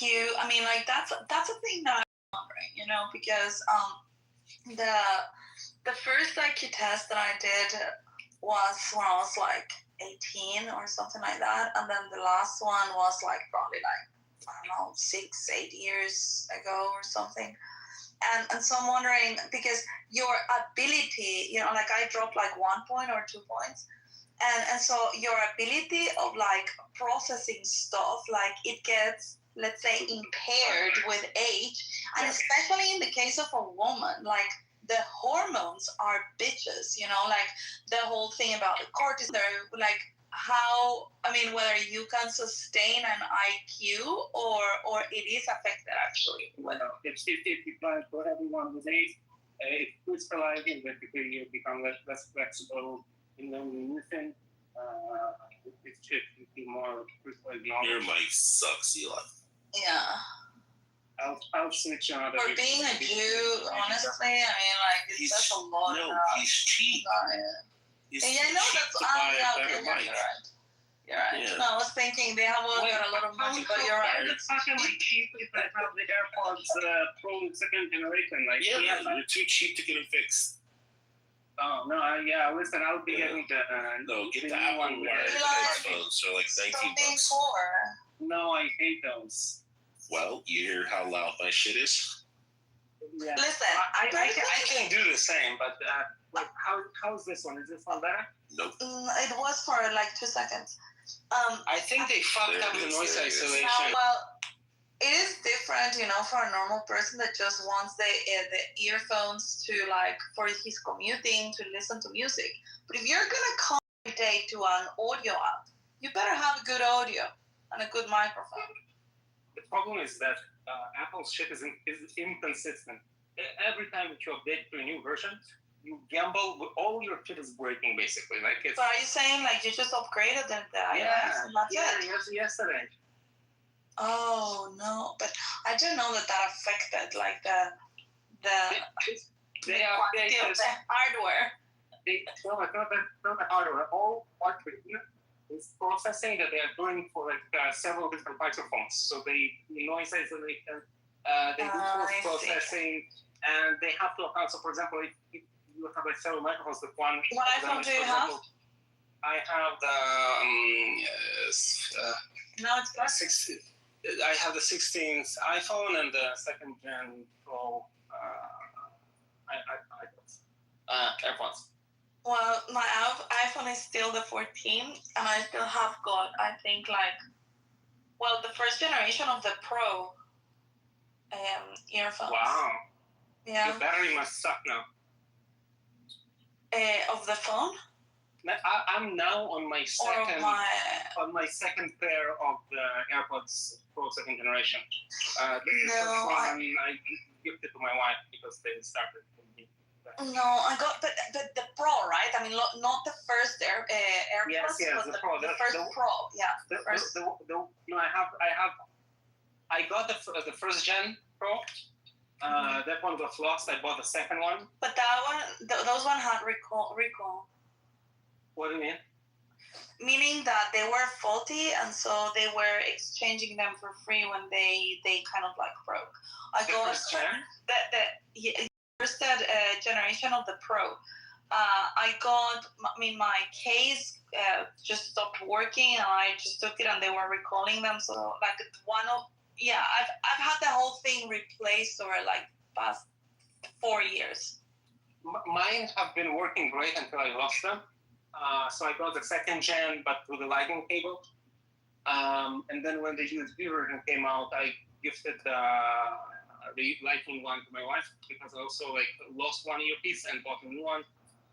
But they have not been equal in terms of how their noise installation works. The problem, the microphone degrades with time because, like, I don't know, maybe there's jerk of them. And like I live with them, like they're always in my ears. So, like, you know what they should actually be doing that I don't know. well, I don't think it'll make too much sense either way, but like waterproof. Oh, the new one. The new one is waterproof. It's like it has IP rating 5.7 something. So the 5 is like dust resistance, and 7 is like they're fully submersible. Your Bluetooth, right? And so you leave your phone like far away, so you cannot really swim with it. You have to have the MP3 integrated in the thing. Right, but it's not just that. It doesn't penetrate water at all. Like if you have your phone around you, and you submerge both video piece and the iPhone in water, like even if they're close by, they will not receive the signal. Yeah, exactly. So that's a problem. So the ones that I have seen are like MP3. I mean, like it has the MP3 inside of the earphone. Right. And so you can listen to music while you swim. Yeah. Well, hello. Yeah, like when you're in the gym, at the gym or something. But still, like the new version is fully submergible. So they're supposed to be. So you can shower with them. Yeah, they advise against it. I'm actually also not very careful with mine, so like I take that back with them. Same. I sometimes get in the pool with them. Like just like outside. Not like swimming, but like just like cooling in the pool. Yeah. Right. But also like if you get the mesh filled with water, like you have to dry it. Yeah, I know. Even if they're resistant. But that also happens with sweat. Well, I don't sweat that much. For me, like out the whole Apple product line, there's nothing better than the AirPods Pro. Like this is, I think, the main reason why I still have their products.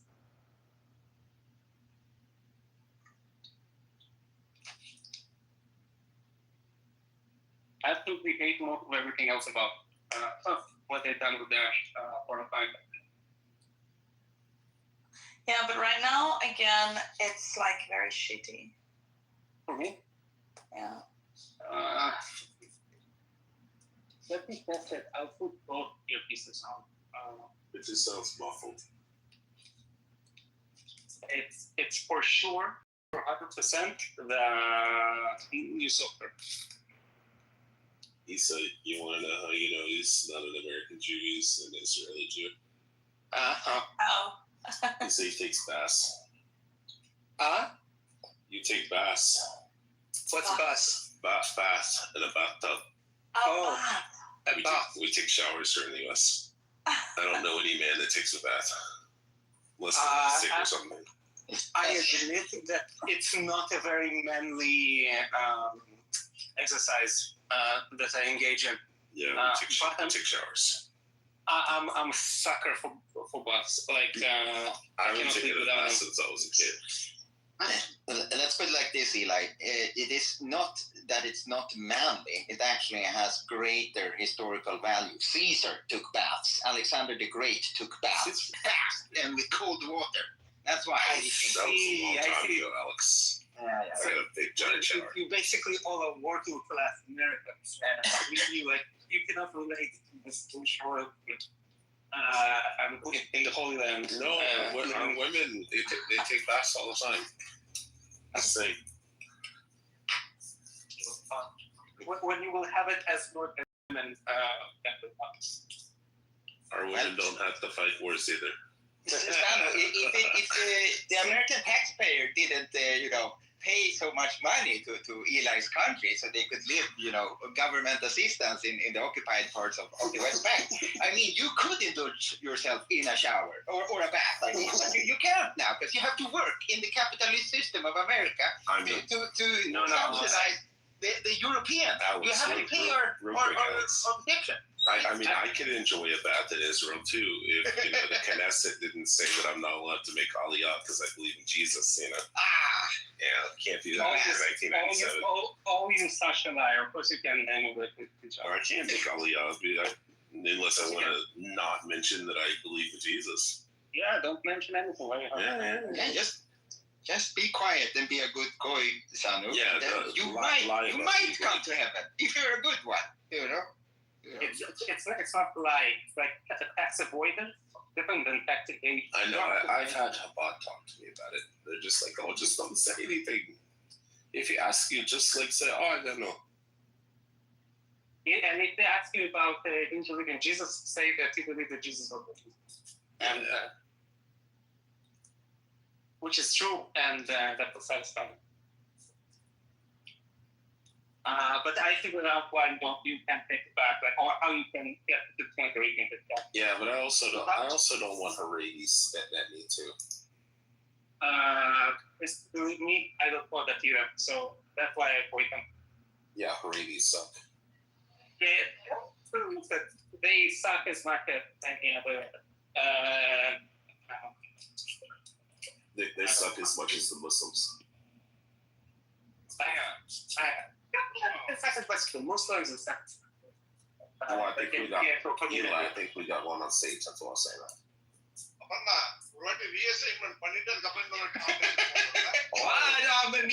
No comprendo. No, it's not comprende. It's a bit a bancho, mother child, uli mother child, uli mother child, bancho.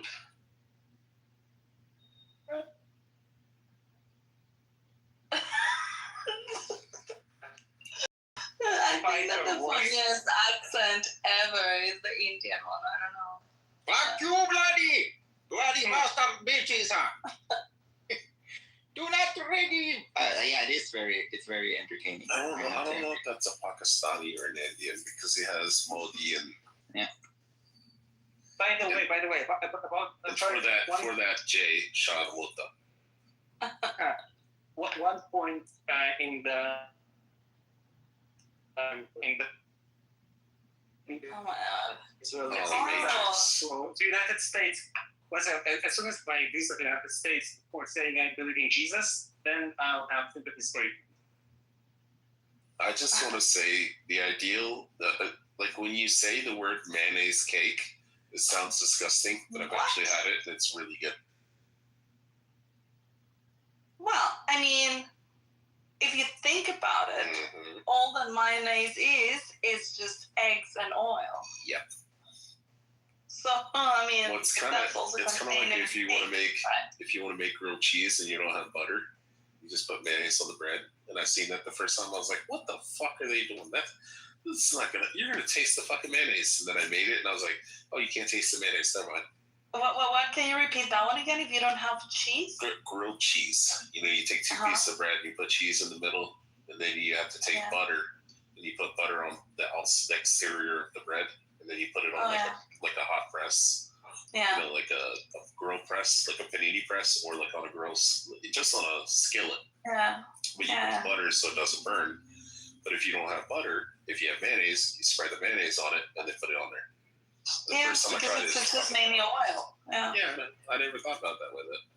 So, like, when you read the word mayonnaise cake, you're like, bleh, and then you're like, oh, it's actually really good. Yeah, I want to try this other thing that I've been seeing in YouTube on how to do a chocolate mousse. And they just put boiled eggs, and I think and then they put chocolate. I don't know, there's a third ingredient. I think they put like a little bit of like yogurt or something like that. And they just have you ever had chocolate blend mousse? it, and it's chocolate mousse. Oh, with boiled eggs. I didn't know if you had never had chocolate mousse before. Oh yeah, of course I've had. All right, have you ever had key lime pie? No, not this. You know limes? I've had it in Spanish. You know limes, the juice, lime juice? Oh, I hate lime pie. Oh, so this one's like phenomenal. It's kind of like a mix between like a pie and a cheesecake, but it's fucking phenomenal. And the key limes come from southern Florida. Oh, key lime. No, I hate that. Oh, really? I love it. Meat on everything, I put lime. Oh, yeah. I put it in my water. Salad, everywhere. But the things that are like, let's say processed lime, whether it is like a cake, or cookies, or even like gelatin or candy with lime, I hate it. Not really. Yeah, I don't like that. So I just took a whole lemon and just cut it in half, and then I squeezed both halves into a. So okay, the way that I. Random topic. So whatever you remember my rooms and stuff when I used to run rooms, Isa. But whatever you don't remember when I used to run the rooms that I bought you? I don't remember you from that time, I think. Oh, okay. So what kind of rooms were they? Just the same kind of rooms we're running right now. Okay. We used to get like 300 to 500 people in the room. Hateful ones? No. Just like politics, debate, politics, religion, race, all that kind of stuff. Like chillism shit. But the trick is as soon as. What was your name back then? 3x+1. Oh, okay. Yeah, like what you do is like this midwit named Sam that just came in. As soon as he comes in, the redhead. Yeah, the ginger snap. So as soon as he comes in the room, you like send him an invite. And then when the next person comes in, you send him an invite. You get the same contact. Ginger You should change your name to Sam the Ginger. Or Sam the Midwit. I think we should have like a trivia competition with me and Santa right now to see who knows more stuff. Oh yeah, we should definitely do that. Microphone in this room. Just got an Apple wired headphone. I just think we should just like find out who knows more stuff because he's like calling. Yeah, you're a Jew, so I can't believe it.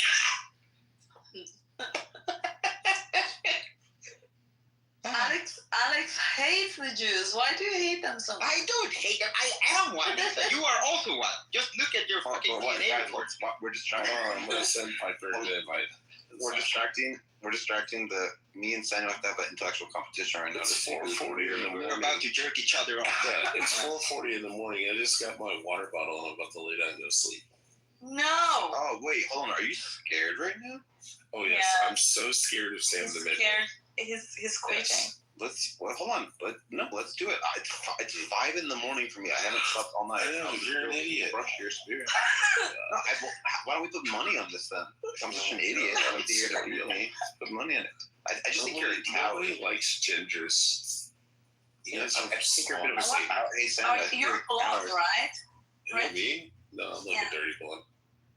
Okay, so blonde and a ginger getting the mug. Actually, my dad had strawberry blonde hair when he was born in my mom's. Why is this coward unwilling to have strawberry blonde? Yeah, why strawberry is this coward unwilling to have the conversation? There's a lot of ginger Jews. Why what is the this hell is strawberry blonde? Why is this retard not blondish red? This retard not willing to have that intellectual competition thing? Do you guys have real beef, or are you just trolling? Yeah, no, Sam's a midwit, and I was calling him a midwit. Hey, retard. Let's find out. So here's the thing. Also, it's real beef. I thought you were French and you were just... No, retard. Hey, retard. Sam Smith's let's have a competition. It's retard. Real beef. Okay, so let's find out, retard. Hey, retard. Hey, retard. Now you can say Sam, just retard. Come on. Yes, he's a retard. You can do better than that. The thing that retard. Let's have a competition, retard. Is if you say that he's lacking intellect. If you say he's retard, let's have a competition. Oh my God, he's so self-conscious. Hey, retard, let's have a competition right now. So, like, the thing that I would never do is actually engage can with I him. ask, hold on, both Because of you. even engaging Can I ask you, would put him on the same level of you know less than me, retard. Can I ask why do you guys hate each other? Sam's I don't answer because he's a bully and a retard. A bully? How has he bullied you? He's been calling me a midwit for no reason. I come to a room, he's just insulting me. But why do you just get offended by that? Wait, you just asked me why is he a bully, and I said I come into a room and he insults me, and then you're confused about why that's a bully, Issa. Oh no! What I'm saying is that hold on, what I'm saying is that somebody insulting you, it's your choice whether you get offended or not. Yeah, but it's not whether he's a bully or not. Whether I get insulted, whether I get offended or not, doesn't change whether he's self-conscious about his intellect. Now, Sanu, why do you insult him? Oh, you're talking to me? Sorry, Rich. Yeah. So I was beating the brakes off of Sam one day, and then he got really pissed off and started crashing out and screaming, and then he kicked me into the audience. Then I was berating and haranguing him in the chat. So your ego was hurt. No. I was fucking with him in the chat, but he kicked me out of the room. So then I went into a room where Piper was insulting his intellect, abusing the fuck out of him and telling him that he's a midget. Piper, come on. I know, but check this out. So then Sam starts desperately pleading to everybody on stage. Think I'm as smart as everybody else in here, and even I can't remember who. That doesn't answer the question of why you're bullying me. Hold on, dickhead. Why was he condescending, narcissistic piece of shit. The reason why you're a bully, and you're insecure about you're your a intellect. sadist. That's why you're a bully. You're a piece of shit. Okay, listen. You treat people disrespectfully. You're a sadist. That's why you're a bully. You treat people. You like who hurting believe in God. You like hurting people. You treat them like you enjoy and you abuse people. them in your room. Lisa, Okay, the reason so I thought he enjoys I thought causing that this sadness to other human beings. I thought that That is this was sociopath. I thought that this was a measuring thing, but it actually is too Sam said and bitching. yes, I agree. Sam will stop.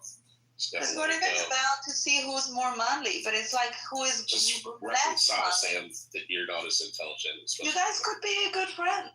You both. No, are I don't good. think they're retards, actually.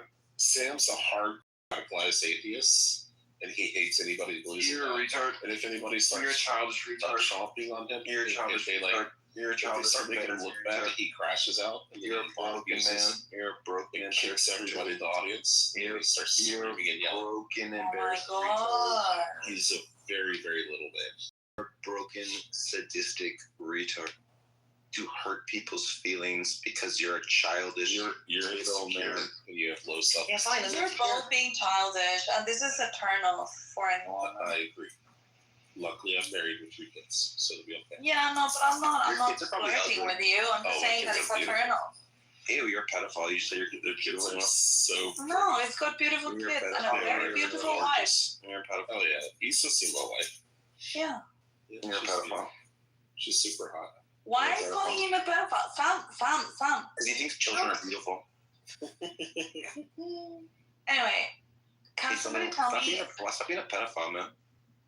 You see, you're doing it. So you're coming here like a whiny bitch complaining about his Shut the beliefs, fuck and up, now you you're dumb calling him a pedophile. Wait. I also think that children are so beautiful. Like, yes.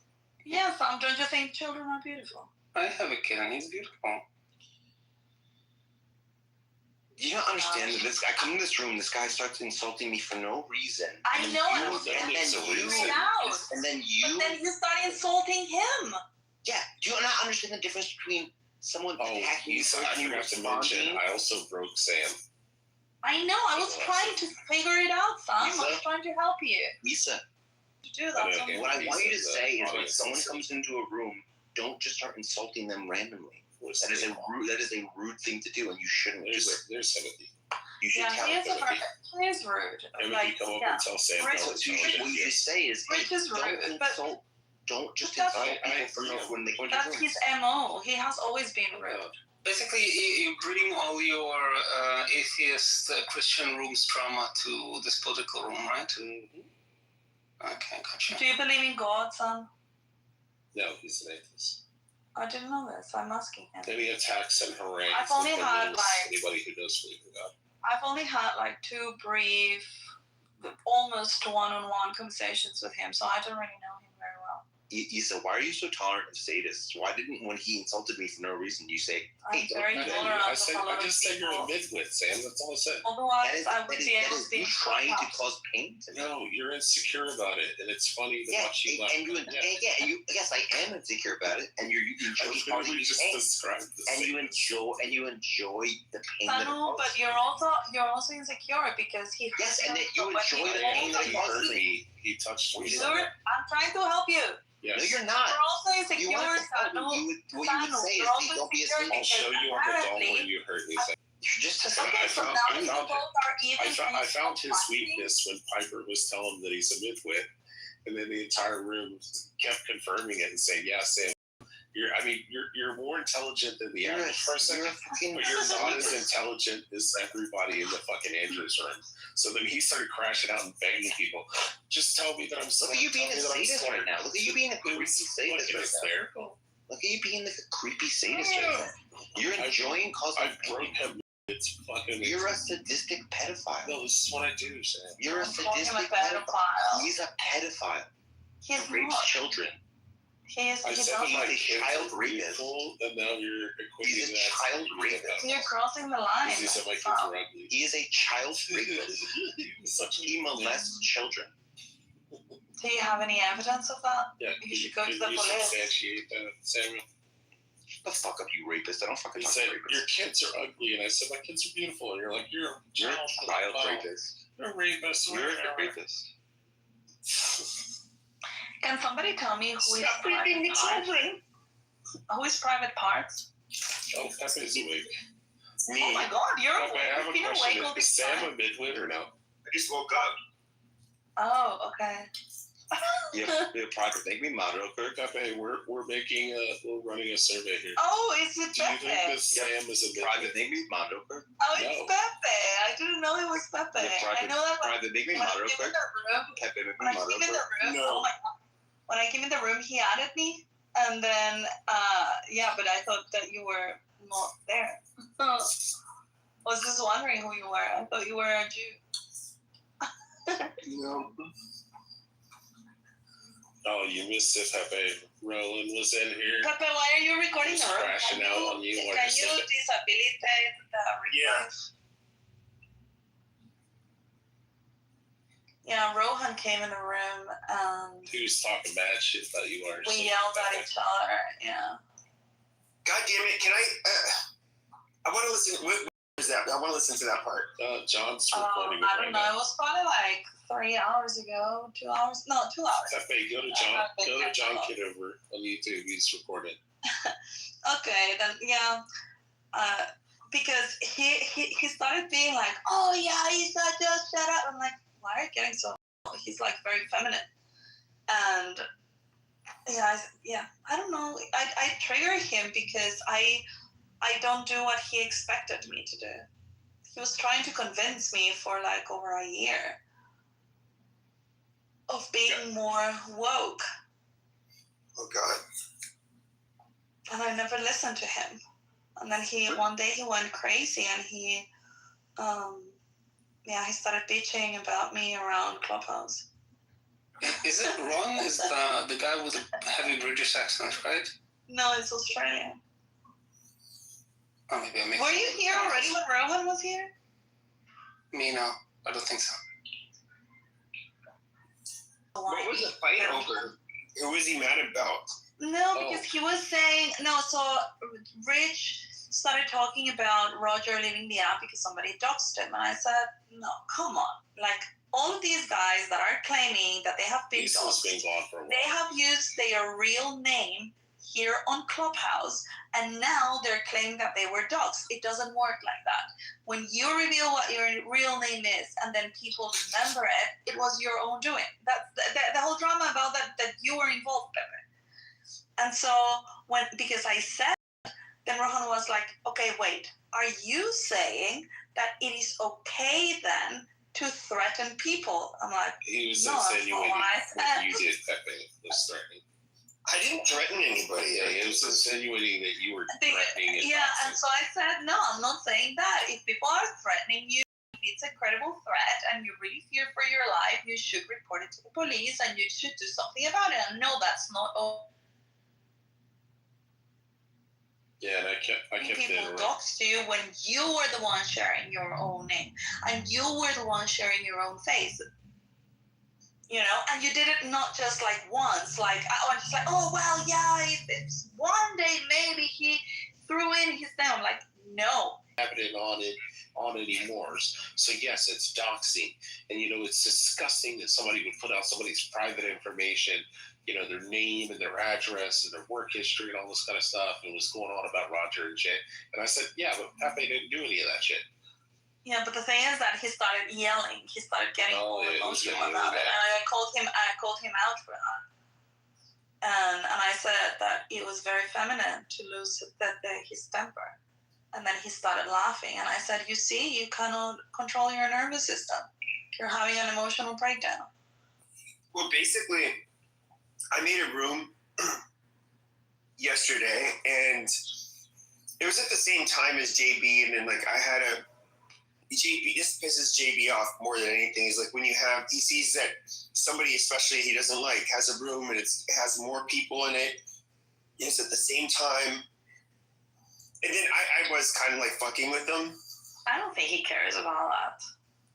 Oh, he does for. He's trust me. He has a very. He gets he's basically commented on this shit. Like he likes to be the. You notice how he always like brags about like, oh, I'm the number one. What is it? Moderator on Clubhouse, like stupid shit. He's just a very narcissistic person. And then at one point, his rooms on Clubhouse. he had the name of his title was like, "Is it okay to be proud to be white?" And then we kind of like got over the topic I was talking about this, and I changed my title to like, "Yes, it's okay to be proud to be white." And then, long story short, I noticed like my account gets clipped and it says doxing, and I'm like, "What? Like doxing? Like what the fuck?" And so I already know it's him. And there was people in the room. One of the people she's somebody who has Clubhouse's number. She can get you doxed. Then you have, but I think he also has a particular person's number, I think at Clubhouse. And so I saw this person clips my account. And then, I was able to like basically view the room using another account, and I could see like, there's this Clubhouse employee was in my room, and the room was still going. I was not a moderator of that room at the time, or even, I won't say anything else, but then like my house gets clipped yesterday. Oh, again? But you've had your house clipped like 4 times already. That's ridiculous. And I got my house taken away from me, though. I need to try to see if I can recover it. The weird thing is, though, and I think like what's happening is he's probably saying like, oh, kind of like Rohan. And it could have been Rohan that even introduced this Clubhouse employee to him. And he's like, I think he probably has heard like this story, this Clubhouse employee. Like, oh, he's doxed me. He's doxed my family. He's done all of this shit. And he's probably like, oh my God, he's such a horrible person. I've got to get him off the app. And he just doesn't know. But long story short, also the other night, there was a room that Jay had started, and then somebody had made me a moderator in that room. Once he like signed off. I wish I could press your speed to 1.5. My bad. I wish I had a button somewhere. I know. I'm sorry. So I just woke up. Jesus Christ. So he made a room, and then I ended up. Somebody made me a moderator in his room once he left, and then I ended up. He ended up finding out, and then he was like telling this person, he doxed my family. He messed with my family, which never happened. He's just telling this lie to everybody. All right. Well, I gotta be up in 2 hours. Good night, guys. Be safe. Do you have to work in 2 hours? No, I gotta take my kids to school. But Pepe, if Sam comes back in, just invite him up and keep calling him midwit, and he'll crash out. It's really good entertainment. No, I think he was kicked. Did you? I thought I kicked him because I was worried Pepe was gonna make him on. Oh. You see, you're very insecure. No, I didn't want to be out of the room because then I have to go get another account. I don't know. It's just too much fun. Okay. Well, good night, Rich. All right. Alex, remember, midwit. Yeah, sure. Okay. Alex is a midwit. I have to Google what midwit means. Hold on. It means essentially usually is someone that is in the average. What's a literal? Someone of average or slightly above average intelligence who believes themselves to be exceptionally intelligent and holds conventional, often socially acceptable views as profound insights. Exactly. That fits Sam to a T. The term originates from half-wit, referring to a person of average wit who cannot connect complex ideas. Oh.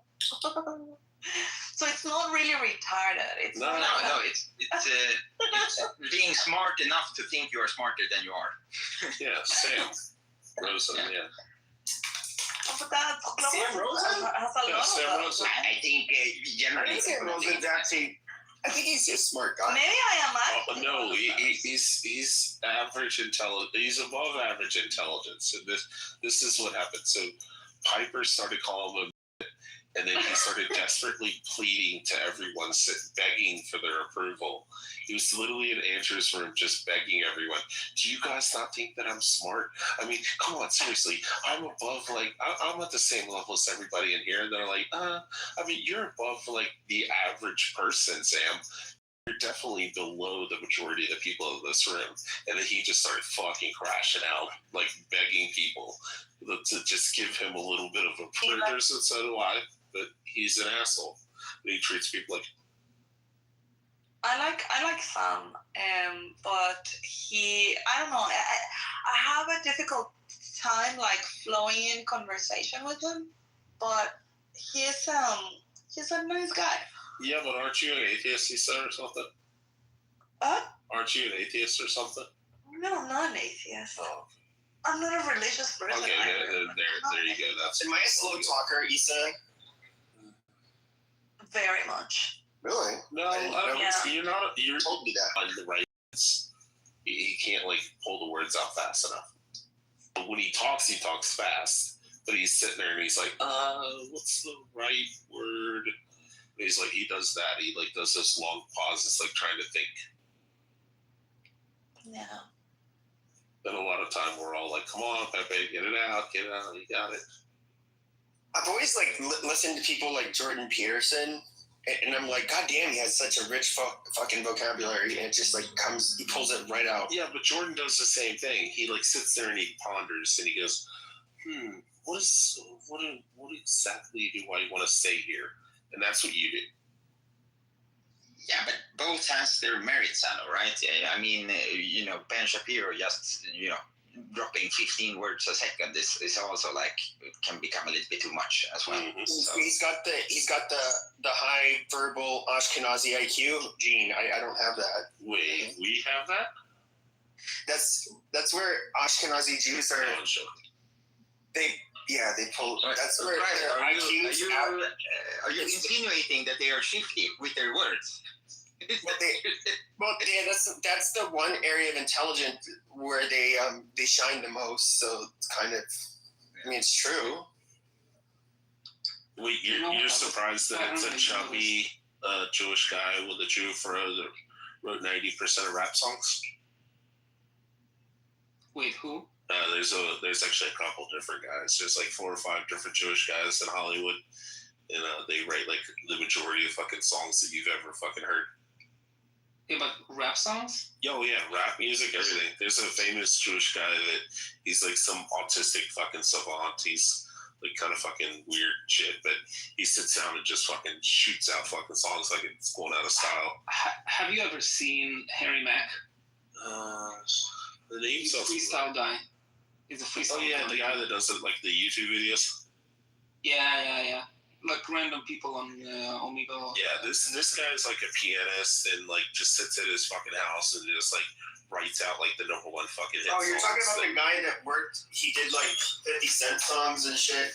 Yeah, he's talking about Scott Storch. No? I thought he was the piano man, is what they called him. He does the it's like some autistic savant. Still Dre, for example, he did that one. But yeah, no, there's plenty of like in regards to elitism within the culture industry. There's, I mean, yeah, they are quite prominent, but we shouldn't negate Sanu. There is, you know, we shouldn't negate that they also control all the banks. Well, Eli, we get credit for everything. But the Swedes are actually quite prominent within music as well. So we have like 3 guys that has produced every Billboard top. And then they just like he tells them how. Yeah, that's what the fuck is his name? Some like there was like even back in like the 60s and 70s, like you did have some of the studio musicians or like the session musicians that were at the studios, and they ended up like some of them were Jewish, but they were basically people like if artists were stuck, or they'd say like, hey, you know what, I think this would sound better, and then they would end up you know, basically doing with their instruments, they end up doing parts of the songs. Yeah, this guy was talking about Rick Rubin. The Jewish guy that I'm talking about. They did an interview and they went into his house, and he's kind of introverted, so he doesn't like really let people in his house and shit. Because like I said, he's a little socially awkward. But they went in there, and there's like all these fucking like platinum albums, like just all over his fucking walls everywhere. And he's like, oh yeah, I did this song for Michael Jackson and this song for fucking Drake and Kanye, and like just fucking insane huge fucking albums and shit. Like he did the entire albums, like every fucking song on it. And they pay him like astronomical amount of money. I didn't think he did the lyrics though. Well, the guy I'm thought talking about. Like they like called him the piano man for a reason. I forget his fucking name, but he was. Well, there's the piano guy, and then there's the guy that does the lyrics and shit, and he does like a lot of the rap songs and all that kind of stuff. But that's what I'm saying. There's like so many of them. That's why you get the Ray Abbas that come along and they're like, it's a secret Jewish cabal. They all work for Mossad. It's like, no, it's just, we're fucking good at shit. Sorry, dude. Fuck off. Yeah.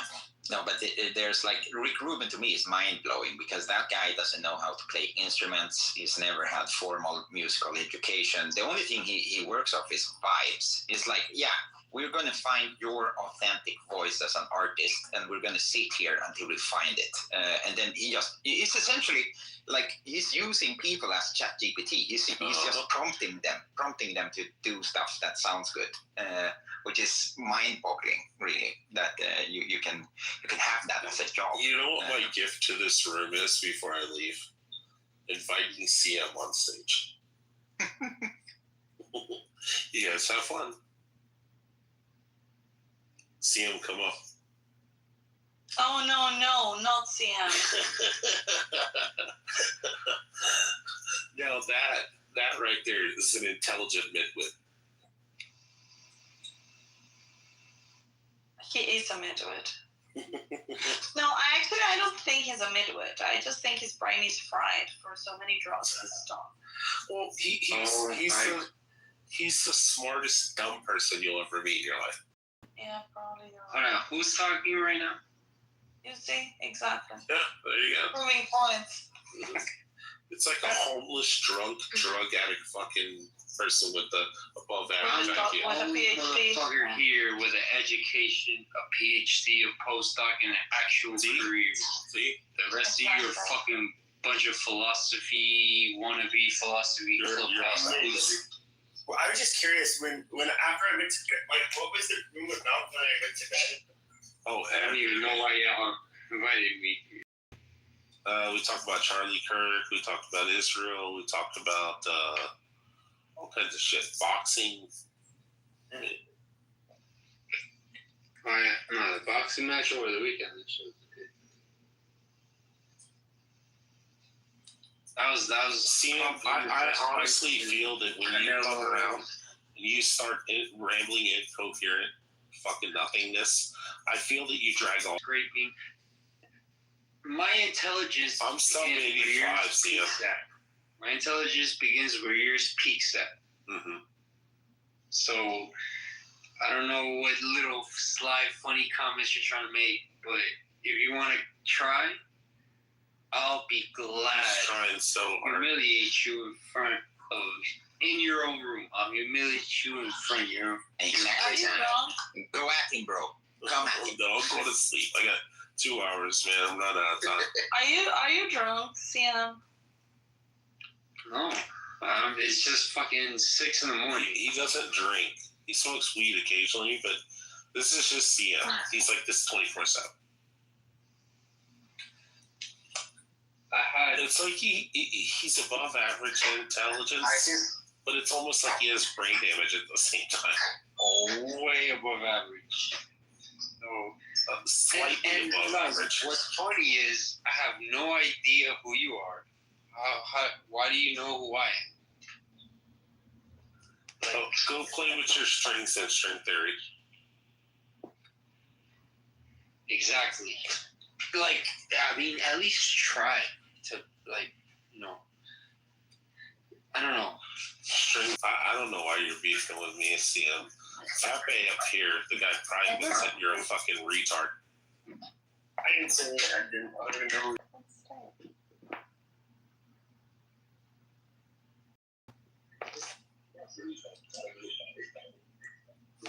God, that was buttercup.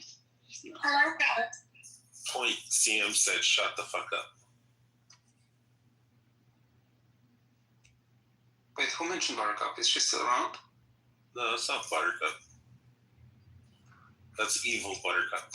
So Pepe, you got clipped again. Your house got clipped again. So what is the course of action we're going to take for you? Oh, John Knight is here. Point. Are you gonna start screaming and yelling? Me? No, I mean, it's like this app is kind of like dying. It's a pain in the ass, like when it happens, but I don't know. I'm not trying to be like king of Clubhouse. He's just mad, Jim's mad because he lost the keys to Healthy Debates. Everybody did, right? Is Rohan still part of Healthy Debates? Yeah.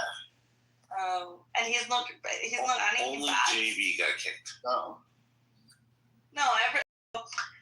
the story of Healthy Debates is that Roger got one time that was a long fired time ago. all of them, and then he removed every single person from Healthy Debates. He removed them from being admins or how do you say the blue ones? Administrators. No, admins are the green ones, but the other ones are leaders. And so he removed all the leaders, all the admins, including himself. And then Rohan went whining to the owner of Healthy Debates and was like, "Oh, look what Roger did." And so he made him an admin, him and JB. And so him and JB have been opening like the random room, Roger did his own group and whatever, but they couldn't get the amount of people that they were getting when Roger was part of Healthy Debates. And so they started jumping on Roger's when he created his own house, and Roger was getting still the same people, because it was him driving the people, not the club. And then, I don't know. But I guess something happened during that drama when I was away, that he was kicked out of Healthy Debates like JB, and now it was just Rohan, part of that club. And he made another woman like a lead or something. Oh, you're talking about Nye, yeah, I don't know. Nye McGee. Maybe, yeah. It is. Yeah. But she's like sort of new, right? She's a black chick from Chicago, and she's a journalist. Okay. Yeah, I've heard her speak a couple of times. She's not the brightest, but she's good. She has like really strong opinions, nothing for. Yeah, exactly. She's not like a conversation driver. She's just an opinionated person, which is fine, but just not my cup of tea, maybe, to be in rooms with.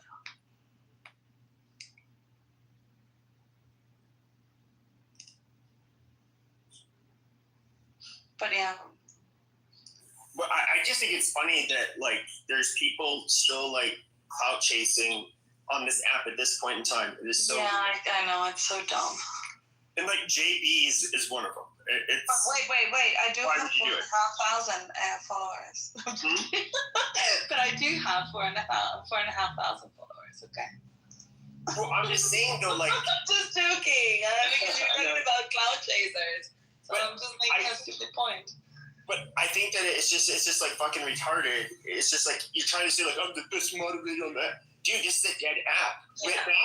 It's like dude, like before I came on here even, if you were like somebody who had I guess like there's a couple people who made a name for themselves on the app and actually did something with it. That Mario Nawfal guy is, I guess, like one of them. And so yeah, but a lot of the people, so some of the biggest guys here on Clubhouse that actually have been my friends, like for example, Christopher Sweat. Christopher had like 20,000 followers or something like that. That out of like he created, you know, it was not because he was a celebrity and everybody followed him. No, he created it, and he was like massive, you know, and in Clubhouse, and his rooms had like a couple of thousand of people every time, and he was just talking to himself, like he would just do these monologues that Christopher rants, you know. He's back in the app, but he's got like 10 followers because he deleted his account, and now he's back, but he just had with people that he likes and he knows. Then another one is Ned. Remember Ned? Well, anyway, Ned had like shitloads of followers also, like in the probably in the 20,000s as well. He's back, but it's not Ned anymore, and he goes by another name. And yeah, he hangs out in closed rooms with the people that I don't know that he likes, and so I see them when we hang out in these small closed rooms, you know, but they are not looking for clout. The actual popular people that really are someone, they are not they're not chasing big rooms. The opposite completely. They just want to stay in like small rooms, having cool conversations with people, no drama, and that's where I see them. Well, I would say that, and that's kind of like the experience, like with most people. Starting like 2 years ago, I stopped. Water? I said that's what the app's always been. It's just gone through seasons of cloud chasers, like different amounts of cloud chasers. And COVID was like a fucking Katrina levee breaking of cloud chasers and shit. So. Yeah. I mean, that's what, starting about 2 years ago, I used to do like my rooms like every day. And then one of the reasons I would come on here is I went to X Spaces for a bit, but it's kind of like, I didn't like it. And then I just come on here because I already kind of know. Just like I know everybody. Talent. Just come with some talent. If you want to be a cloud chaser, you want to run your numbers up. Like, I have no issue with like, you know what I'm saying? Like, I get you troll, like, and you do political shit, but I feel like you should use your voice more, Pepe, to be honest. Like, don't not just do this. I mean, you already figured this out probably by now, but like you said, it feels like the app's dying. It's not that the app's dying, it's that trend is definitely dying of like being able to repeat the mainstream headlines. Like, I feel like because there's so many independent citizen journalists now, and like comedians at this point, like there's fucking like social media comedians now. Like, you have to be so driven to write the narrative, or like, and avoid repeating it from the TV. Yeah, but I'm in real life, I'm not a comedian, I'm not a journalist, and I would come on here knowing there's like no clout to gain, because everybody, for the most part, when I'm in rooms, everybody knows who I am, and I know who they are because we've been in rooms together like a million fucking times. So it's just us talking, and people were always like, a couple years ago, I was kind of used to being like somewhat of a character. And, like people have kind of seen that, like I have not been in that character, most of the time. Like I just talk normally with people, which in a way is kind of cooler. I like it. What do you think of all this Charlie Kirk shit? I'm very curious coming from you. Me, I think that it was sad, and I'll tell you this. As somebody, when I saw him get killed, like I was pretty shocked, and then I saw a close-up video, and I realized at the time that like he's not surviving. This is before he was pronounced dead, and you know I had some criticisms of Charlie Kirk, but I always thought he was like a good person, and the fact that he had kids, he was married, all of that, I just thought like he just so did not deserve that. So when you saw the close-up, did you have second guesses or, convictions now or premonitions that like, okay, those three guys are involved, obviously, when you saw the hand? Pretty much admitted to it, and the evidence seems pretty strong at this point. I don't think anybody was behind it. He didn't admit to it. It sounds like the father took a bag for turning him in, it sounds like. Well, no, he's a patsy. Well, in the text, and I mean, fuck, they had the goddamn rifle. Yeah, but like, it was all attached when they found it, but it makes no sense how he was able to get it in his pants and get off the roof, or I don't know. Like, you see all the footage of him walking around. It just doesn't really. When he was walking around, he had like a super strong, like, his gait was super off. His gait was off, but I think it was from falling. I don't think it was from. No, this was before he did the shooting. No. Oh, before the shooting, he had a. Yes, he was walking like something was wrong with his leg, but then when you saw him get off the roof, he was not limping. Interesting. Well, I still stand by what I saw, and what I saw was undeniable, and you can't unsee it once you see it. Like, there's two men gesturing obvious military signals to shoot. This is the suspect. Shoot the snipe. This, a signal to the sniper, and then another guy makes another military gesture, and then the third guy has a fucking pistol in his right hand, and he has it under his left armpit and pops him right there. And what we saw was an exit wound, not an entry wound. That was an entry wound. Everybody gave news on that. I don't think so, man, because then I saw another video, and I'm going to put it right now in the fucking chat since we're talking about it, because you see it on the front of his shirt on the right side. I'm talking about Charlie Kirk now. You see blood on the front of his right, like near his right armpit. It's undeniable, bro, and it's crazy how slow some people are and how fast other people are, and like, but it's definitely scripted. I mean, the timing of it, just all this shit is just it. He is not killed the way they told us he is killed. Was he killed? Yes, but the same thing with the Trump assassination. That motherfucker. If you ever had your ear pierced, right? Up where there's cartilage, you know how that shit never heals. If it's a fucking 10 gauge, right? Let alone a 50 cal or whatever the fuck they said he got shot with. It was an AR-15. This is like a 223. It's just a 223. It's just that's what they consider a varmint round. It's like it's a small bullet. Right, but still enough to Not if it grazed it. It's like a graze wound. Yeah, but still, even if it grazed the ear, it would hit cartilage. There would be some sort of deformity, some sort of fucking deformity. You know what I'm saying? 2 millimeters of my flesh was wiped by a car versus I got hit flesh in the shins and flew over the automobile. The graze wound is way different from getting shot in the head or the heart, obviously.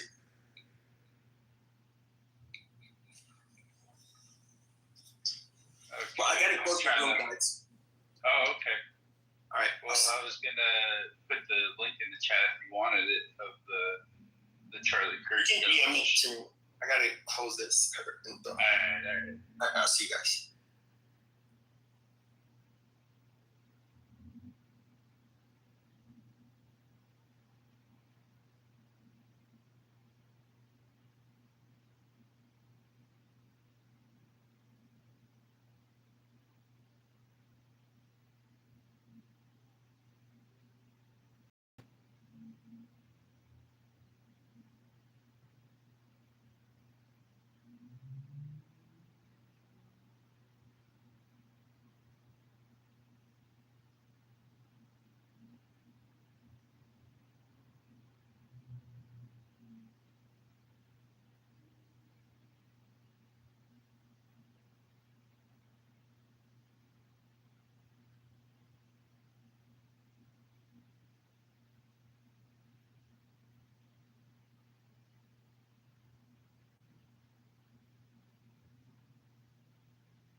Ludwig, come up.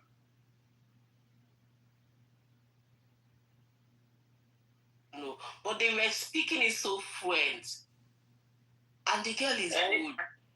Yeah. So she can. So that's why I said. That's why I said that. I think this language. I think they are different.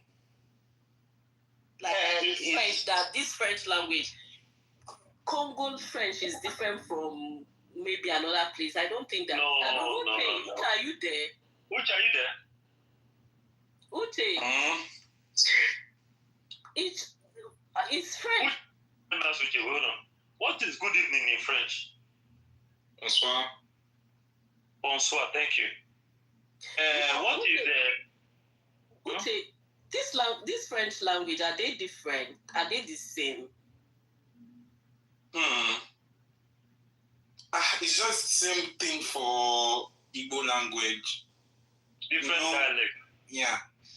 And then they also have this Omona people that will, watermelon.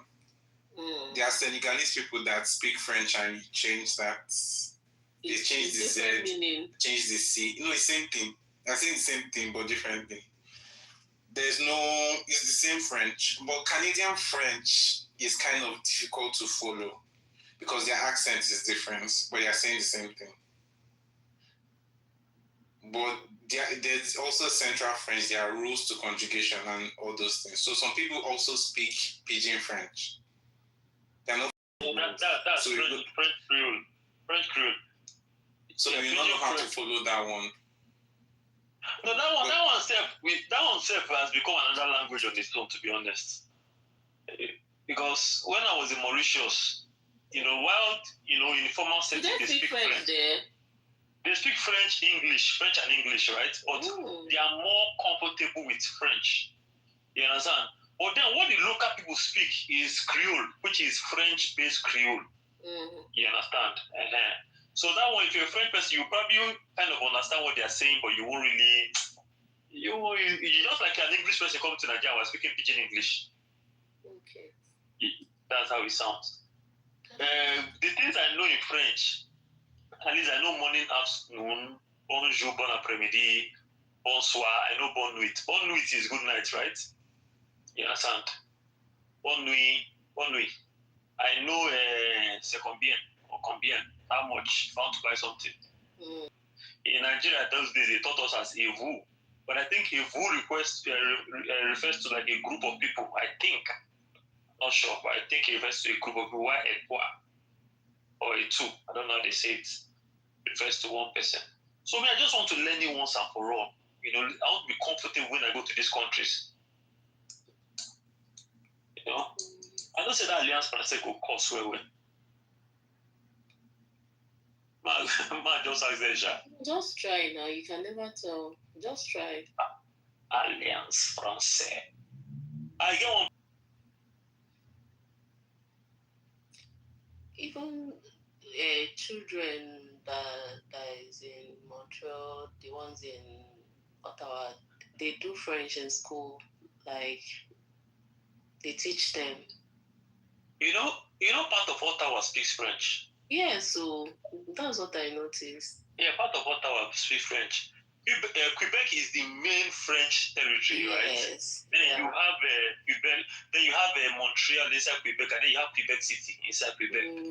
Then Ottawa is not far from Quebec, so yes, that it's part just is 2 hours. Yeah, it falls into Ottawa as well.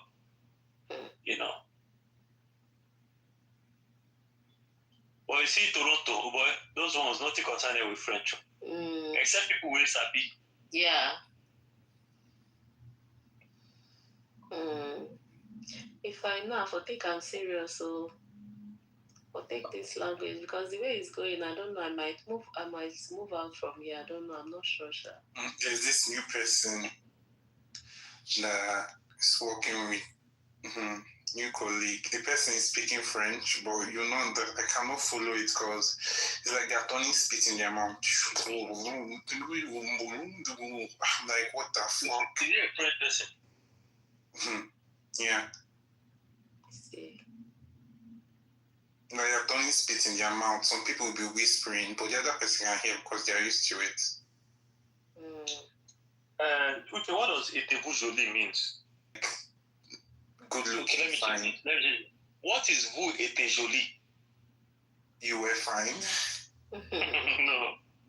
Etevujoli means you can say you are fine, Sha, like you are pretty. No, is vous êtes jolie or t'es jolie? Because I don't use that thing for Mauritius that year. You go tell me t'es vous jolie. I'm dead. That's it, but you know you're fine before. No, but you understood what I was talking about, what I was saying. You understand? No, those persons who understand English. Etevujoli. You don't end there. I could just laugh. But I'm sure they will laugh. Like they know that you don't even know what you're saying, but no problem. We take it.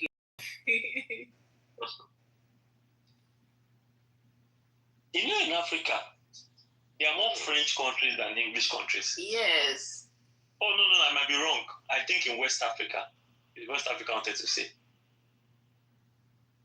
In West Africa, there are more countries than English countries. But even like it's not. If you even want to, I used to think English is the highest speaking language. I don't think so. It's Mandarin. It's Mandarin now. Or English is the most widespread language. Mandarin, I just one place that they speak. And I feel like the reason why it's like that is because Asia is Asia is being They don't. No, they don't. Mandarin is a dialect of Chinese. You understand? It's even different from, for example, in Hong Kong, they speak Cantonese, which is another form of Chinese. They see both of them as two different languages. It's Korean. Korea get their own language. All these people that look alike, they all have their own different language. It's even inside China. Inside China, they don't all speak the same language.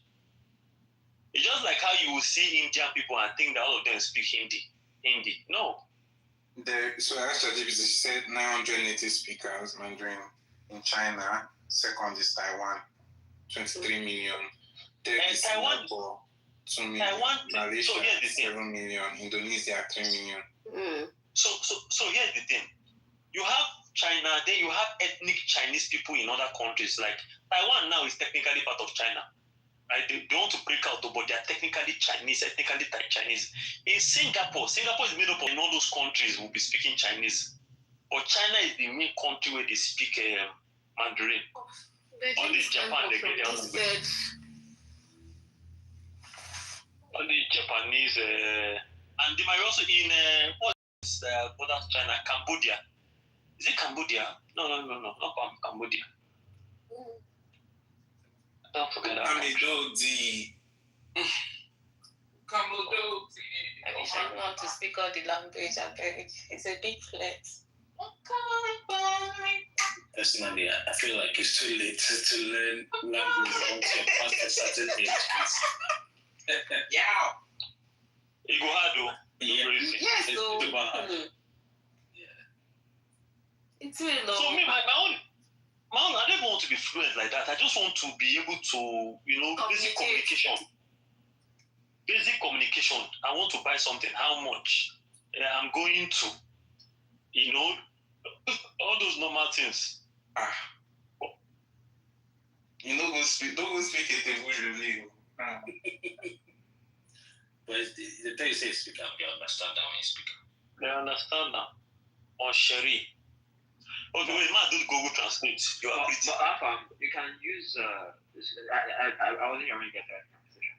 I was going to say you can use Duolingo to learn French to a very large extent now. I've used Duolingo. What years did you use Duolingo? That's quite a while ago, like 5 years, 6 years. Yeah, it has changed. It has changed a lot. So the thing with Duolingo is first of all, it's a lot better. So the thing with Duolingo is you need to stay consistent. Like you need to have that dedication that every day you're going on there and you're advancing in your lessons, not just going there for a couple of minutes because you want to maintain your streak. Like that's not enough. Like you have to actually put in effort. Then so now what you even use to gauge your strength in the language is there's a language score now. So kind of like if you do IELTS, you know you would have a score. Yeah, yeah. But now on Duolingo, there's a score, and that's your as you're progressing in your lessons, your score goes up based on your understanding, right? That's how you'll be able to tell someone your strength in the language. For example, 0 to 29 means you're just a beginner. You're just learning all the common words and phrases. 30 to 60 or so shows that you are pre-intermediate. You can put small phrases together. If you're able to get your language proficiency up to 130, that means you understand the language enough to get the job. So, Black, I also feel like if you don't even have anybody you're speaking it with, right? And I'm sure Afam has a few people that understand French, and if at all in this room, Uchi understands French, so I can speak with. Yeah, so you're right. In fact, sorry, let me add this. Then on top of that, apart from the basic lessons that you know of on Duolingo, in between your lessons, they will give you stories for you to read even. Because that's supposed to strengthen your language use. Then there will be small games like you're a waiter in the coffee shop and you're supposed to attend to a customer. Or it's kind of like you're having a conversation. Okay, that's good. I also think watching movies, series in that language would help as well. Yeah. No.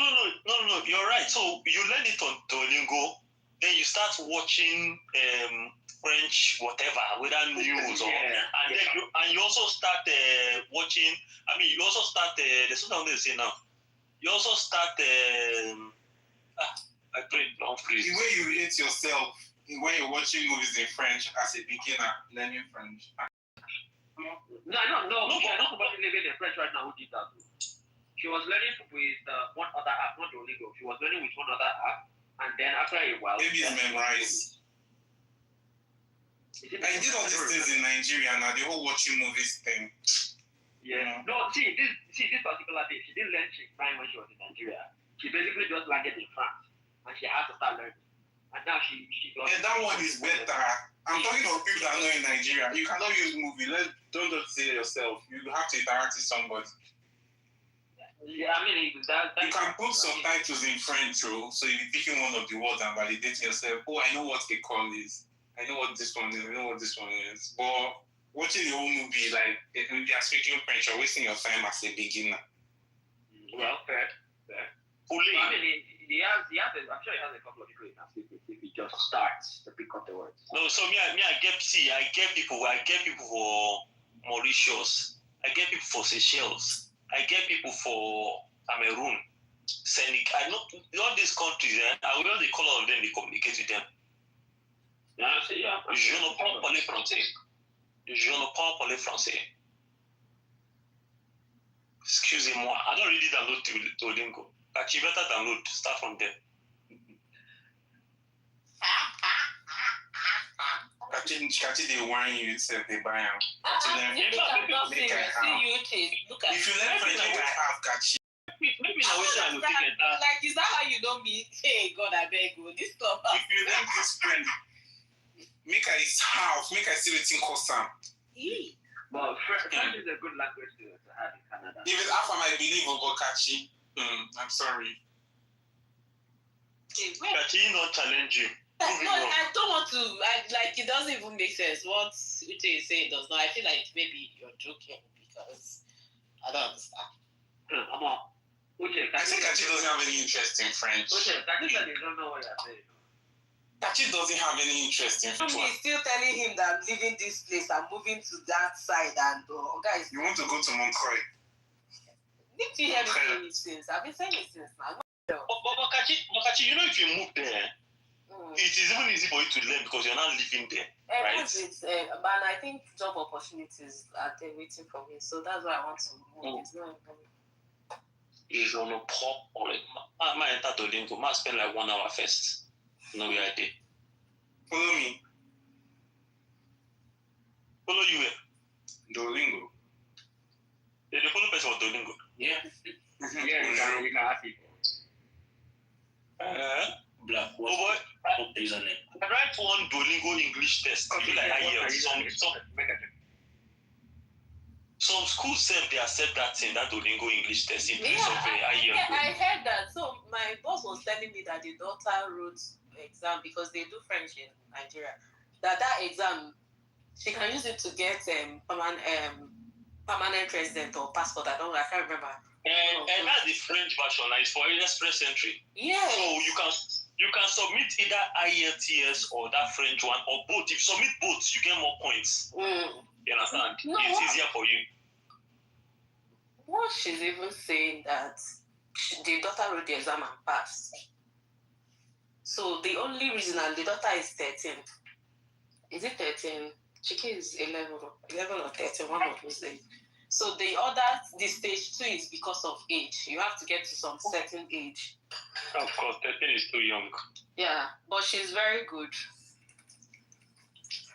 I think the Duolingo, I write their English, their own IELTS, their English test. The way I toss that in there. I don't know if I speak English like that. I don't know. I think their English test is easy. It's easy. How much did I even pay that time? Was it $50? Is it 50 or 70? 70, okay. Yeah. Let me even see if that test is still valid.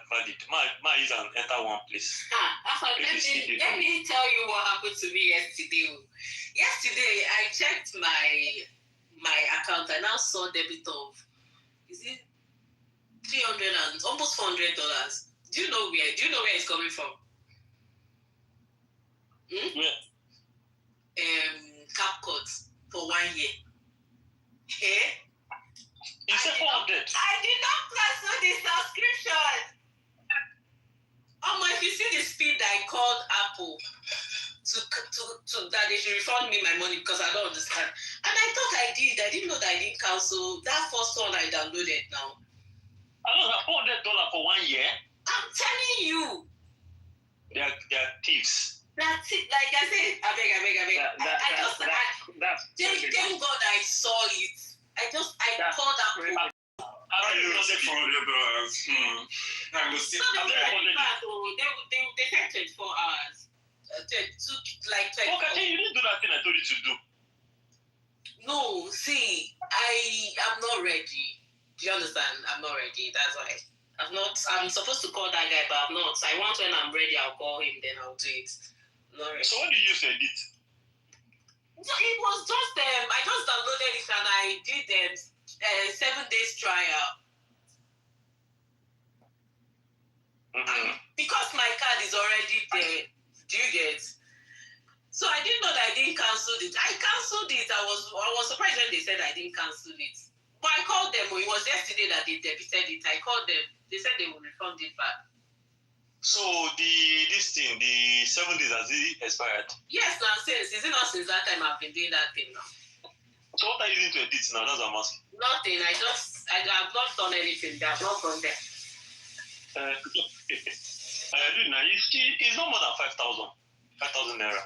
But I cancelled it. Thank God. Imagine if I didn't see it. And I even realized that there's this app I downloaded that collecting $14 every month since February. This app, running app.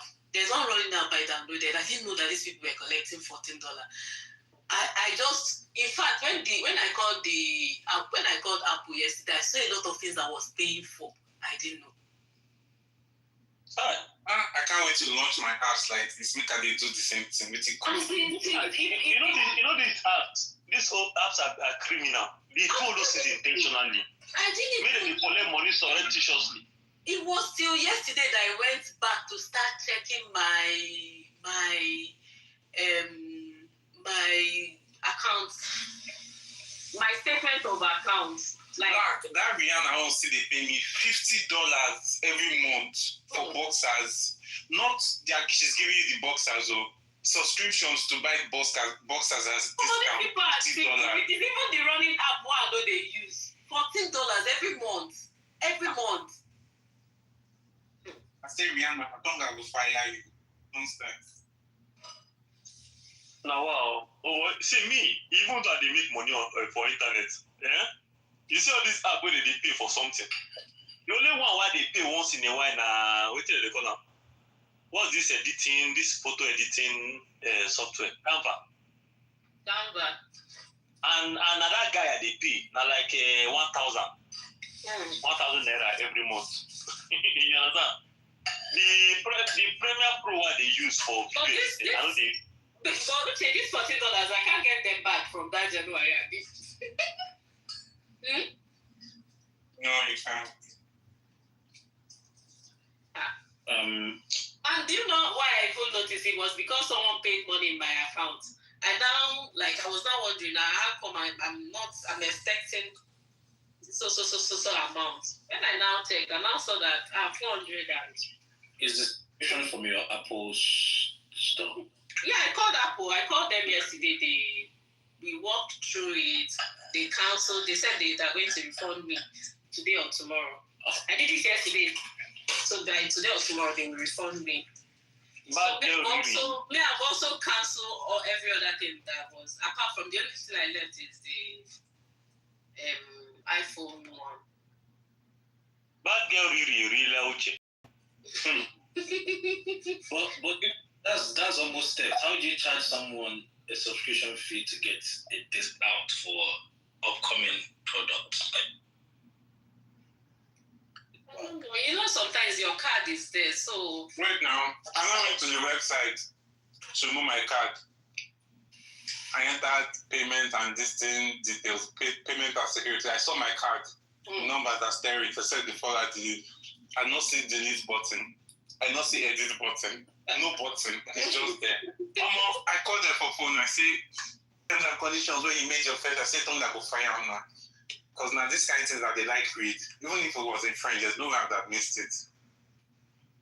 Remove my district from you. I said, thank God though, because that's how these people will be collecting $14. Stupid running app, it's not a serious workout app, running app. Like, why don't they even run every day? I don't understand.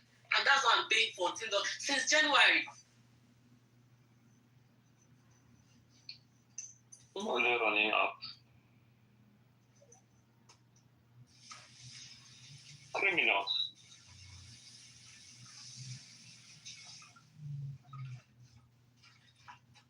Although man, no lie, part of me just needs Adobe Studio. Before, all this hide, why they hide? They pay me. It's not getting to.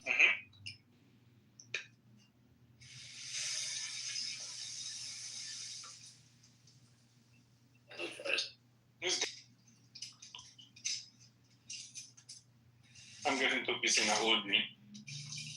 I better hold you up the slide.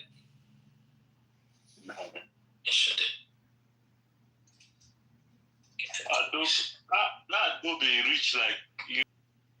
No, me, I have it on my system, Premiere Pro, and but I just feel like there's something like when I try to, there's something I want to be in. So this one I'm using now, it doesn't work. Maybe because there's some limitations. I don't know. No, yeah. I know CapCut does it. I don't want to use another app. I want to use Premiere Pro, which is what I'm used to.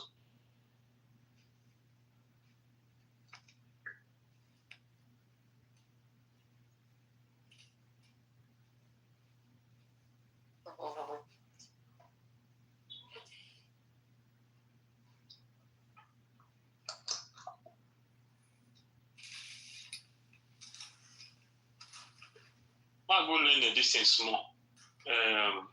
Duolingo. I go learn Puli. What's reason to make I follow people to make I know it down and go change a mate. Okay. Oh, you just signed up or? Yeah, just signed up. Oh. And then if you follow your friends, you can remind them to take their lesson. Uche, what's in your username? Scholar Uche. How do they add friends? Profile. Or profile is you see find friends. Add friends. Scholar. The normal scholar be okay. I don't know. Profile. What this profile is? Don't see on your cup. Right. Profile. So many things to do. So many things to do. This place. So tired. Because are you bald? Makes sense. This Uche, you see? This Uche. You reach Oh, no, my this thing. You reach your thought, you don't find out say ghost is not about. I know they about. Oh, you need to. Why can't you find out and keep it to yourself? Myself and I ask now. Or pretend that you didn't even see it.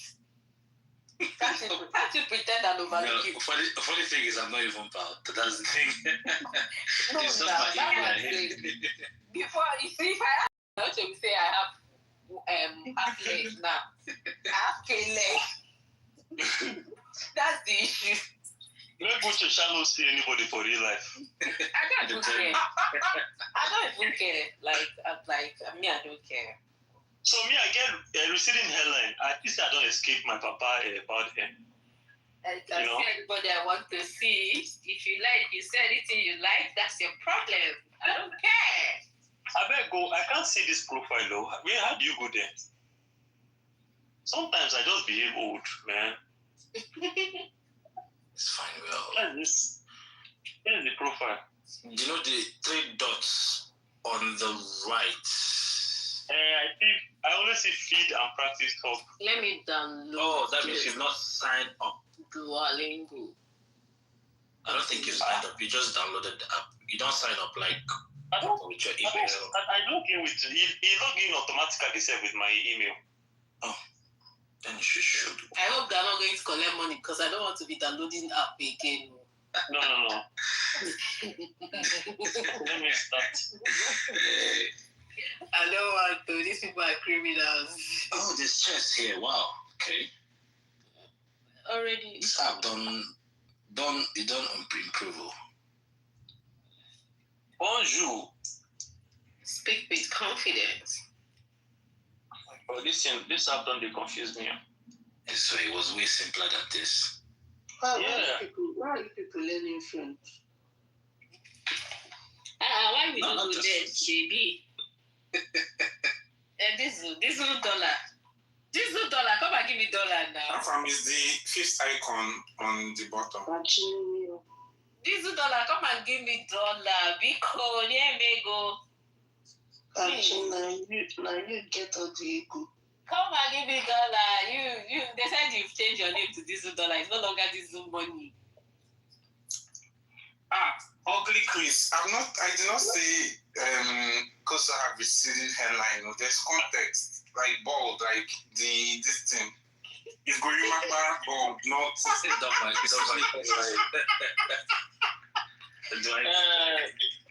Coach, so give me your own account. Yeah, course is just 65. So did you guys log in? Okay. She don't date yet. She don't want to pay for her.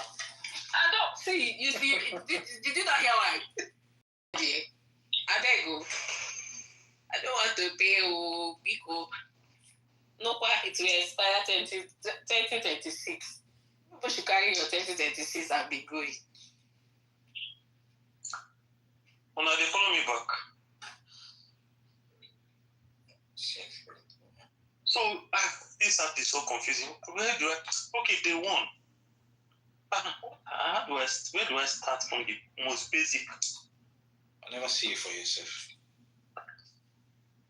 I don't follow you. Oh God, how do you people? Let me go and check. Setting.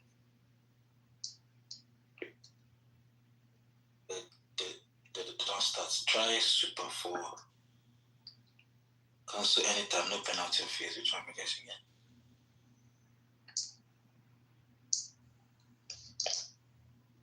Once I put out a service like this to Duolingo, I just do laundry. And I don't sweet.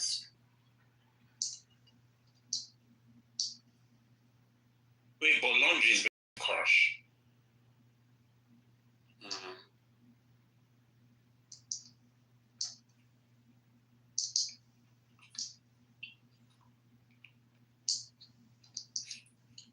since I learned 3 languages you dey learn.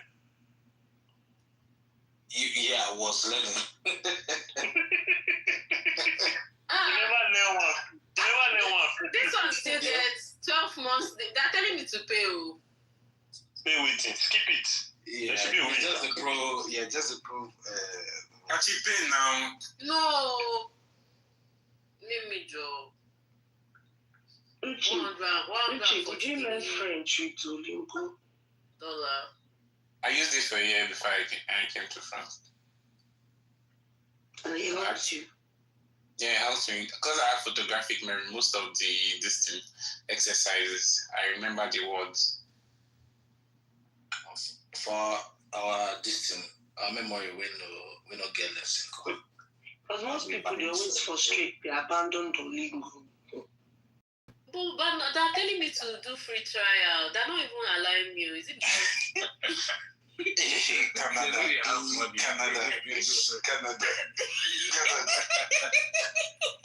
They're not even allowing me. Close it and start again. Close it and start again. Okay. So I should delete the app? No. Swipe it up.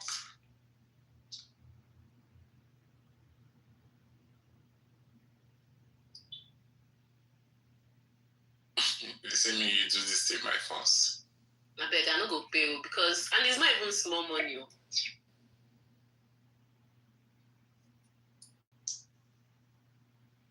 It's for 1 year now. It's not more time.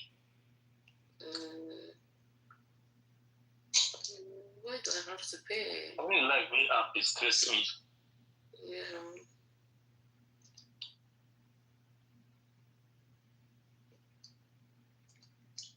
Okay, but may not direct me where to start, I beg. For the homepage, I see section 1, unit 1, use basic phrases. Is that the beginning?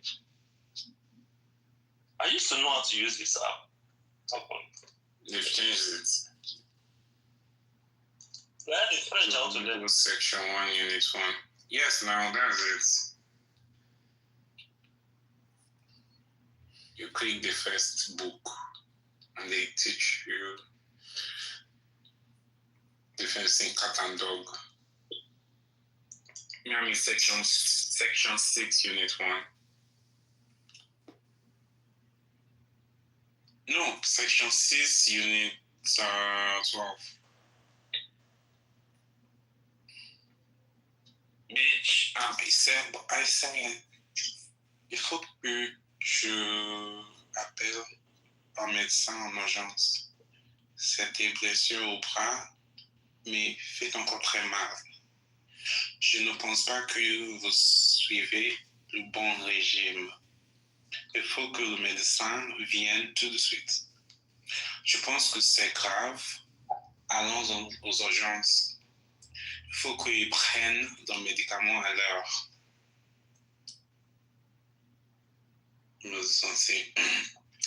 J'étais parti au travail quand on m'a cambriolé. J'étais revenu chez moi plus tôt que d'habitude. Le criminel était parti quand la police est arrivée. Les voleurs s'étaient égarés devant la banque. Ils l'ont arrêté et l'ont emmené au commissariat. Ils l'ont arrêté et qu'elle avait repassé. Elle avait déjà déjeuné quand je suis arrivé. J'ai mangé le gâteau puisque tu l'avais laissé. J'avais appelé ma grand-mère ce jour-là. Ils ont rangé la pièce. Était stressant. J'ai pris le guide dont je préfère les descriptions. Notre taxi. No, you're not teaching us. You're just reading and we're listening. Just reading, no vex. Okay, so basic French 101. Let's start. Okay. So when you come to the room, since we are going to learn French in the room, you greet, ask comment ça va, and then some follow-up questions you can ask is tu fais quoi? That means what are you doing? Tu for Wait, you. Tu fais quoi? Tu What is quoi? cup? What is what? Cup. Gobelet. Gobelet. You see, that's the thing with French. It probably has another word that means cup, but I'm not seeing that option. You see, There. that's what I'm saying, that they're not like different. No. So you know one thing, even in English, one thing can have different words. You know, here they're showing me feels, say tasi, and there. It seems like feels. Is there.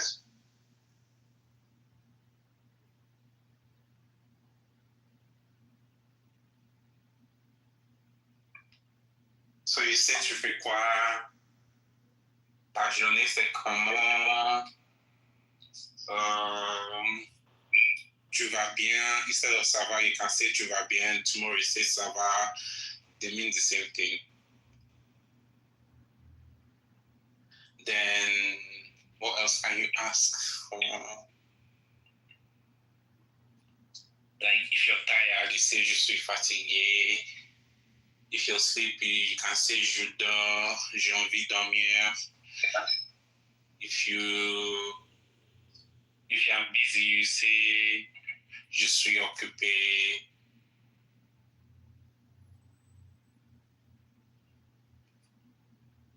If someone is speaking over you, you say attends.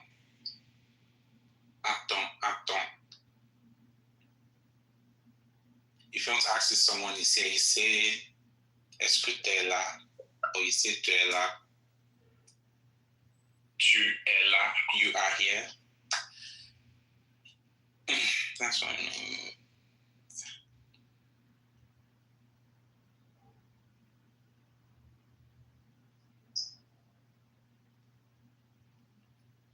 Bitch. So there's no Duolingo or even Igbo.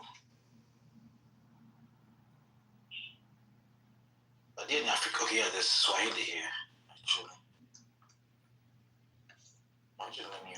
The only languages that will be there will be African language, Swahili, Zulu. Is there Zulu there? Yeah, there's Zulu here. Of course, there'll be Arabic. There might be Hausa. Might. Yeah, let me see, actually. I don't think there's Hausa. I don't think there's any Nigerian language.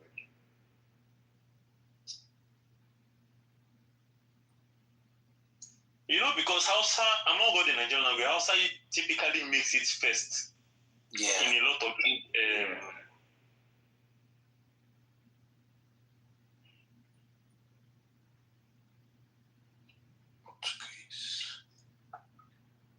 no, Portuguese is hard. Jesus. I thought Portuguese would be like, I thought it would be like Spanish or French. That's kind of easy, right?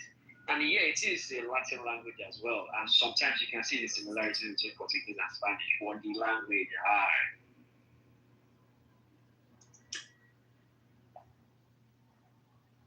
And Japanese, me, I want. I know, not they will try that one. I beg. I think I'm going to learn this faster. See, any language that the alphabets are not in Latin form, I'm not even crazy. I'm not even interested. Only the Higarami. The small words I know from anime, make I just maintain them, they go. Diane, do you speak German? Or do you understand? Basics. I'm going back to back.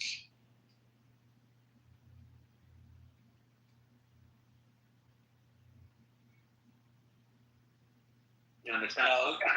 Have you ever actually put in? Lion is German. I'm trying at the moment. So German is actually not that hard because it's very similar to English. I should have known how to speak it a lot if I really if I was interested back in school, because they taught us German in school, but I wasn't interested at all, so it seemed difficult to me. But now trying to teach myself, I realize it's not that hard.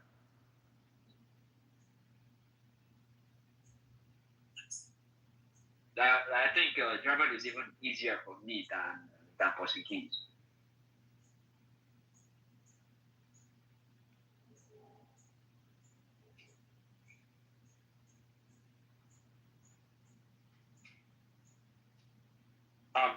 etc. in sicker.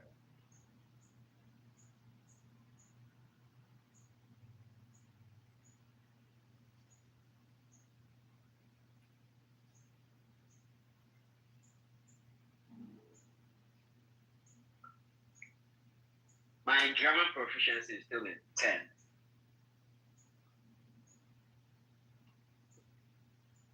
That's the beginner level is A1.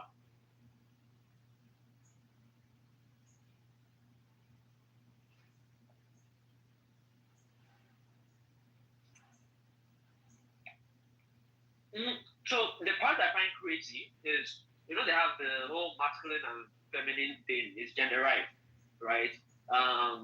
So and it reflects in some of the words you use when you're even in inanimate objects like be or dare. I still always miss because I don't know when to use that masculine or feminine when I'm referring to inanimate objects. Yeah, I think it's German is crazy because like in English we have only der. They have der, die, das, that, that. They have like plenty of that. And even the Germans don't know it. So it's crazy. The average German is not speaking grammatically correct German. No, it's really hard. Because like also the words, you have to mention each letter in the word. So it makes also the pronunciation hard. And no friends who speak Spanish, they can read Portuguese. So maybe because my Spanish proficiency was just in what's written in, like basically A1 as well, right? Yeah. Before I started trying to learn or just see what Portuguese is like. I'm not going to lie, Portuguese wasn't speaking like that. I didn't find it as easy as I find Spanish. Were you learning Brazilian Portuguese or Portugal Portuguese? Oh no, it's Brazilian. Yeah, because that's a common one. That's why I mean. That one is even better than the Portugal one. So, that one is even better. So Brazilian Portuguese is better than, or is, I don't know. It's better, yeah. How? Because even the Brazilians can't really understand the Portugal. I'm sorry, Liane. If whoever owns the languages, it has the better language. If you cannot take someone's language. I'm not like it's better. Like it's easier. It's easier. Okay. Maybe easier is the word, but better. And probably become more widespread because you can imagine Brazil has more And population. like the one accepted in the world is the Brazilian one. Funny enough. On the website it's Brazilian Portuguese. It's everywhere Brazilian Portuguese. No, so here's the thing, right? Brazilian Portuguese, because of how big Brazil is, Brazil has about, I think, 300 million people, right? Yeah, because it's a big country. Portugal is not even up to 50 million, if I'm not wrong. Like, it's not up to 50 million people. Yeah, so that contributes to it. You understand? Yes. But I think if you're writing a standardized test, you understand, you have to learn the Portuguese, the Portugal Portuguese, the original Portuguese. Except it's Brazil, your yeah. I mean, if you're exactly right, if you're going to Portugal, then exactly will be the Portugal one. If you're going to Brazil, will be the Brazilian one. So it depends. If you're going to Angola, I don't know which one it will be. So Angola, I would not be surprised if Angola still turns out to be the Brazilian one.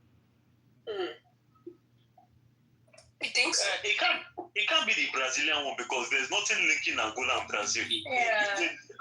Angola learned Portuguese because of Portugal colonized this country in Africa. Yeah, yes, sir. Brazilian one what just happened with the Brazilian one is that just like American English, the way it changed, you understand, it became kind of different. Although another thing is that because Brazil is I think Brazil is probably to the Portuguese word the way America is to the English word. That is not where the language came from. But because of their status in entertainment and, maybe people watch a lot of, I don't know. Yeah, so maybe they might be learning some Brazilian Portuguese here and there. Yeah. But learning language, it's a lot of dedication, there's a lot. Commitment. As soon as you stop for like a month, it just leaves you. It's crazy. Yeah. I've been through it like in and out. Now, funny thing is, I've moved to the Netherlands and now I'm learning Dutch. And I'm starting my A2 next year. Nah, Dutch is another weird one. I won't lie. So you know what is helping me, Black? You know what is helping me? German. Like, Isn't Dutch similar to German? yeah, you know, that's what's helping me now. Yeah. Because I did German to some like A2 to B1. It's really making me my learning Dutch is easier. It's like a bit similar, right? But like, I think Dutch is also easier than German. That's so mostly English German words. is up to B1. Yeah, B1, but now I don't think I have that B1 level again. I left there, so yeah, I'll give myself A2 because I don't really speak it again, so that's how it is, right? Yeah, it's a belief in you when you can speak it. Yeah, you know, Black, some people have B2, but they can't even speak. They can just write an exam. So meaning they can only read and write. Mm-hmm. So that's something that they yeah. proves. They use it. Yeah, like I'm really taking Dutch seriously. I really have to. I know Dutch. So maybe it's because obviously it's most likely because I'm not good at German, yes. But whenever I hear Dutch, it throws me off. It sounds like it's heavier. It's not a nice language, to be honest. Really,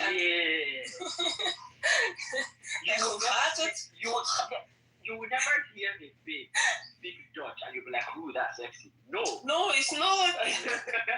Actually, like German. I like to hear German than Dutch. Dutch is not a nice language. Yeah, I hear German too. German is nice. People say the same thing about German. They say German doesn't sound sexy. Oh, I think German is nice. Maybe it's because you've gotten used to it. Because people say that about German as well. Because everyone has said that I find German kind of sexy. People think it's weird because they don't agree. Oh my God. You know the funny thing is, like, this language used to have different dialects. So it depends on the region you are in. But yeah, I am going really fast with this Dutch. By the end of by like next year, I should be in B1. Mid next year, I should be in B1 already. No, okay. You know, in Netherlands, it's also very hard to learn their language because when you try to speak Dutch with them and they know you're not a native speaker, they will just switch to English. I'm like, no, please speak Dutch. I want to learn. They'll switch to English very fast. You can always tell them that. It's because they have other languages. Here you get. So to make the conversation easier, they'll just switch to English. But you can then tell them that you prefer they speak Dutch because it's helpful. Yes, I do that every day. I've even gotten like a friend, he's like 74 years. So he speaks Dutch with me. We meet every week in the library. So he speaks Dutch with me. That really helps. Like you're speaking, if you don't speak the language and you're just learning from a book, trust me, you never know how to speak it. You're not. You never. Because the pronunciations are crazy as well. Especially as an English speaker. Yeah, and also, you know, the difficult part of the language is listening.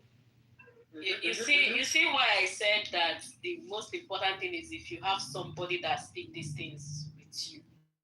Yeah. It's a big plus.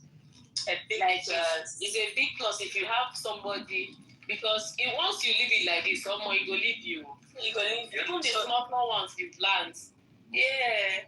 So every day listen to like podcasts, so your ear like becomes used to the language. Otherwise, like you're not even you've heard the word before, like but you're like, that's what you're saying. There's some German words that if a native speaker should use it in a sentence, I'll need you to repeat it like so. Exactly. So that I catch it. So language, it's crazy. It's draining. But some people have like really good ear for language. They learn language so fast. Yeah, some people have that. For me, it's interesting. If I'm not interested at all, that thing would seem like it's the hardest shit in the world. Yeah. True. And I'm regretting I did not have interest in German when I was in school because I did German for 2 years just in high school, just like the way we did French. Okay. But that time interest no day. So it's only those basic things like the basic introduction and greeting and whatnot. Hello, guten Morgen. But if you want to learn it, I think it will come easier since you have like that memory, right? Yeah.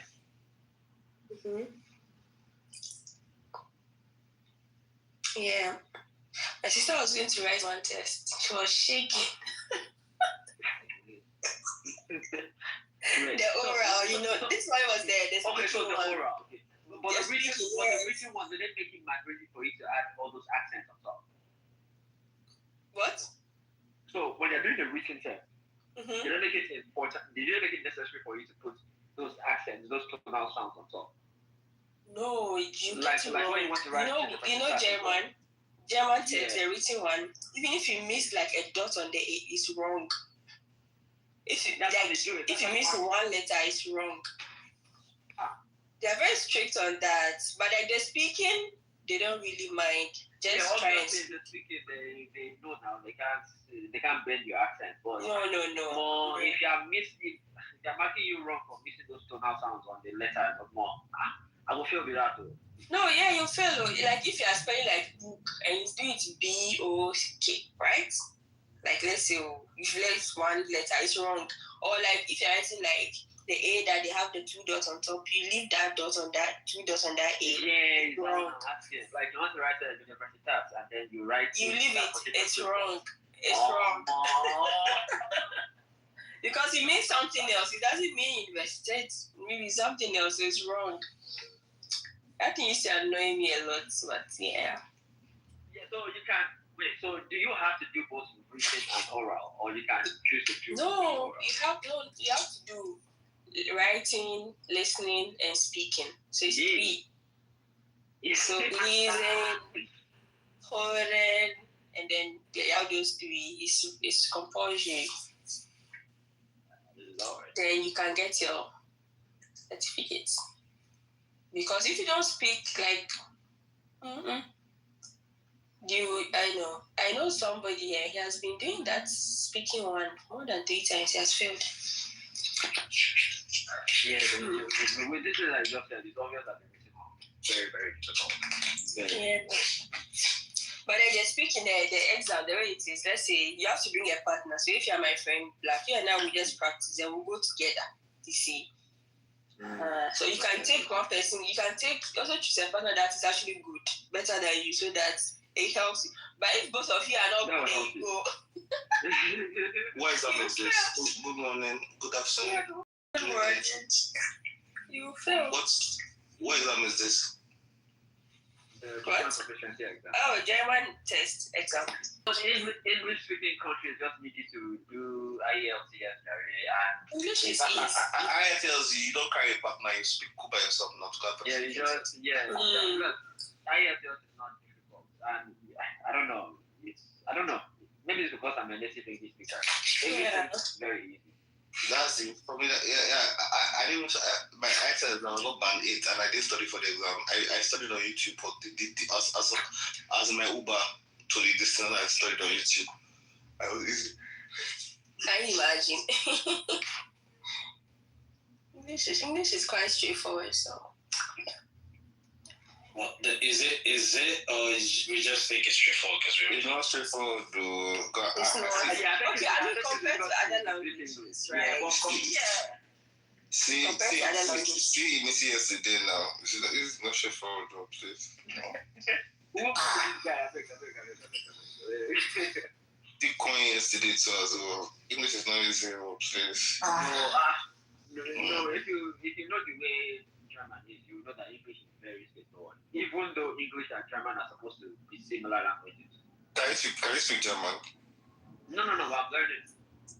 You're learning? Why are you learning German? It's interesting. I'm just interested in it. Okay, so for someone who's learning it, just like you said, for fun, is it more important to learn the reading and writing or speaking it? Like, which one do you think is more? So, I would say speaking. Speaking, because because when you travel to a German-speaking country, you're more likely to use speaking and listening than the reading and writing. So speaking and listening goes together. It's very important. Sometimes you listen and you don't even understand. So listening to let your ear adapt to how the language sounds, right? Yeah. Because the thing about writing is that it can easily be translated Exactly. You can write in English and translate in the language. Once you can speak and listen, if you look at the written words, you will be able to pick it up.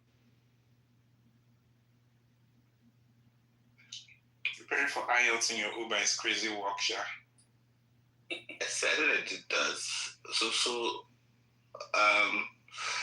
I'm what you call a fast learner. So yeah, sorry.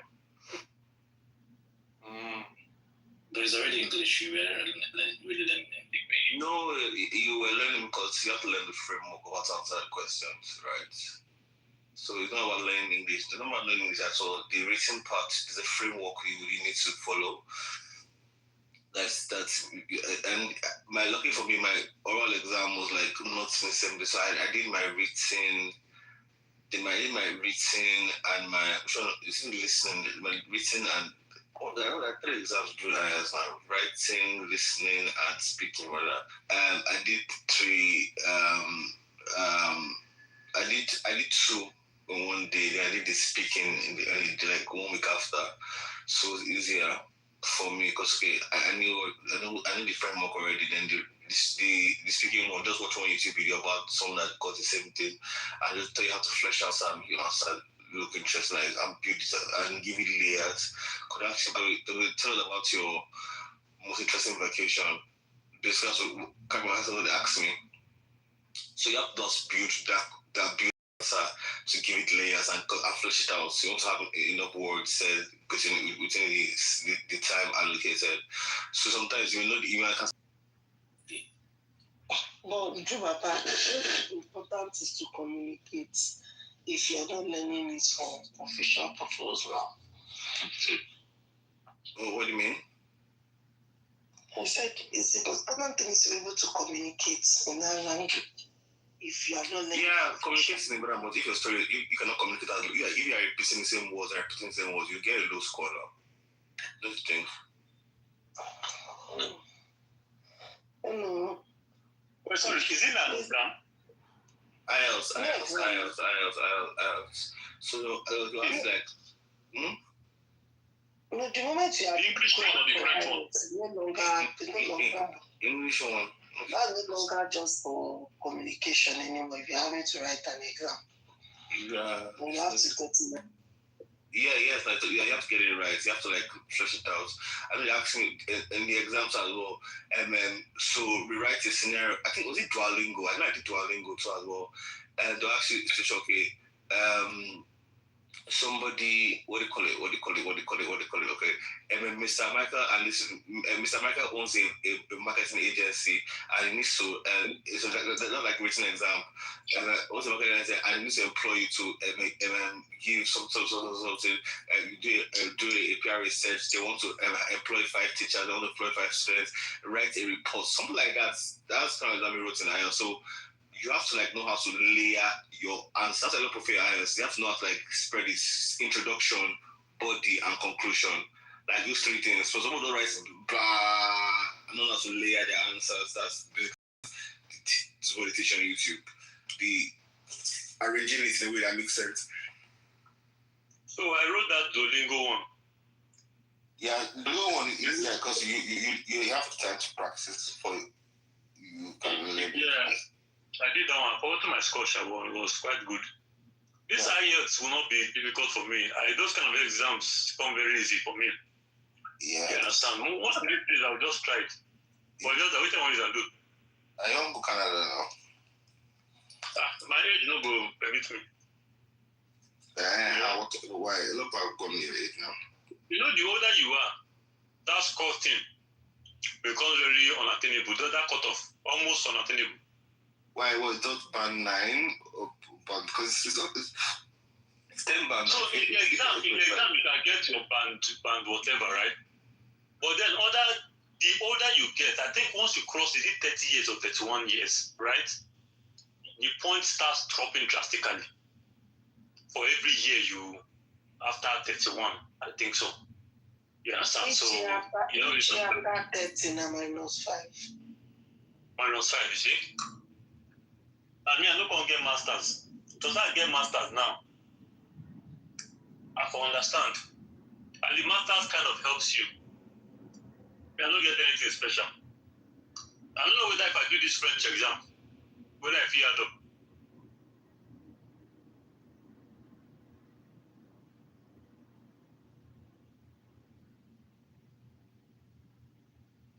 My name is Peyton Gunnervade, and nice to meet you.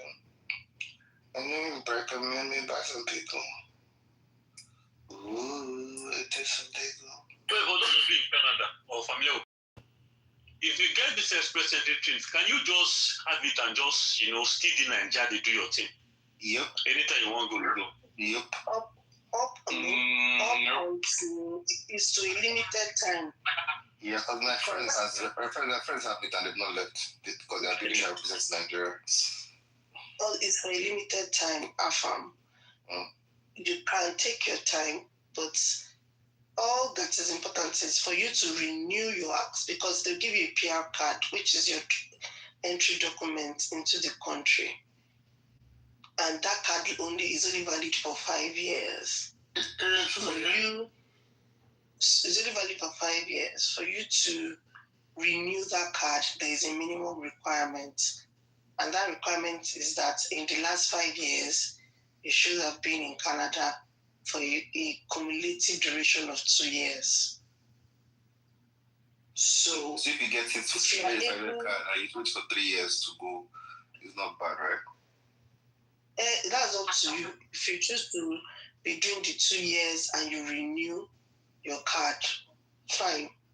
But you need to be there for 2 years cumulatively for them to renew the card for you. I feel like why they got it, but their business in Nigeria is literally just growing at the moment. So they did not go. They stayed back in Nigeria to grow their business. For me, I don't just want to use Canada for base. As in, you get a place where in the future, if you just decide that you want, I don't know. But yeah, searching. I don't know. Exactly, when China comes to collect. You cannot eat your cake and have it. You have to choose one and focus. Cherry.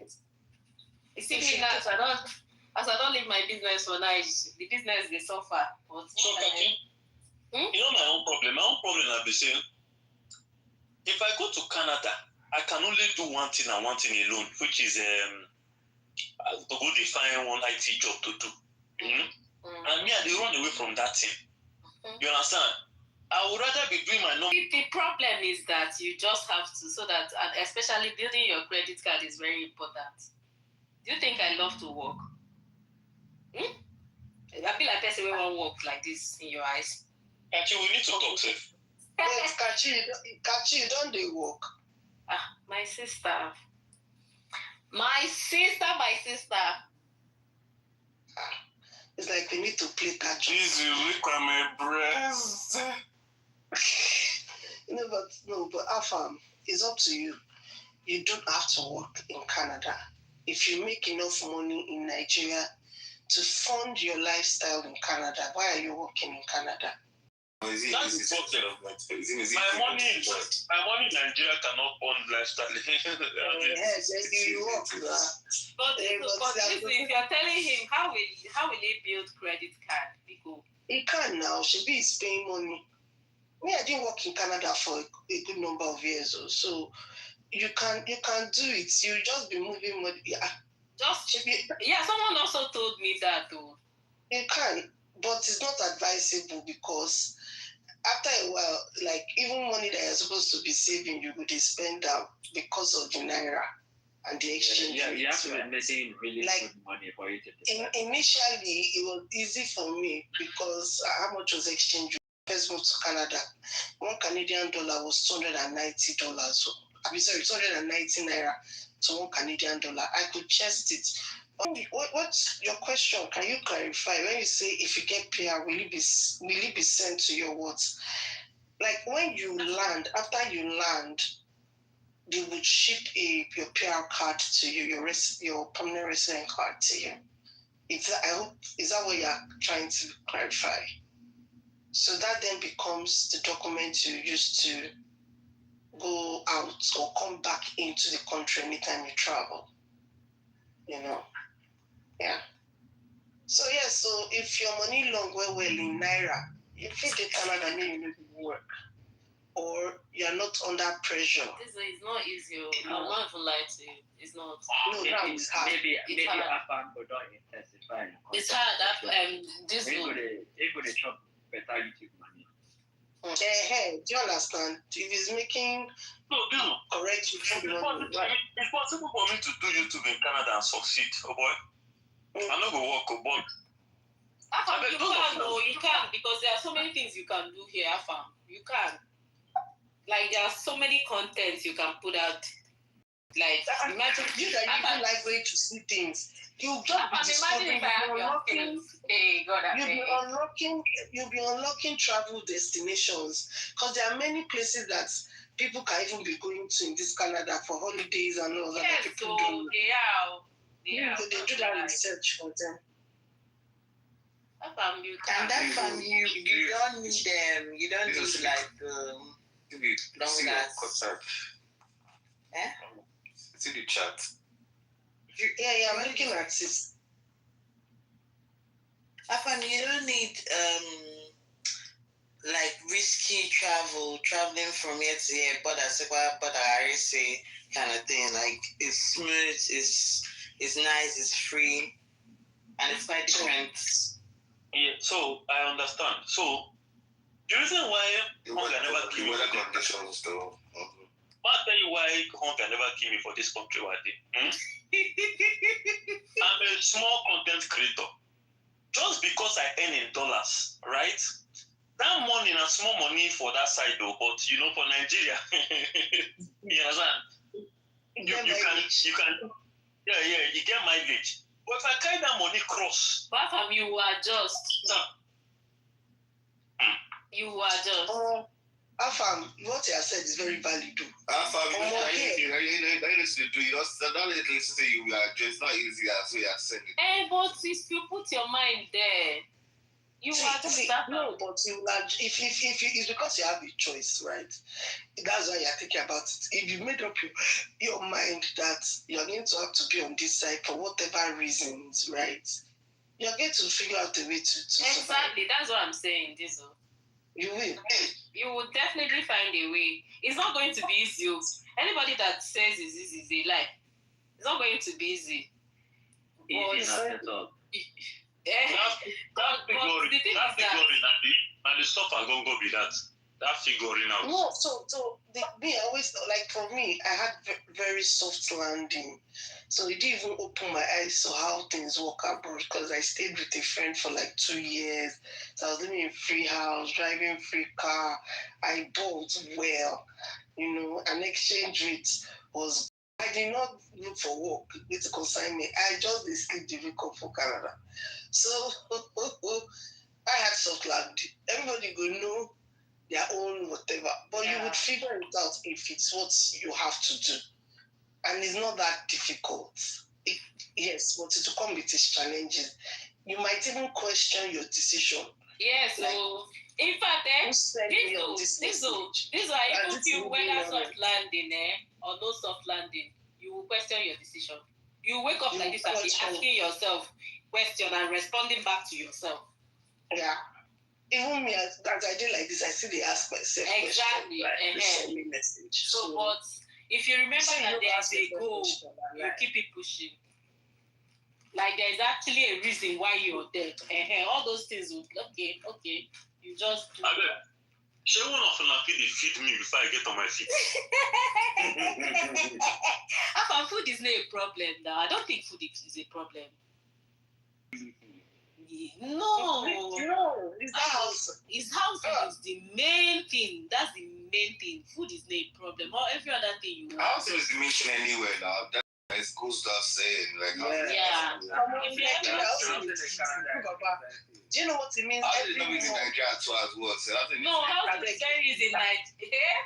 True. Compared to the abroad, true, Papa. I understand like Canada is worse, but it's not easy. It's not easy anywhere. See, let me tell you, at least this one family, no bad as it go bad, you go sleep, no go sleep outside. But Canada here, if you're not careful, you go and sleep. You will sleep outside if you're not careful. You will sleep outside or you go to shelter, all those things. So, but at least Nigeria, as bad, there's a friend. You see one friend or one family There's a family friend. There is this. But yeah, no, nothing like that though. So the major thing is that if you can sort your accommodation, I don't think food is a problem. I don't think every other thing is a problem. It's just that house your accommodation is a major problem. And mobility. After a while, mobility also. I do not even think that one is a problem to say. That place that they don't have transports like in London. I beg. If me, anyway, let me quiet. Catch everything the whole Igbo. They grind Igbo. You tell me that live by them. Are we not supposed to be it's good that you know yourself, right? So, because that's the people should thyself be true. Not everybody can chest abroad life and the struggles. Not everybody can. Everything in life is a learning course, right? You don't know yourself, regardless, you learn. So it's what you take out of it is the major thing. Kachi, I get you, but me, I always tell people to themselves be true. In the sense that, for example, between you and your husband, if there's a way people will know yourselves and know that abroad is not for you, don't move abroad. Because that's why you see a lot of people do move, they never even do how many years, marriage don't scatter. It's not for everybody. It's not for everybody. Because the reality is here.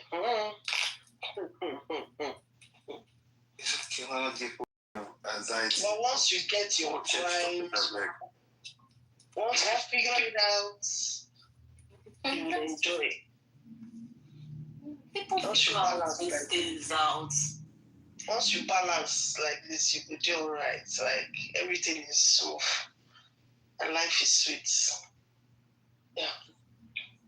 So, okay. I beg those of you that did not use Express Entry, how not they enter Canada? I need to stay on. Like, what is there another way?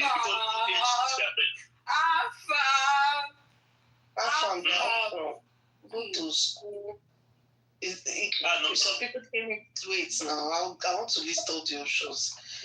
You can go to school, you can marry, you can do express entry, you can do provincial nomination, you can do LMIA. There was a time where that one still working. That one is not working again. They stopped LMIA. Yes, now. That one is not work. But you go through religious organizations or something. I don't think they've stopped all of this. Okay. Anyways, but in the past, yeah, that was another. They said that's how you marry Kachi. Who wrote to that? Because I'm already saying science.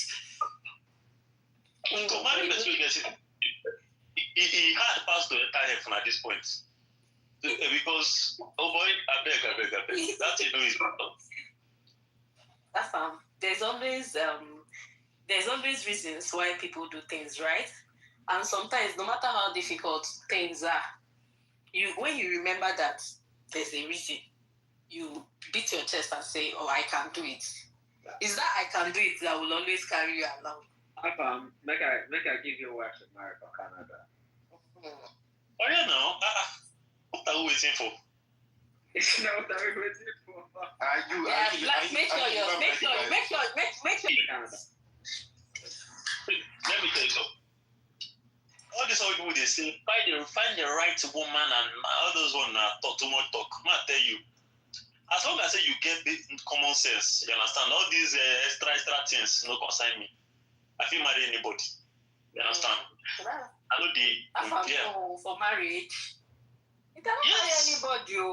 So not everybody. So I gave not like anybody. That's why I say you need to have sense. by that sense now don't cover many things. That sense is huge. It's huge, and it has covered That's many. when you find out that the majority of people actually don't have sense. Exactly. That's big. It's like you need to analyze this yourself. You're talking about. No, understand me now. So you see this thing they talk about. Oh, I want someone that is 9 feet. I want someone that is this, that. Those things, I don't think that those things are not important. That's not your problem. I get that. Yeah. Having sense, even though it is huge, because to get sense nowadays, easy like that. You understand? But I think that is enough. If you have sense. Some physical appearance, small is important. So you give it to Yeah, so I get. So those things can be average. That's what I'm telling you. Those things can be average. It doesn't need to be spectacular. Me, I spectacular as I did. I bet me about the rest. So that provincial nomination, right? You still need to go to presentry and write those exams, and then. And I think that one you need to have the siblings. No, hold on. Different provinces have their different requirements. So, like Alberta does the family thing where your family will give you points. But the way it works generally is when you meet the requirement of the province, then the province will give you 600 points. So you will still, because PR is processed by the federal body, IRCC, so you still go through their system eventually. The only thing is by the time the province that approves you and they give you nomination, that nomination comes with 600 points that goes into the normal express entry portal. So that's why you see some people, when they say cutoff of 900, now because they don't collect 600 points from a province. Do you understand? Yeah, so your cutoff could your points could just go. Yeah, because they're giving you 600 points because you met their requirements for provincial nomination. So, for example, in Manitoba, I think what they were doing then is you need to just know somebody. Somebody needs to refer you, blah, blah, blah. Some people started selling that thing. Like, to sell it, like, they will write for you that they know you, that you're their family member or whatnot. And I don't know the details of the Manitoba provincial process or provincial nomination process, but yeah, they do that, and yeah, you get 600 points. This is rubbish. This is rubbish between Nigerians and Indians. Nigerians will be selling to ourselves when Indians will be giving to each other. So so they are different. Nigerians are so greedy. You're in America Canada making money already, but Nigerians are struggling. You want to sell it to him too. I'm telling you, that's the problem we have. We're giving to ourselves. They used to sell that thing, course, go. UK too. The UK to sell it. So like, why you try to make people go? What I put that controls come here. Andrew, it's not like that. Selling it. They will tell you one ridiculous amount. 10,000. Yes, I know now. Like, before this Canada, I was considering actually UK somehow, but it was because of one thing that just started. I'm like, you know what? And the reason why I was considering UK because it was closer. My business, I was considering, okay, let me do it so that at least 6 hours, I'm back, I'm in. But if you see the price for that, what's that thing? Seal. Yes, £14,000. So you say Indians in the country, yes, what? £14,000. Yes, I know now. Like, and Nigerians, we ourselves past anything. We are useless things as past anything. And you know the stupid thing about this £14,000. They're not giving you job. Yes. You will not be paid. They're not giving you job. You're not like you be the one to pay every month. You pay the person's salary just to remit your tax and all. Like it does not even make any single sense. And then the other whatever with provincial nomination is you must go to that province. Yes. Time cannot go Ontario with that. All those popular No, you cannot be a city boy, you can't be a city boy. You must go to at least go there, do your 3 years, collect your citizenship, and you can move to anywhere else. Okay. Yeah, so that's the downside to provincial nomination. Yeah. What else? Yeah. So yeah, there are different ways it work. Even the school one, I will even advise it don't be for you. I know I know like 5 people now that are hanging now. The only option they have now is to get married to someone. Like, and that marrying to someone it's not even being that family. Like, there's no how you're not spending $40,000. Let's fall in love, right? Mommy, what you're going to say something? I was saying that all those Alberta, Calgary, all those places. Those places are hot though. You know where is you? No, but they do provincial nomination as well. But it's going to be hard to get. That competition is going to be higher there than, let's say, Halifax. I think for them in Alberta, they prioritize family and if you schooled there to get their provincial nomination. In Saskatchewan, if you're a professional, so theirs is a points-based system. If you have a master's, years of experience, all those things, your chances are higher, if I remember correctly, because I know people who did that one. So for New Brunswick, I've been Nova Scotia, which I'm not sure. Newfoundland. No, not Newfoundland. It's either I think it's New Brunswick. My friend got their own requirement that year was just have a valid job offer and give them proof that you will live there. So back in the days, that one was even very easy because she and husband, they were almost stuck to this whole 1 year thing that Kachi was saying. Your husband did a 1 year course and then you have only 1 year postgraduate work permit. And of course, now someone just tell them, you better run to New Brunswick. And then they start looking for work in New Brunswick. And both of them got jobs there. That's how they carried their bag, moved there. And based on, say, they both had jobs in New Brunswick. They got provincial nomination, 600 points, boom, PR, and now they are citizens. So, yes, different, whatever. You just, now it's a lot more difficult, right? Like, there are quite a lot of parts, different parts to this thing. Ultimately, if you're a student, just make sure you find love while you're schooling. That's the easiest thing. I never find love for my home country, Nigeria. I go Canada, they find love. If not so love, easy. See, but and then it goes on to the album. You can make it your prayer point. My friend, she got married a man that is in Nigeria. In fact, the guy was in Ado Ekiti. He was living in Ado Ekiti. And I married him, or he married her, whichever one, they married themselves. And she brought him to Canada. Him on his own, he has been applying to Canada, visitor visa, they bag on him. That's what they call him. He even applied for PhD because he was lecturing in Ado. They bag on him. You know, he had gotten like 2 rejections from Canada when she started talking to him and all that, all the way in Ado. Like joke. So they've been married now 3 or 4 years. And he has moved to Canada. So some people they find love like that too.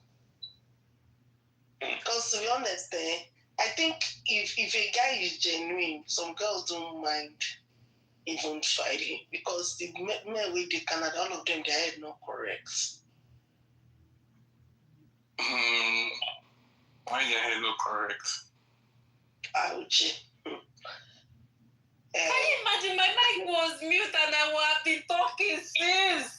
What are you I was wondering why this is not listening to me. I don't hear anything. Repeat yourself. So I was saying that I have this friend that did school, applied for school 7 times. I'm giving you that this 7 times. They rejected this girl. The 8th time, she now She now used the lawyer here in Canada, and only one. She got 10 days. She came here. She found her husband. 10 days. They're not married now. 10 days. Nothing God cannot do. I'm telling you. Pray about what is. Somebody can just say, I know one guy you have they just hook you people up. Because like this, my friend, is that one of our friends and the guys, our friend and the guys were talking, so person is single, so person is single. Let them talk to each other and let's see waiting. Now so if I take it, you know, even if they were in Nigeria, they feel even cross paths. Because wait my friend, they go find for Adekiti.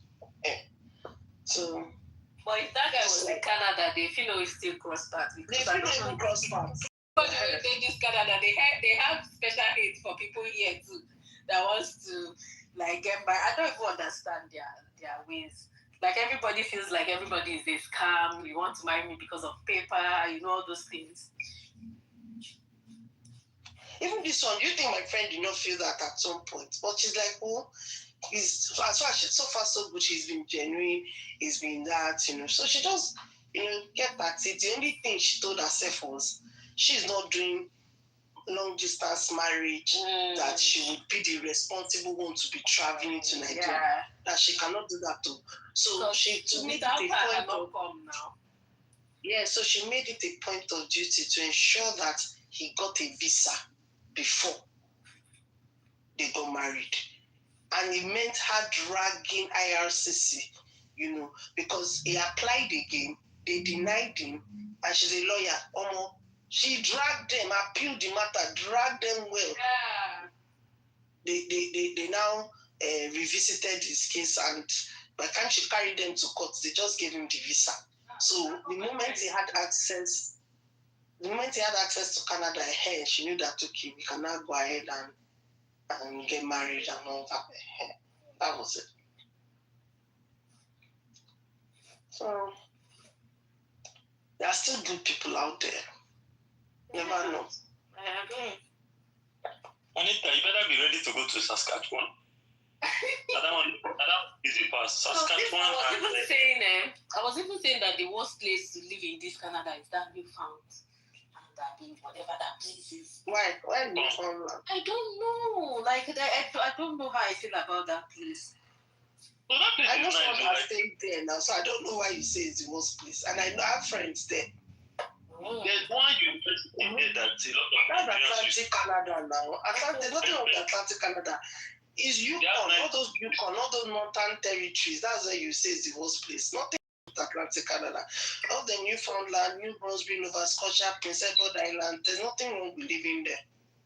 The only thing you can tell me is that okay, maybe if you're a city person, like big city person, like you understand, you might not like it. You will not like it. Those places they're not bad, to be honest. So that place and Nova Scotia, they're all the same. They're all the same.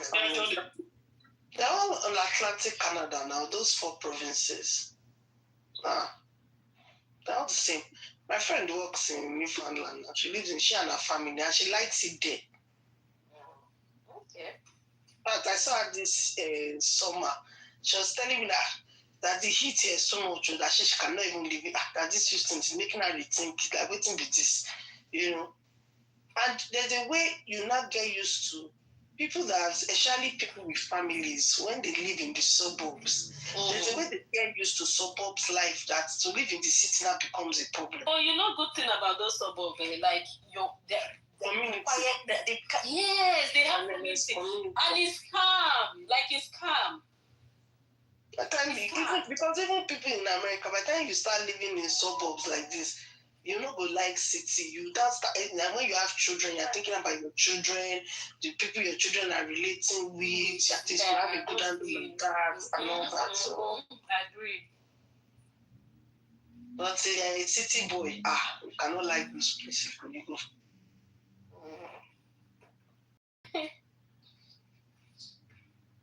So are you ready to get married? Where the person be? I'm looking for. If I think I can't even think of anybody now. I don't even know plenty people. This one, Kachi, can help you find now. Canada. Then I'm researching my brain now to see who they find husband. Kachi, you to use not search your brain to help us find husband for our landlord. Like I said, Afam is actually a good person. So I feel like, I don't know, I feel like Afam, let me not say, I feel like Afam is a good person. So if I see somebody, why not? Okay. Anita says I help Afam find husband. No, I just a laugh. I said find person. Okay. No, honestly, I'm even thinking now. I have to. Yeah. I will. Yeah, if I see anybody that come and say, then you find out, say, okay, person they interested. My landlord, Canada, here I come. Well, we say we have now. If babe ready to file for you now, make you come Canada. You go still work. This work where you know one work. Because now they're probably first start too. So let me tell you the thing. All my life,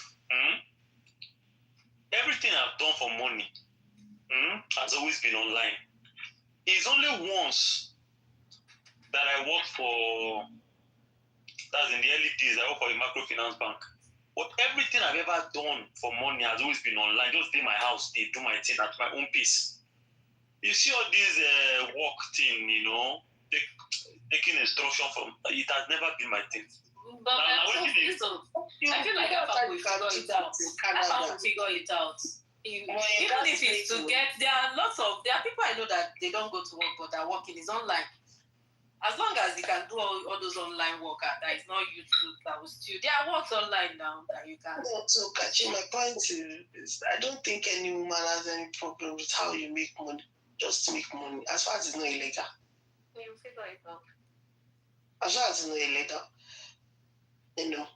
because those are the things that you can even do Uber. Do you get? Because I have an uncle that just went to meet his wife.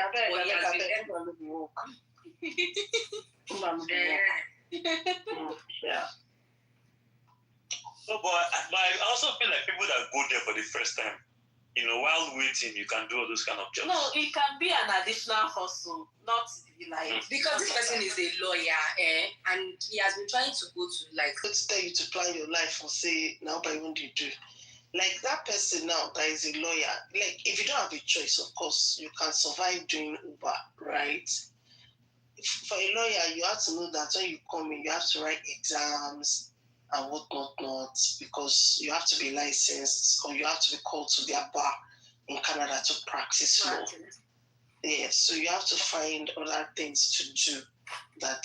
I mean, you can apply yourself. There are other ways that you can apply yourself pending the time you were able to get your what they call that thing, they are called to bar, their license, whatever they call it, So some people will do AML and some laundry. You can still work, it's just that you are not licensed to practice as a lawyer. But there are other jobs that you can do. So why not explore that first before you say you want to go and settle for Uber? Like Uber should be the last resort. Not that before you leave Nigeria, you don't plan now where you go use Uber to hold body. That's the last resort. Living and whatnot. You go between YouTube and be exposing people to hidden gems in Canada that they are not even aware of. That's what I'm saying. There are so many. I feel like if you have potential, there are so many contents you can do here. Yeah, there's content, but I'm thinking at the top of my head because the YouTubers I know in Canada, you understand? Like I don't know a lot of travel Canada YouTubers or like traveling around Canada YouTubers. I know them, but they are not big. That's what I'm saying. It's also possible that their job is not allowing them. You need to have time to do these things, Afam. Yeah. Because if I want to do it in Canada, then I need to be bigger than I am. Like it needs to be, Yes, I agree. But you're getting there. Maybe the reason why they're not doing all those things is that YouTube is not their main job.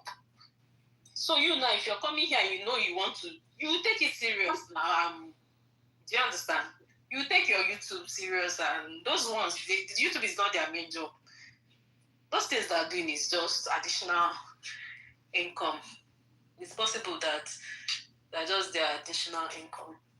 And also, traveling within Canada is expensive.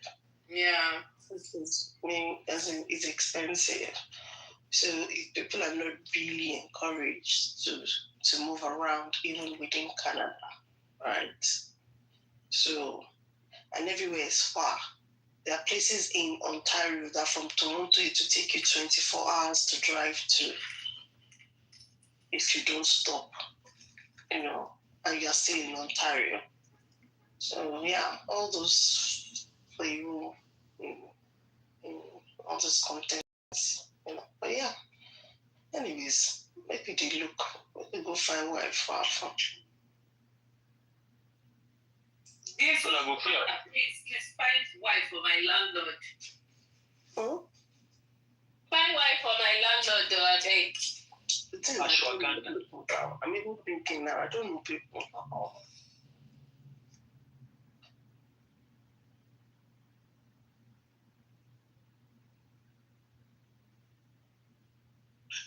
What?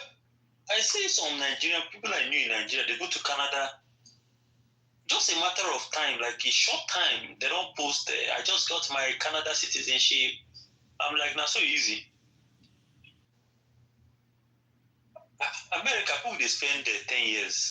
In America, you do more than 10 years. If you are lucky, it's when you do less than 10. You have to be lucky. Like my friend has been in America since 2017. She was just telling me last week that her green card just came since 2017. Actually, this is a medical doctor. Her green card just came last week since 2017. Now that green card has just come. She'll do another 5 years before she'll be citizen. Yeah, I know person who don't did this since 1997. Still no get. The person enter in a pure way now. No, the person enter pure way now. Normal level, like normal to enter, then go come back. That kind of thing. Yeah, because as in citizenship, America almost you do more than 10 years. I think, especially if you come in through professional marriage, it will be less than 10, because once you marry. If you do marriage, if you come in based on say you got married, you hold green card first, they give you 2 years, and they give you 5 years, and after how many years, I think you can even within the 5 years one, by the time you stay 3 years or so, you can apply for passports. Marriage is the fastest. Every other one like this, you will grow old, 10, 13 years, 15 years. Americans' citizenship now. Not even concerned. Did I miss that? Please, I was on a call. What did you say? No, we're just talking about. Afam was saying that Canada's one is fast citizenship, getting citizenship. America is bagaba. Trump is not even making it easier now, sir. He has even scattered it. Let me even tell you, so one of my bosses that came, the husband's friend there, they were going to America to do one thing, movie something. That's how this man now paid for business class and everything. Do you know that when he got to the border, they returned him back to Nigeria? How recent was this? Yeah? How recent was this? Recent, like this thing I'm telling you happened like last week. This is somebody that have a visa that have traveled back and forth to America. So what's their reason? The person will tell you, no, there will be a reason. I don't know, but like according to Julie, that no reason. The person doesn't send the truth. These people are not crazy. But that people are not crazy. They are not crazy. They are not crazy people. Because this is somebody that I don't know. No matter that you've gone back and forth. I don't know. It's not a first class information, so I didn't ask question. I just they gist me and no be my name and they gist. So anytime they gist me, they just they listen. Okay. Yeah, I guess this one they ask. Yeah, these people are not crazy. There's a reason why they turned the person back, right? So, and it could be anything really. It can be, oh, the last time he was here, did he do something wrong? Did you know? There are different things. The fact that they're giving you a visa before, is asking you questions and you cannot answer them. Did I say visa? The immigration officer or the border, the customs person at the border is asking you questions and you cannot answer them convincingly. They have a right to turn you back. I turn you back. My friend was turned back at Dubai. Why? Because they found malaria drugs in a bag. It was then I learned that you cannot, malaria drug not allowed in. Sent a car to Nigeria. That's always the reason. My friend sent a car to Nigeria. So somebody down said, okay, let me put some things. Like his friend, though. Let me put some things in the car so that this guy did not mention that. It's not all those marijuana or just normal meds. This guy did not mention it. That's how they seized those things. And even the guy's car, now asking for ridiculous amount. Yes. So, and they always even tell you that visa does not guarantee entry, just allows you to appear at the border. When you get to the border, you face whatever you meet there.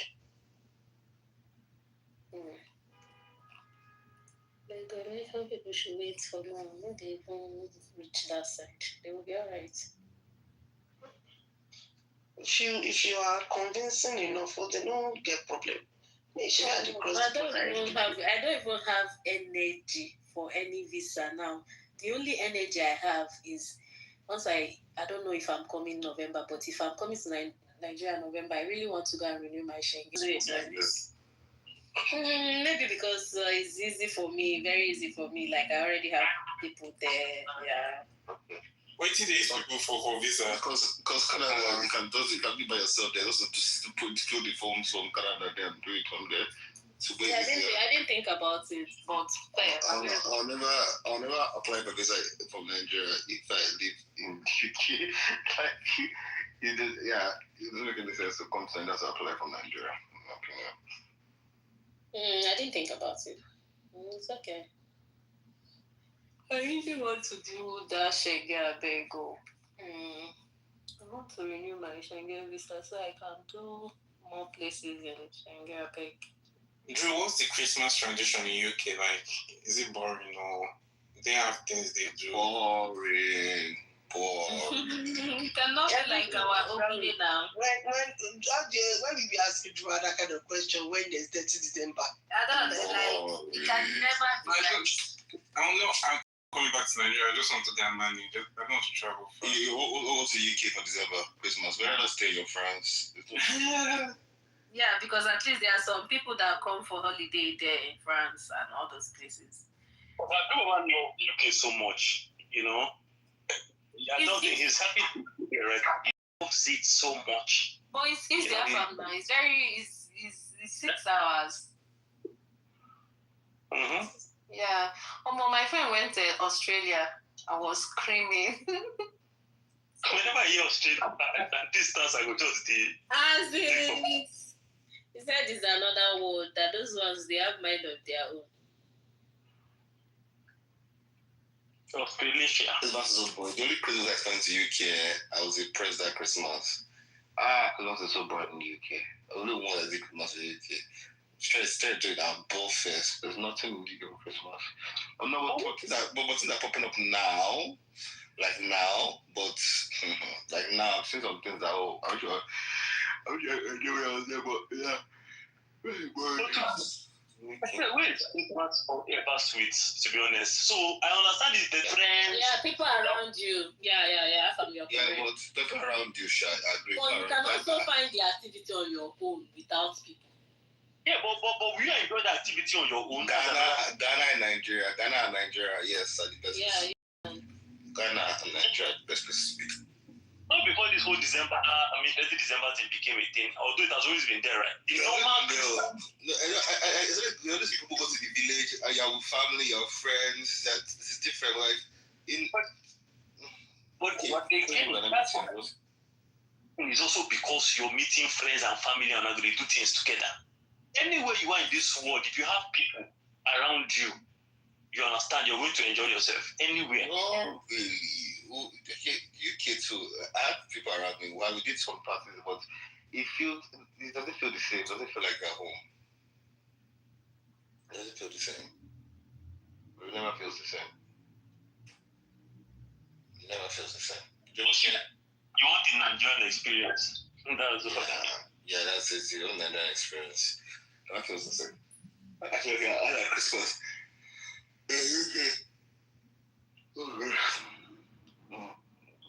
No, I don't call that name you're about to call. No, Landra, I just ask that. Like, because she's in the UK, I ask her how Christmas like in the UK. You know, say one time when American Christmas is sweet me. You know when you watch all those American Christmas movies? Yeah, New York.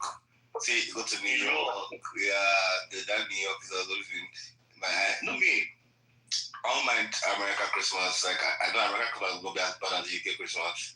It won't be as bad. Trust me. Like it'd be probably if you're in Houston, you'll be fine. If you're not in Houston, America, you'll be very fine.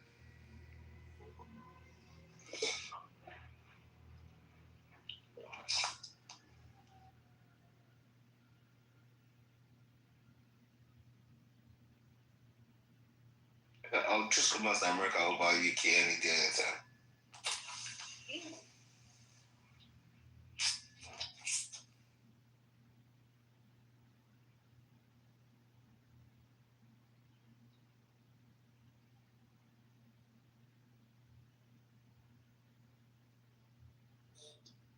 To the Standard Chartered Bank, I wrote an email to them since 13th of August. They are just replying me, confirming receipt of email. That's people are not right. What is it made from them? The pension? Eh? No, I wanted them to do something now. I needed them to. I had this their credit and they discontinued the card. It was cash backed. So I said, since people are not doing the card anymore, I beg upon majority of my fixed deposit. They didn't respond or anything. So somebody now told me that from the app I can liquidate. And I went ahead to liquidate for these people to charge me 20% of the interest accrued. Now, so I fired them email because them will work. So, of course, I copied people that I know, somebody that I know. That one already came back to apologize and told me, emails from customers. That one is just getting to the email since August 13. Now they will just didn't respond. Customer service in Nigeria just shitty.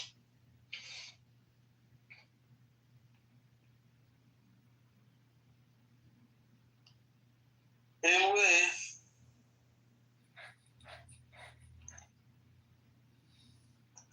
My ashwagandha sister.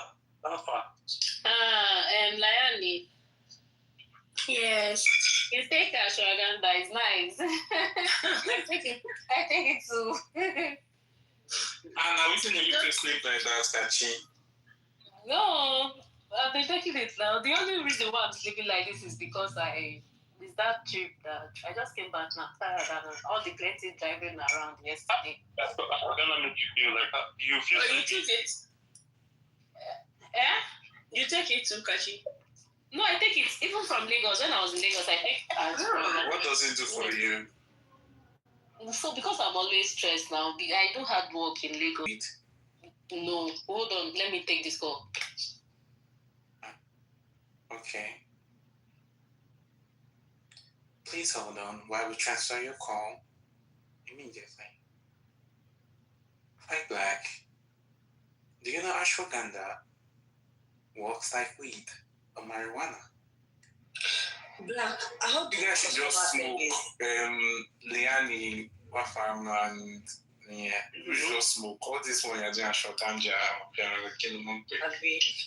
Uche, how do you customer service? How do they say it? Is it the way you said it? They say it in French. So I'm screaming. No. Do an example. Hey God, I beg. We will say, bonjour, je m'appelle Feintola, mamie.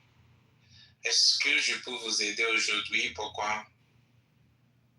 Oh, French is such a sexy language. I was reading French earlier in the room. Oh. They've come to tell me in my office that I should get the airpod.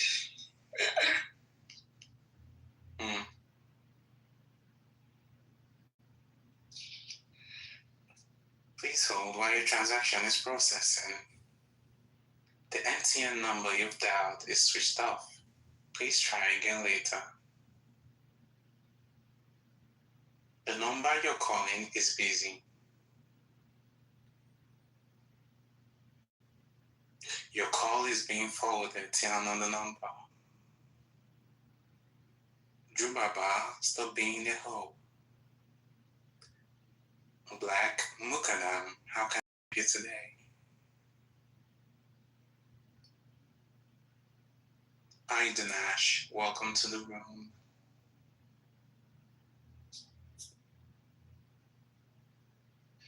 All the single ladies, put your hands up in the club. Like you've not voted the thing up. I can't vote, I'm in the old version of ours. Oh, okay. Because I can't see the brown, black. Why have you not voted? In there. Please vote. Anita. Yeah.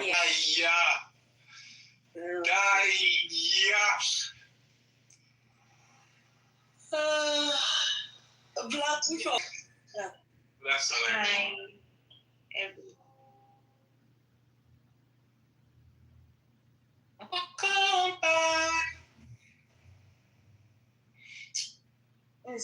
Especially anybody that speaks in my favor, if I come to this room, I will greet them specially. Say good evening, good afternoon, good morning. That means you will not greet Fitila for the next 10 years. Kind. No, I'm talking about my favor. What's it concerned with that? Oh, that one has gone and gone for good. I'm talking about anybody that supports my faith a little bit. Yeah. Hi, Layani. Hi, Layani. Hi, Dana. How are you? Layani, this medicine is in France. Yeah, I'm sure you get some in France. France, right? This one acts faster. The concentrate is higher. I think they have these other supplements that go to these other drugstores you find. But I think it's multivitamin now. Oh my God, we should. Yeah. What do they call them now? Is it like antidepressant?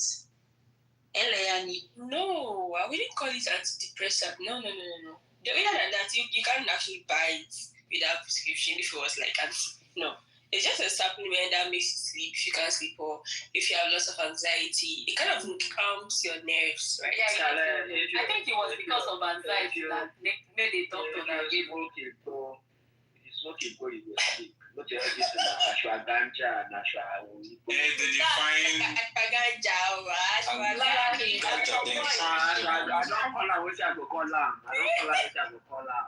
So I think it was because of anxiety that made the doctor prescribed it for me. The time I was having mad anxiety. It helps, to be honest. Wait, so I need prescription. Now, I must contain it going inside you. There must be mentioned this thing. That can be. No. The herb, they're called ashwagandha. You can Google it. Okay, you don't need. Yeah. It's a supplement. Okay, guys. It's a supplement. I'll be back. Uche is just cooking now. They have something. Uche the cooker. Instead of you to take ashwagandha, it's just cooking. Oh yeah, now follow Black now. It's okay. You can take your. We're back, honey. But Layani, you that you're in the Netherlands, you know that you're in the Netherlands, right? I'm having a meeting. I'll be back. Oh, okay. Anyway, what I want to say, she's in the Netherlands, and even Kachi that's in Canada. all you have to do is go to your dispensary and tell them that you're having anxiety. Maybe they give you the go where they help with anxiety. And guess what? You don't get. Do you hear the song I just finished now? Where Pakani, Boni, Boga, Papa, Nugara. Well, Igbo doesn't make people mad, so. Exactly. So, is it not Flavor? Who sang that thing? Smoke it, go. Your anxiety, you go. No, you go sleep. Straight up. Oh, Flavor. The people who defend the boy in this room, man. He doesn't. All the mad people they work out.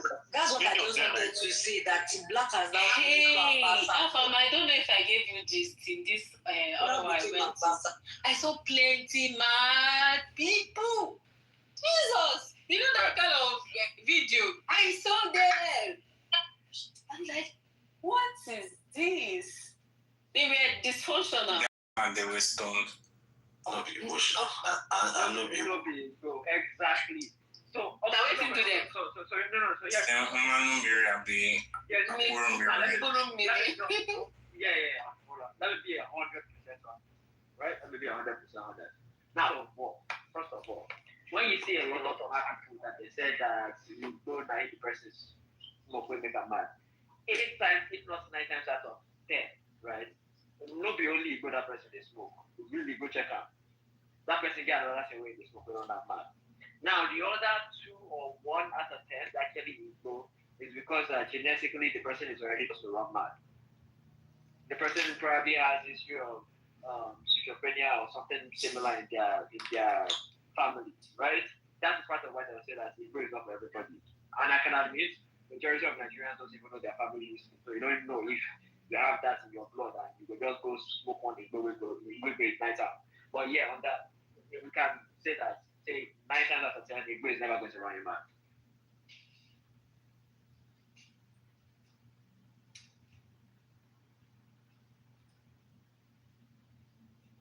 My own is that for the Igbo smokers, essence in Igbo. I mean, vaping is not saying emotion. They're all the same thing. I think vaping is even worse than all of them. You better be smoky bowl. So vaping what exactly? Because you could be vaping THC still, and you know, if I'm vaping THC, nothing will be that. Black. Now here we they see you. In your opener consigns Igbo. When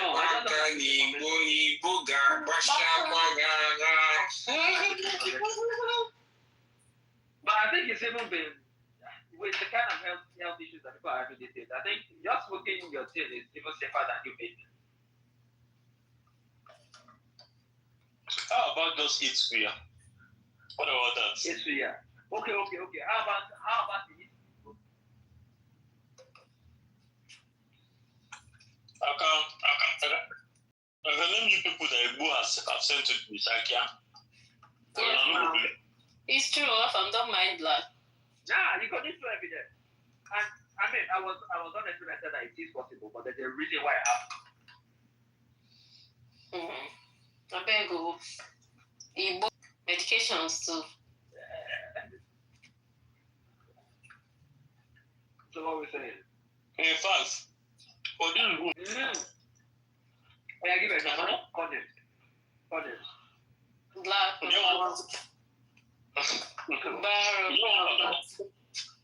No, where are condoms here? I know everybody for this room, everybody say they're normal. You know, we are all normal. I've never told you I'm normal, but those things get in your mind, call up there.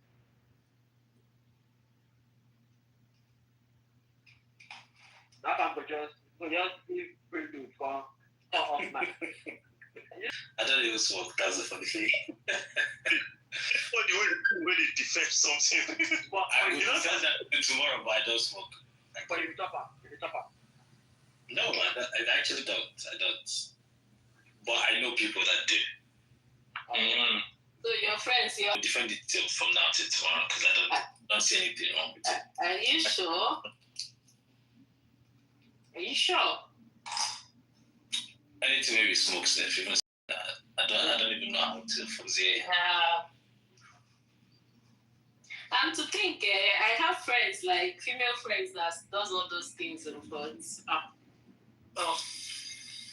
not to it. The most healthy, I mean, the healthiest way to take it is edibles. But come on. In fact, even in my office that time, so if you have a friend that smokes cigarette, it's possible that you are eating it, because you are eating the grape before from a friend. He used to put this out of food. I didn't know until I realized. Yeah. What do you mean you do not know? My head on me, listen, my head I don't want that. You want to hear that sometimes. I say, you go not stop this thing. I'm very slow now. That was when I was a copper, like many years back. So I don't chop people. Let me know, like that girl, they smoke, they chop. Not just you, they drink, you know.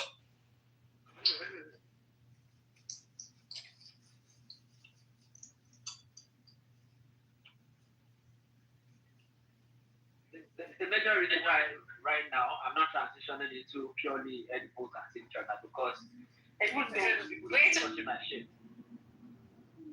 be touching my shit, right? I'm just paranoid because I know that there's young kids in my house as well. Maybe I don't go put one pie somewhere one day and person will just go chop am because that pie put gummies somewhere and then they go chop am because na sweet. I beg, don't risk that. At least if not,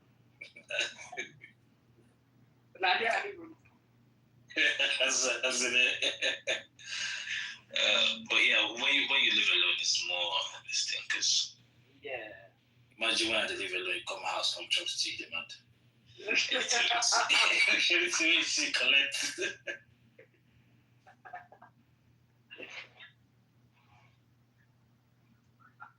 any process from there when I make them.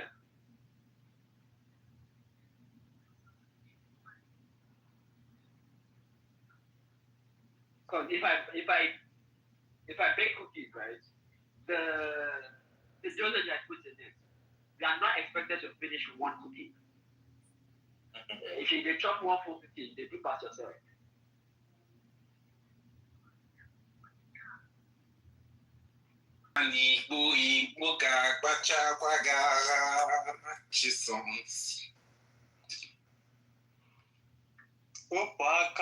No. The funny thing is, I find it sexy for a woman with a smoky possession. But I judge women that smoke. I'm not gonna lie, I like it. Oh, I don't do. Do you like women smoking? Yeah, I don't mind it. So I'm even more likely to prefer a babe that smokes weed than one that doesn't. But if she doesn't judge, it's still fine.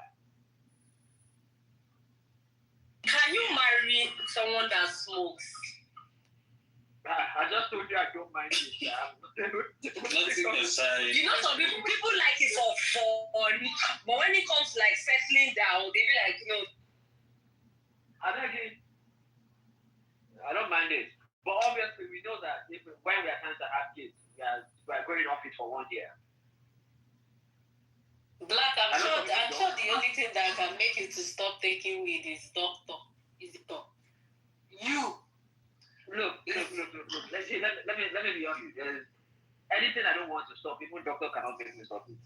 If they tell you that, God forbid, if they tell you that, like, this thing is costing you your health, you're not going to stop it. You go smoke first, make it come, make it Let me give you an example. When I had ulcer, right? Doctor gave me a list of things that I should not be eating. I did not stop any of those things for 1 day.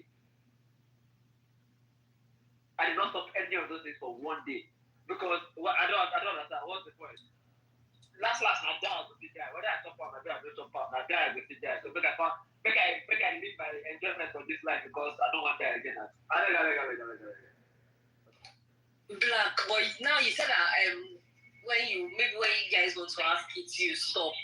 So does that thing stop the sperms from delivering, or what does it do that you have to stop when you want to have children? So it's not that it stops your sperm from delivering, right?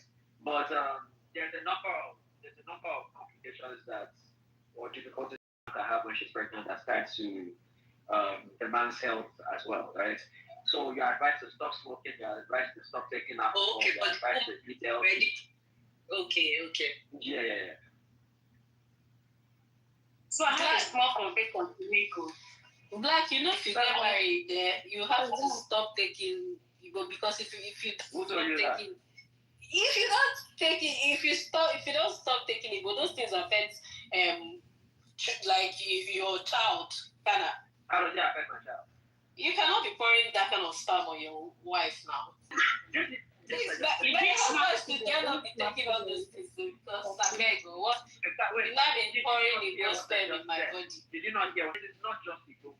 It is the including alcohol. It's a number of things. Most of the woman should stop. And to be honest, all you need is just 9 months.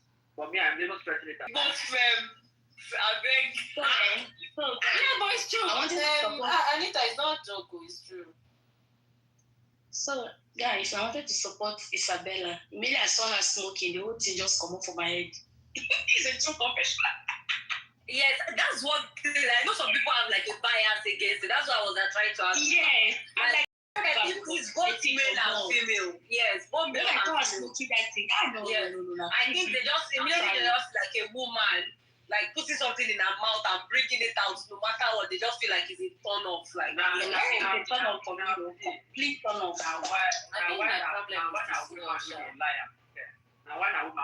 Yes, that's why most ladies that even do it, they would not. But me, I would have it against someone that would come in public and you're a woman and you're in a bar or restaurant or in club and I'm seeing something pile up from like I do some go. Let's come and tell you that you have a internalized disability. I mean, I would just be like, are you Shongo? Like, even if you want to do that, or you can do that. I think my own problem is those people that used to take star. Like, if as a woman, you can do it inside the room with your partner. Like, both of you are in the room. Why are you taking star? I don't understand. What does she want? But it's okay for a man to smoke in public. Like, you will not judge them. No, like, even for a man, like, you come there are some places that maybe you come to and then you now you go from I'm seeing it to your God. Like, I think it's just no. Sometimes even when a guy, like, for example, now I'm working in my estate and a guy winds down to just talk to me and I can smell weed all over his car. Like, it's a turn off for me, I beg. Just the Yeah. Like, I can smell weed all over your car. Cool. So, like, if your mom comes now and cry for you cannot stop taking it. Cry for me. Mm-hmm. And I go stop for me. If your mom come and cry for you and say black. No. But I won't. Black can be justified. Like, maybe that's what makes him. There are some people that when they are even they're like when they are hyper and when they take those things, they are better person for the environment. So if that would make black a better man for the environment, good. Now, wow. Yeah, it's ecologic.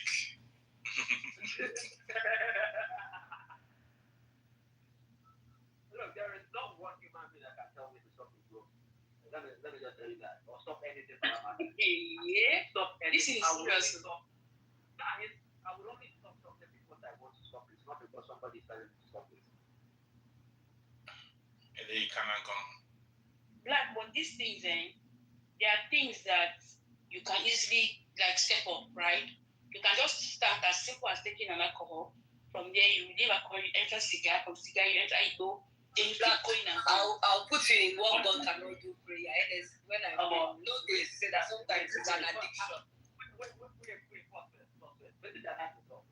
How old do you think I am? You think I'm what, 21?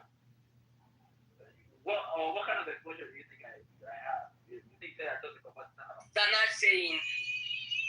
There's nothing in this life that if I wanted to, I should have. Danas, what did you say? she said something along the line of all the things I see people keep stepping up in these things because I see people start. Oh no! I know medical doctors. I know big men that even do it even before they go to work and all that. I don't think it's that. I think it's just an addiction or it's no. Just. Anita, what she is even saying is that people graduate to even worse things, right? That people will start from alcohol before you know the death will be cigarette, before you know they smoke speed, and they're going up to cocaine or something even stronger. And our person will look at my age and shoot and think I'm just starting. Black, do you think you can add? Do you think you can add? Do you think you can maybe now do like maybe cocaine or? No. Like that's what I'm saying. Like, because I remember going to Cape Town and I went to the restroom and I saw. I think that's the first and the last time I will ever see that. Someone giving me like some cocaine inside and it was like I should take, and I was like, blood of Jesus. Like immediately I said blood of Jesus, I think the person just looked at me and be like, your dress no even this thing, and just left me because I was like, I've never seen that kind of a thing in my life. I just said, no, sir, blood of Jesus. So that was how I went. You never go Abuja party when they go party. They go share cocaine like small dogs. That's why I don't go to those kind of. No, I won't. Because I look at myself and I feel like I'm very delicate. Like once I step to those things, maybe my enemy is going to be on the road. Because when you already know that you have a very light brain and light thing, you don't. Yeah, you don't cross that boundary. So exactly right. That's the with me, right? I can be in a room where everybody's watching cocaine, and I don't go so transfer. Because I know myself, and I don't know, peer pressure is different. I can't be doing things just because everybody's doing it. I know my body. I know what I'm comfortable with. Like I have my own, like a set standards as well.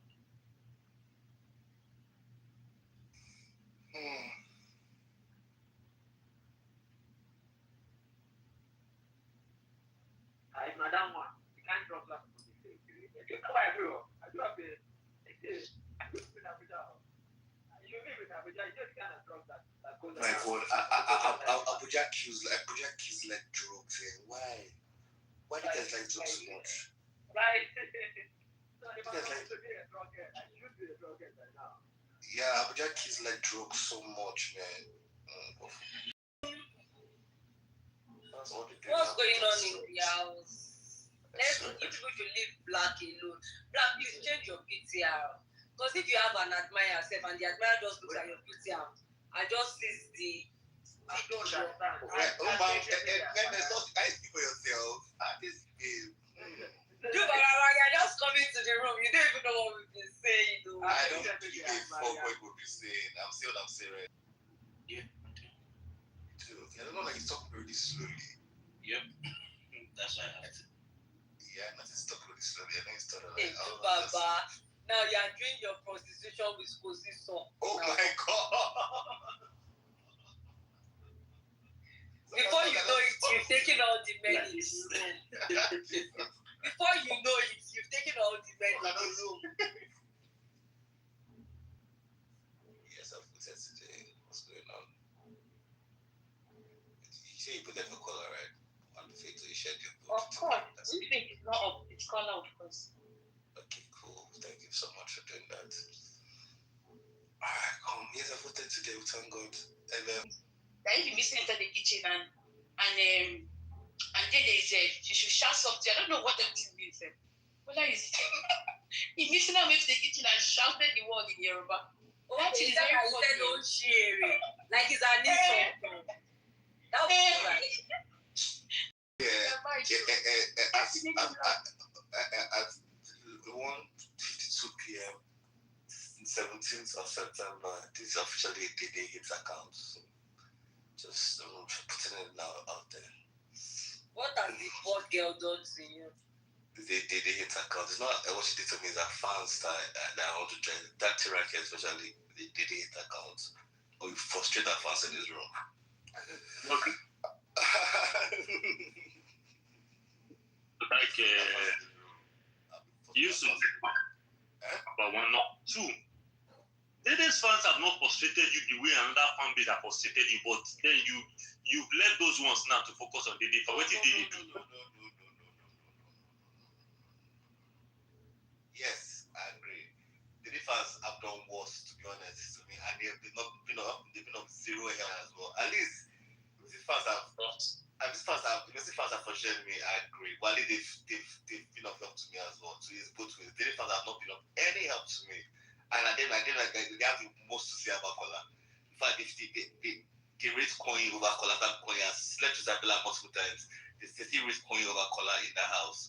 Because when I cannot speak English, they say raising over Kola. So the fans are my new victim in this room. You should come. Wait, man. Who is that house actually can speak English about something? Kola can? Are you joking? Okay, so Faith Kola will. But it seems like, because I hear you guys talking all the time, and I've heard a few guys sessions, and it seems like Thelma. Those people not speaking Thelma. Okay, Papa, who did you mention? Faith. There's Kola, there's Thelma. I think Thelma makes sense. I think I'm starting to understand why people like that. I think I would like her if I watch the show. The only people that can speak proper English in that house are Jasmine.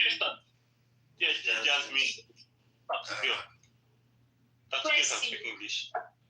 Tracy. These are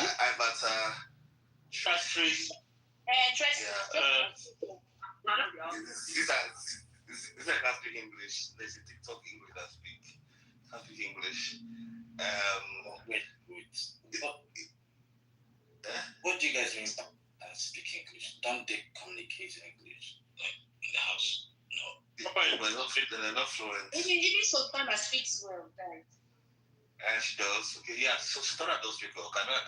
JC can't be speaking like that. JC is not really fluent like that.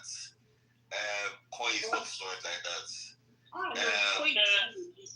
He speaks like is not speaking English. He can't really speak English. No, Koi can't speak English at all. It's like you need probably SS3. I think that's the thing is SS2, SS3 that is stopped that. Koi. Okay, so I don't think that's a good answer. Unless if you are saying that because the foundation of your English speaking is in primary school, right? And your vocabulary expands in secondary school. By the time you get to SS1, SS2, you people start to do things like literature. You start to read concepts like maybe geography, and the rest, government, right? So you should have solid. But yeah, you can have that. But what was carrying last in school now? What was carrying last? Public speaking. Because even people that carry last, probably when yeah. Who else was that? Victory can't speak English, but I think he also had an accent. He had an accent. He can't speak English. So that's my answer. Yeah, but I don't think it was that bad. Who do you mention now? Victory, okay. And Missy can speak as well. Missy cannot speak English. That is normal. That is not argument for that one. But some people swore that she can speak English, but yesterday proved it. But you genuinely think she speaks English better than Dede? Dede too is not that right. She can't use like tenses well. She just Dede is not that right. Dede is not better. She's not better. That's why she and Koi can communicate a lot, but they both have bad tenses to get. So I think that's why she can take Koi and close. That's why she's not using Kola, because Kola using English to finish her. She has to go so and talk to person at a level. It just makes much sense why she's really close to Koi. Like it was like tracking to my head. No one, like, people with the same IQ like to speak to that, so it's not important. Yeah. This one won't gaslight me, say he misses speak English, but Dede that day I shock. No. On that note, but Dede's English is not like this. Wait. I can't think any of them is better. Because if you are speaking English, come on now. someone that has an accent. Come on now. I see. No, but let's be sincere, yeah. You just have an answer. Come on now. And I know I said I would drag it in this room, but let's put it in the book. That's too much. No, she has the hate factor, which I know people from that side, lots of them have. The missing that she will fail both the speaking, the comprehension, and the reading. Everything. Oh. Because I'm surprised because she wrote that thing by herself, her speech. So why could she not read what she wrote? Was so fun. Maybe her handwriting is bad. You can't read your own handwriting. What do I say? Probably she was jumping. Some of them, and when they were doing that thing, I said some people will change their speech there and then. I wrote it in the comment section, and that's what they did. Some of them changed everything in that place where they were sitting. Oh, go Sabrina as well. Yeah, Sabrina can speak. Sabrina is alright. But our accent will look to the filtrate. I asked Sabrina was Sabrina. She can speak. No, she's speaking Nigerian stroke wherever now. So it's possible. Nigerian, Italian, Canadian, everything they jam together. But Kitover, I don't understand. People can't. Keep was on I found your boy Kitover. His master's degree in America. He's just I don't understand. I don't understand it. So I wanted to say that you see this English thing is from the nursery. Yeah. That's even your foundation, your nursery, yes. That is where it starts. If you put your children in a good school from start, they will be teaching you later. But if you now put them in any house school, if you like in a secondary school, be like a Queen's English school, it's still the same. I agree that. So even though, yes, majority of the nursery and primary, right? Now, depending on how bad the foundation learning was and how good junior secondary school is, there can still be a considerable improvement in the junior secondary. I've seen people that their English got better because of the secondary school that they attended.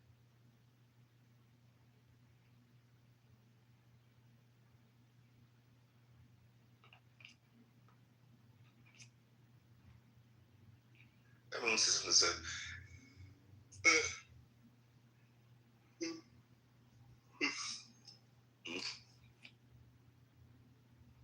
what's in my throat? What was in my throat? That's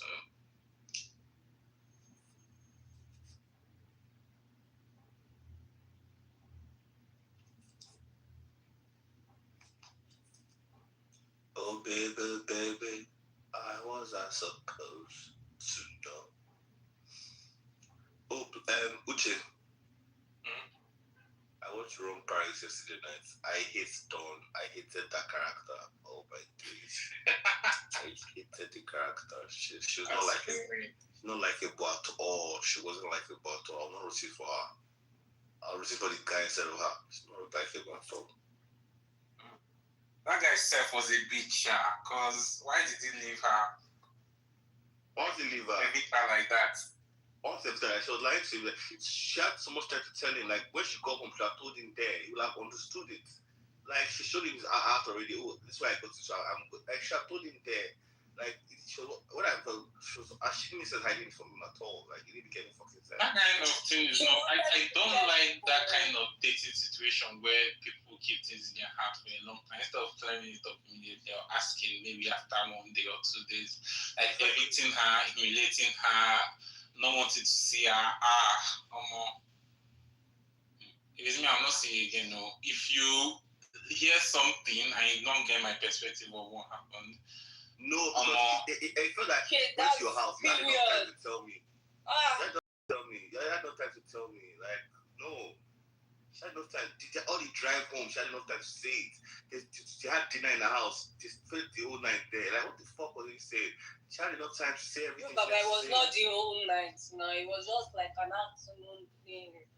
No, they drove at night, and they drove at night. Like early hours in the morning. Know that time, know that place. Their sun and night is different. It's that you started in there in 2 minutes. When you have told him way before you got to the place. She's a wicked person. She's a very wicked person. Like I didn't want to forgive her at all. I didn't want to forgive her at all because I let him out. That man is such a snack. Jesus Christ. That's what you should have said. That's so dramatic. Before I die, I must have sex in this table because there's nothing you're telling me. It's a farm boy. Oh my God. None of the farm boys. I don't understand. Like, what's supposed to be special about having sex? Basically, it smells like shit. So I feel like Jesus Christ when he was born. To answer your question. See something. It's not the material. The material that we're talking about here. You understand what it means. I mean, that part. So I didn't see it. That is besides the point. Like the way you said that, must have sex in this table. Like there's something special about the environment. Right. But the environment is opposite, regardless of who it is that having sex.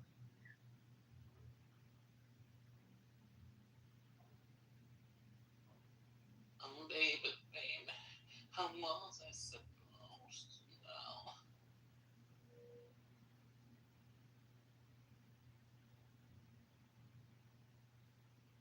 Oops, I did it again.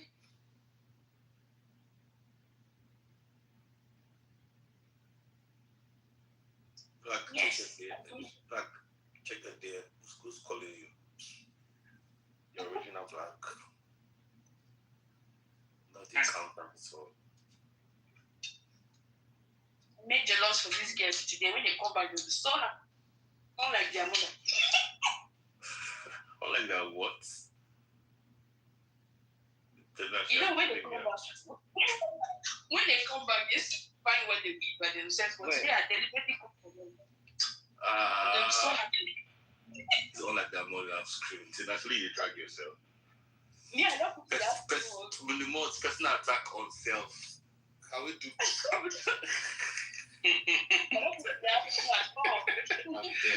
You cannot insult yourself on this stage. You will not allow. It's me now, insulting myself by myself. No, it's not allowed. Denisa is not allowed. Are you talking now? Can I say that on the stage, please? Thank you. Like I sent you a video. Go and watch it. Okay. Last what were you saying before I left? You run it to me. Oh, He was talking about weed. Oh, okay. Yeah. And he was saying in the Netherlands that. So I think that was what he was saying. I remember. So, our able PA to black, our able PA assistant. So, Larry, what was trying to say before you went on? You're in the Netherlands, right? Yes. And meaning, instead of you're taking what you call ashwagandha. Ashwagandha. Yes, you can just go to a coffee shop and ask for a strain of weed that will help with anxiety. And guess what? Now you smoke weed that will help with anxiety and still put you to sleep. No. So what is the point of ashwagandha? I don't want to smoke. But what confuses me now? So you don't have to smoke. So smoke is not a You, Baba. I went to buy edible ones. Me, I'll never take that thing again. No. Huh? I was in the clouds. I beg. I was in the clouds. Like. Perhaps it took too much. Not too much, oh. It took too much. What's continuity? It was like a cake, right? I took a bit, and my husband also took some. But it didn't really get him. Like, he was okay. But me, I was laughing anyhow. But I slept. That was like the best sleep I had. Exactly my point. That's why complaining. Yeah. But I'm not trying it again. But you're trying to say something. No, Lani was saying she was in the clouds, and like the clouds is a nice place to be. I was just happy. I was like just happy, laughing, giggling. You know, I think that was the happiest moment. So you don't like it. I said that thing. You know the you're happiest. See, if you and your husband moved for that happiness, hey. Exactly. Hey, God, oh, this was for living. But You get to places you've never been. But Yaya was bad. That's for you. But it's square. Only But married. you told us publicly that you have sense. It's only married. I've been Only married. Eh? What is it, Dina? Dina, have you ever smoked weed before? I've not smoked, but I ate it when I was a copper. It's like food. Is that beans or is that indomie? Right. Rice. Okay, and how do you make it feel? No, that thing was my head was just spinning. Spinning. My head was just spinning and spinning and spinning. Yeah, but the one they put inside beans and rice, I don't really like those ones because they're not draining it, they're not kind of oil. No, so yeah, so true. You know, most that do all of that, they don't actually know how to cook the meat, right? Yes. They don't know that you use it in the oil or in the butter, right? Yeah. Not that you just pour it like this time. Yeah, so it fucks up your head eating it properly. Hey, Black, you know this is so well. Black is a dealer now. He sells drugs, sells weed. You're saying all of this on Putin's internet. I'm not Says Putin internet. See, that's why when they're saying and drop your socials, they don't include Clubhouse and Snapchat. It's Instagram and Facebook and Twitter that they're asking about. That's why I like to come on Clubhouse and rant because it's still a safe space, kind of. Do you remember? I checked my PTR, Black. That's the one I got. This one. It's like a cake.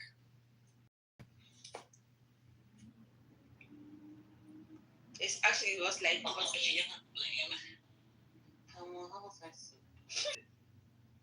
Yeah, but is it not still drugs? Drugs now. It's a space bar, but not smoking. It's not smoking. That's when they have mute his mic. It's not drugs. So after, like, you know the way you have like a brownie with tea, you have this for like a coffee, like so it's just like smaller. It just be wavy. No need trying to explain once Alpha means Igbo. Whether you're smoking it, whether it's. It's just like you saying, let me use cocaine to make cake. Cocaine cake. You put the cocaine inside. Carry cocaine to make cake. Stop it from there.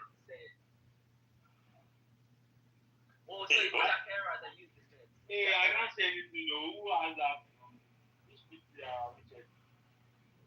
I was about to ask what strain is it, but I didn't write how many. No, you can't know this strain. No. If you check the top left corner, the name of the strain is Japera. Sorry, Black expert. It's Black. Expert. He knows everything. What the fuck? When I entered the shop and I said, I need something sweet in chocolate. He said, okay, don't worry, I got you. Then he brought this out. He said, is this your first time? And I said, yes. You forget from that video I asked Adam and that cost my money. I was buying pre-rolls instead of rolling myself because it was rubbish. Yeah, pre-rolls. Yeah, she see me with pre-rolls. I was buying pre-rolls and rolling myself, and that was the biggest thing I was making after that. But it's fine. I think I was too lazy. I don't need to bring cakes for me when it's coming, so that's what I want. You, Baba. Wait, I want to ask a question for him. Yes, Amsterdam now. It's in Amsterdam. Can you travel with it? Can you travel with it? You can travel with it. It's also how it's techniques. Baba, no go there. No go give the advice. No, it's bringing sweets. It's sweet. And I have a genuine question for you, Black. Are you there? It's not a genuine question. I have a genuine question. Why is it that people that smoke Igbo? Why is it that Igbo smokers? It's not Igbo. It's cannabis. It's not Igbo. Oh God. Cannabis smokers. Why is it that they're always closer to God? I did closer to God. Which one is you know when you have to God? You got bashed out with it. Oh God. Wait, let me explain myself. They always preach God. honestly, I know few of them that always would say they believe in God, they do all these things. Honestly, I'm not just asking. So that not how many times I don't preach about God to you or anybody in this room? Those are not corner. We are not preaching here now. No, that's not the fact that this is not a religious faith. At least there's been times that religious conversations have popped up. We know the religious people even. We know the ones that would always put God to you, right? How many times have you heard me either contribute or be on the side of people that are preaching? Okay, so there's no connection, right? There's no connection. There's no connection at all. Black, you said we know. Please, I want to know who are the religious people in this room because I don't know. Alex. So as I said, okay, yeah. No, you can go out. Okay, so the Nash, right? When you smoke weed, you get closer to the Most High. So perhaps that's why you feel like they're religious. So yeah, because basically you're in the cloud and you're in the sky, and you just No, but this is not a joke. That doesn't So yes, that's how you feel. Because sometimes when they are high, does that shine into you? Maybe that's why you feel that. Yeah, and a lot doesn't like Christians smoke weed. Like a lot of Christians smoke weed, and I have any issue with that. Yep. As where it is said in the Bible that you cannot smoke weed. I didn't say it. So I have a friend. There is nothing in the Bible that says you can smoke. Yeah. So please, I beg. So I have a friend in Canada. When he's done, like when you want to take a smoke, his cannabis, he will just when he finish, he will not start preaching, sending Bible verses. that's your friend. You not tell me talking about salty, all things. So the Nash, right? Everybody has their own highness. Some people's highness is they go to sleep, they just smoke. Some people's highness that they go and find food. Some people's highness that they just want to be alone and meditate. Some people they start talking the law, start talking, saying things that do not concern you and do not concern you, they are talkative. So people react to things differently. Some people they'll start crashing out, start having mad anxiety, start getting paranoid. So you have to be like figure out which is your strengths, which are your weaknesses, what fucks you up. So these are how you deduce what comes out of it. So a lot of people didn't say some people they will just be smiling and laughing like this. Yes, fair enough. Some I think that's my best. Those one they'll be horny, those one pennies, or have sex. So like different levels to it. Kaki, which one is your best? Laughter. I said I like happy people that will be smiling. People that get the giggling. Yeah, don't come and be crashing. And Black, what's your vibe? What's your what is your vibe? What is yours? So my personality that you guys do for the last 2 years that I've been coming to this room up until this year that I started talking. That's what I'm like. Quiet. Huh? Yeah. Relaxed. Very relaxed. Uche, have you experienced it before? No, we've talked about it now. I've fucked black sins. You fucked black sins?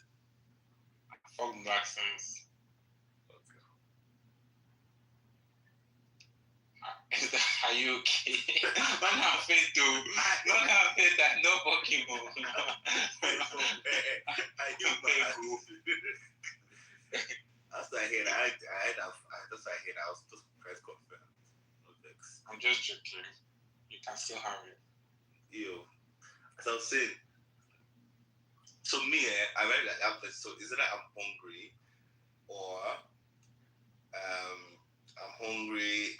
Because food is always sweet to me when food is always sweet to me. No, I think that hunger one is the contact for everybody. Yeah. Munchies. I'm having munchies.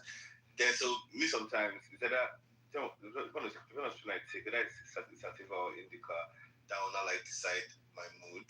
So it's either I'm hyper or I'm just don't talk to me, just leave me alone, let me just listen to music and just be calm. I don't really get the giggles. I thought yours would be the last one you mentioned. Which one? Hyper. No, I'm not hyper. I'm very relaxed. Dude, that wasn't the last thing you mentioned. What did I mention? Only sex. Oh, For me, I food think it depends on what. Yeah, for me, I think it depends on the sex one. It depends on what I smoke, right? I realize that there's some strains that tend to, trigger that horny side. But some other strains just makes me want to use my head more, like maybe work, not physically work, but and then there's some other strains that just makes me want to sit back. Sit back and listen. Sometimes you don't know what you get. So I said, what do you? I know what I get. So, Yeah, that's me. Like, I even have I used to even keep a journal because whenever I try a new strain, I'll think about or analyze how it makes me feel, so I can write it down. And then next time when I want to pick up, if I'm looking for that feeling specifically, I know what to ask my for. You have master's degree in this go and then black master's degree. Yeah, like, it's the best I can do now. Because in night we don't have this right? Because me, I go vibes and inshallah. You they go the right time for journal. No, I'm very deliberate about now. And in night you don't have dispensaries where I can talk to the bartender and tell them that I'm looking for something that does this and they'll give me. No, you basically just have what's available from your club. Right? The best thing you can do is have a very good club that is consistent and is actually giving you what it says to give you. So if I try something new, I say not of it. Since they'll call, this life will call. Welcome to Lagos. So welcome to Lagos now. How do you find your plugs in Lagos from Lagos? How do I already have my plug? I'm not looking for it. Let's help with my blog. I was asking a question. Yeah, they're so aggressive. Easy, baby, easy. Don't be soft. Soft speaking, soft spoken. You're just aggressive. What is this nonsense?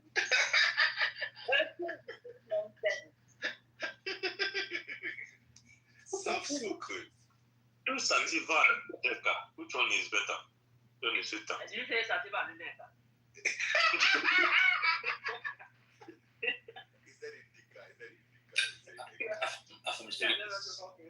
You're trying to say you've never tried it in any form, no? Which are they fine? Alphamas knows. Alphamas not tried it in any. Dude, Baba, why do you think Alphamas not? Why Alphamas not? I don't know Alphamas knows. I haven't tried Alphamas knows. I don't think what if you maybe when you're in university, they kept it in more Indomie or spaghetti Alphamas than not you tried ate? it in any form. Alphamas is innocent. Well, and Alpha, what are you serious about your question on the Sativa and Deca? No, I was just mentioning. I just wanted to mention the Deca. What's that? What's that Deca? Black, please, what's in Deca? Nashwaga. I mean, what did you say? It's the one that said actually ashwagandha. I don't know that one. Ashwagandha. Oh, okay. Ashwagandha. Ashwagandha. I know what that is. Ganda. So I think black. So this kind give like what is something because I'm not sure it gives them what's saturation. So you know what? Let me be honest with you. There's a popular misconception about what Sativa and Deca is, right? What they actually are is the plant structure and the plant where you are growing it, right? And it's actually three steps. It's just that the third one is not significant enough for people to see the structure of the plant, what the plant looks like, and how it behaves in climate, right? Sativa is mostly found in the tropical regions. That's like places like most African regions, Southern America, some parts of Asia. Indica is mostly found in Europe, right? Ruderalis, Europe as well, but parts of Europe where they barely have sunlight, where they usually have like maybe 4 to 6 hours of sunlight in a day, and the plants are adapted to be able to use that sunlight to complete the cycle. Now, people think that classes is what influences how the weed makes you feel, but in reality, that's not true. What actually influences how it makes you feel is the cannabinoids in it and the levels of cannabinoids, whether it's THC, CBD, and those are the most popular ones, but there's bare other cannabinoid in it, right? Like THCP is known as cannabinoid sound in it. Apart, there's also something called what they call this thing.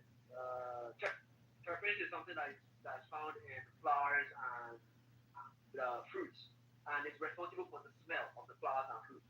Now, the type of cannabinoid combined with the type of terpenes in the plant is what will determine how the plant makes you feel, the direction that your highness goes, not whether it is sativa or indica. Wow. Wow. This one said not make me high. Explanation long. Which one? So back to the question that I wanted to answer. So are you trying to say that indica doesn't make you sleep or sativa doesn't make you active? It really does not matter. Just figure what terpenes are in it. I won't buy it, but that's also my first question. So that's the thing. Now you can't be asking, especially at night, you can't be asking all those kind of questions. It's why I went the route of, if I try something for the first time, I'll just take note of how it made me feel and, write it somewhere. So now I know what this one does, and then that's my compare. So if you're in, you can actually ask them.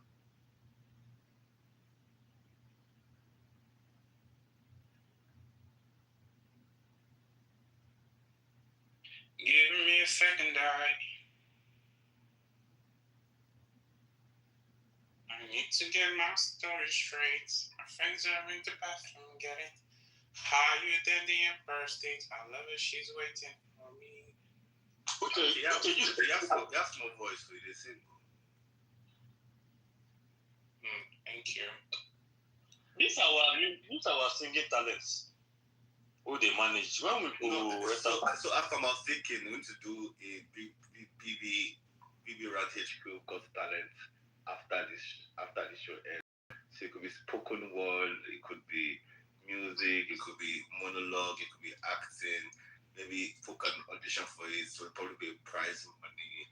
And we'll build those bragging rights. Then there'll be voting up, there'll be judges panel, and there'll be like something that's fun to do. There'll be judges panel.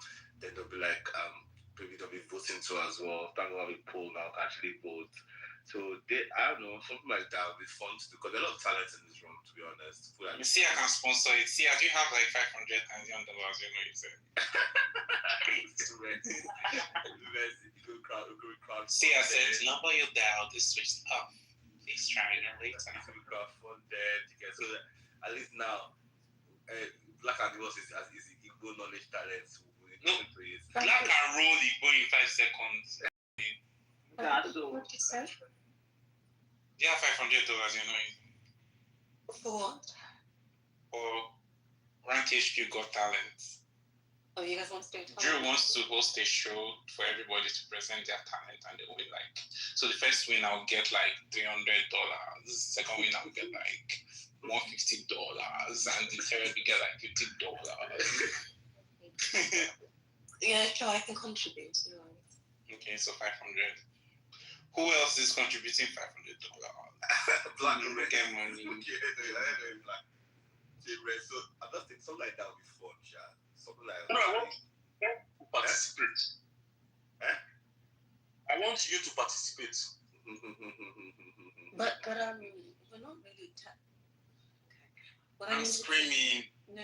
What I meant to say is the talent of most members cannot be showcased via telephone.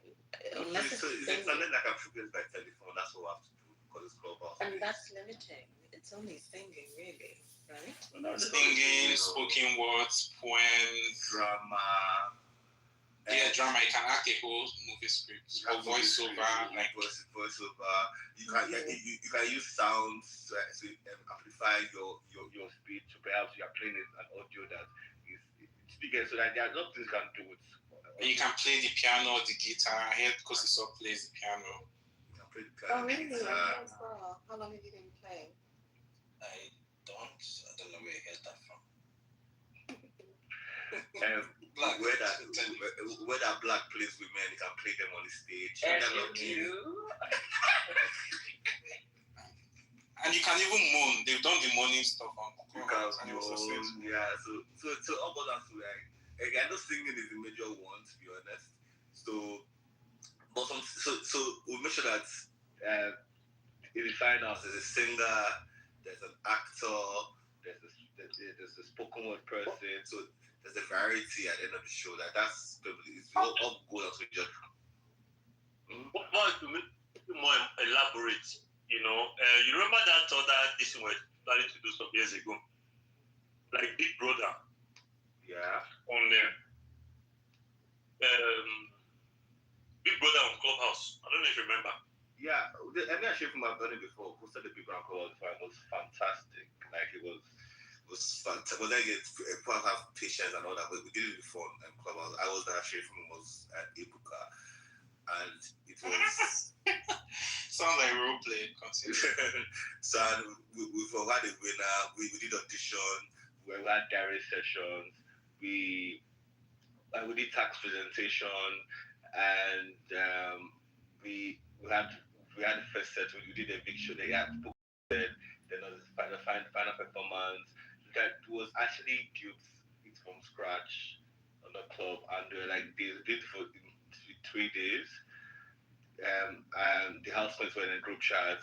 They had to like do their tax returns together, and they performed on stage.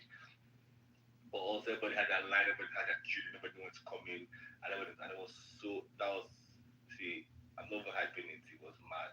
It was good, like to push the envelope. Like you see the tax, people were changing their DPs as it was happening. Were getting visual representation of what was going on, where they were. Like it's something that can actually be done or boils down to having time to do it. What did you guys do with that? What room? We did the room and cooler zone.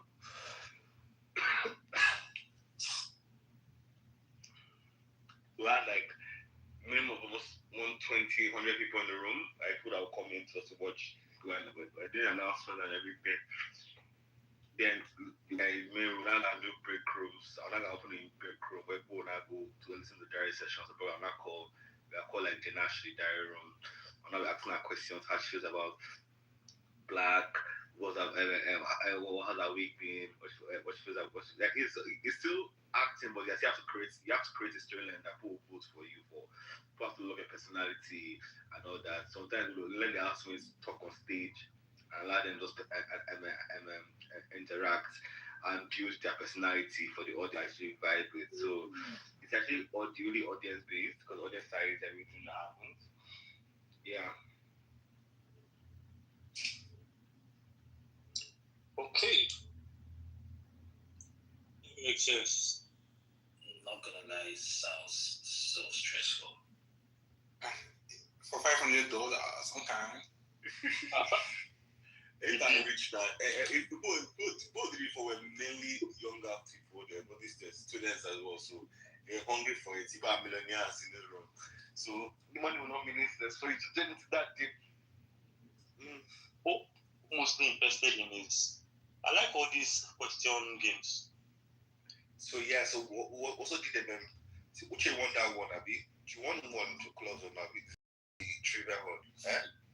She dramatically flips her hair. Yes, I did. Okay. So Uche won one about 7 trivia. I went to say for me is insulting you. Oh, God. Yeah, Uche won one in the same room too as well, where we did question and answer, and we're doing like different genres, different topics, different. I have answered.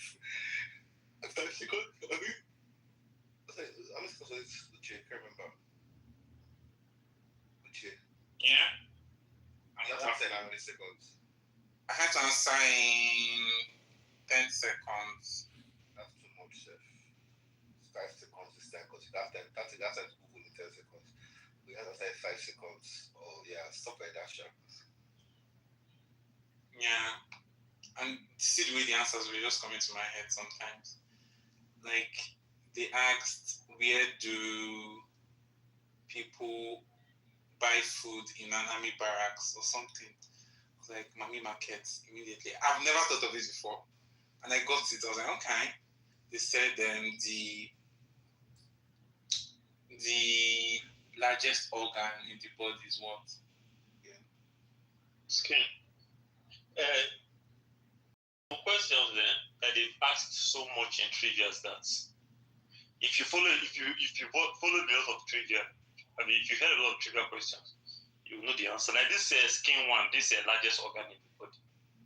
You know, once upon a time, I didn't know the largest organ until I knew that it was skin, and every time I keep hearing it, largest organ. Then the largest animal. So the largest animal in water. Now this is a wheel. One other wheel. So Uche, you see the weakest link?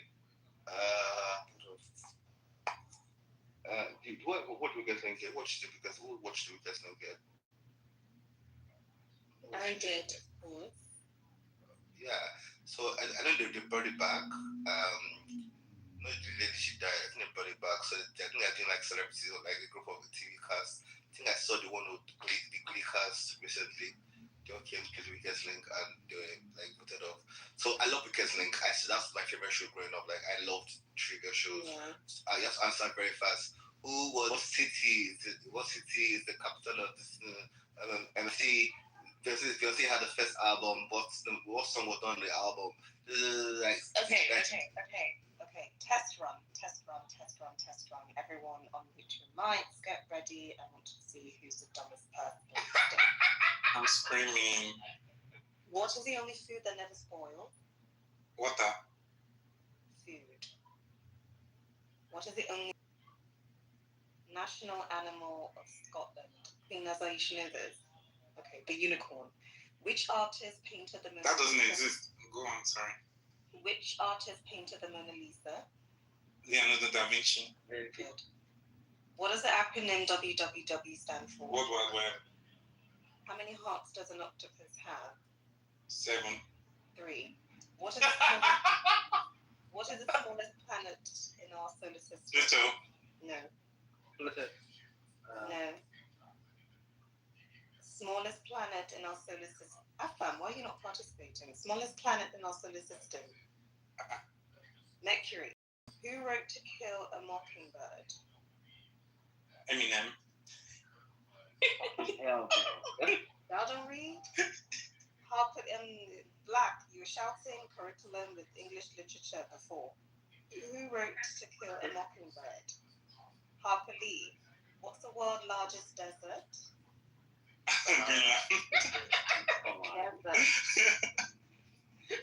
Antarctica, sorry. Thank you.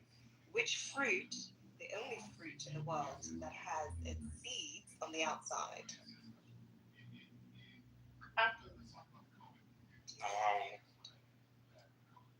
A strawberry. Okay. What's the currency used in Japan? Japanese yen. Yeah, you got it, Drew. Okay, so that was a fail. That was what came to my mind. We have played this game, levels. You start from level 10. Start from level 1. 2. Start from level 10. And you're going too fast. Do it again. Do it again now. Let's go. Let's do it again.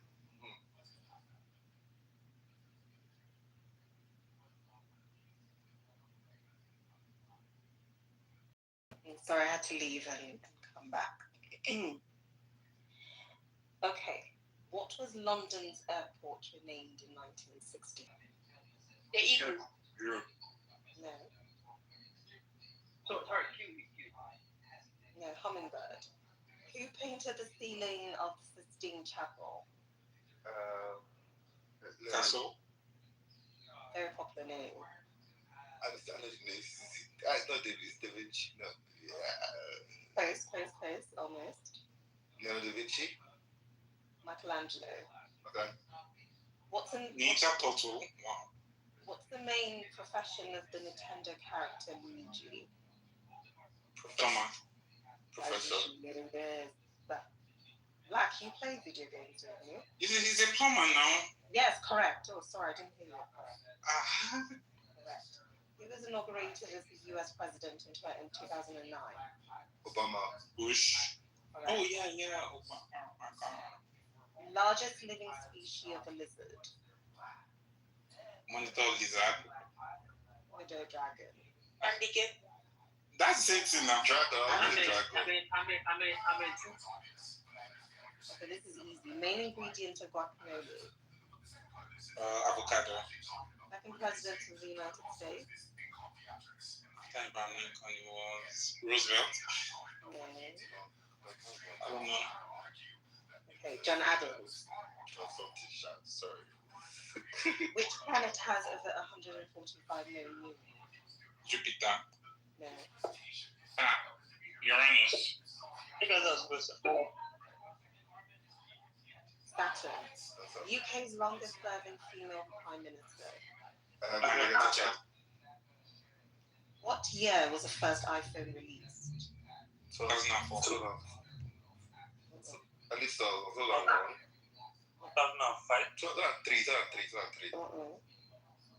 2001. 2007. Really? See them following my answers and going back. Which fashion brand is known for its WG logo? Gucci. Correct. The camera inspired the original logo of what social media platform? Instagram. Correct. I didn't get it, but I just period. Which sign of the zodiac is represented by a crab? Cancer. Correct. The term Grand Prix was first used in a motor race in which country? France. Correct. France is the correct answer. Everyone goes it. Sounds nice. Which spice powder? Which spice powder is a mix of turmeric, Curry. chili, and cumin? Correct. WWE stands for? Correct. Which Tesla CEO also co-founded PayPal? Elon Musk. Correct. What is pop short for in the term pop culture? Popular. Correct. What is singer Rihanna's birth name? Robin Fenty. Robin, yes. Which rock star is the grandfather of actress Riley Coe? Elvis Presley. How many colors are there in the rainbow? 7. How many seasons are in 1 year? 4. I think 1 or 2. What game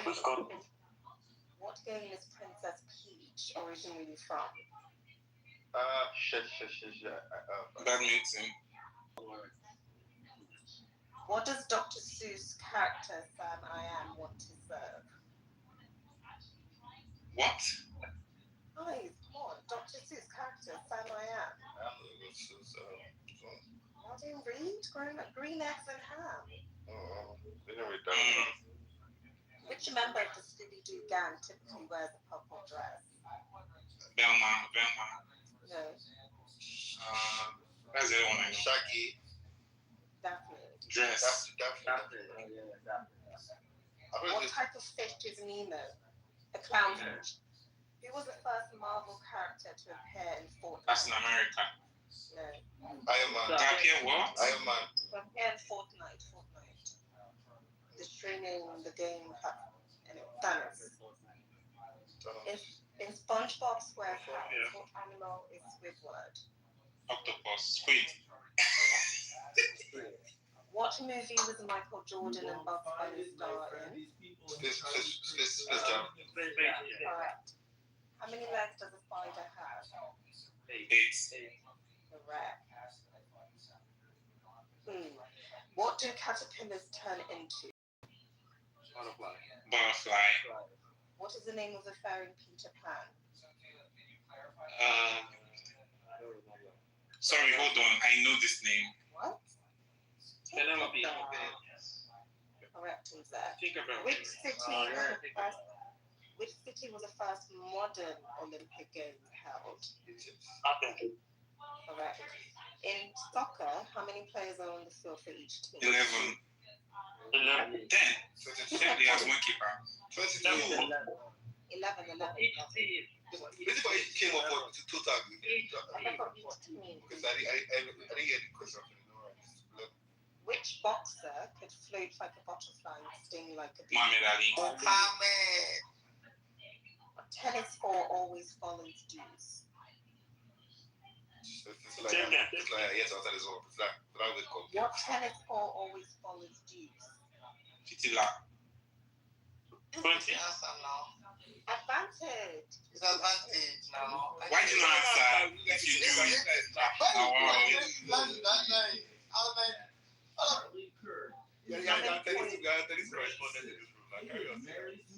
How many points is a touchdown worth in American football?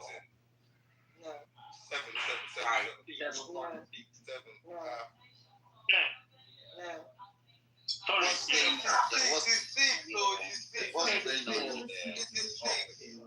What is the baseball term? What is the baseball term for hitting the ball over the fence?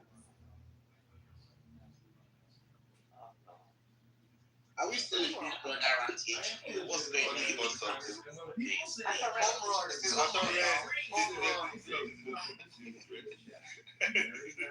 on?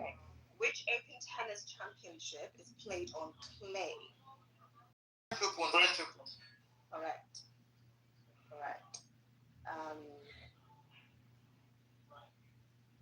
Drew said I'm being difficult with the questions. I'm trying to think to something easy. So I want shot. There is no winning. If you look at it, see, I'm like, but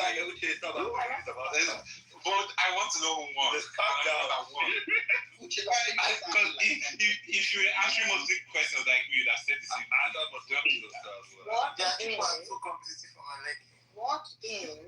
What is the largest carnivore native to the United Kingdom? Tiger. UK. The badger. What don't invertebrates have? Yes, correct. An adult female sheep is called ram. Ew. Yeah. Oh, female, sorry. What is animal lovers don't answer because black.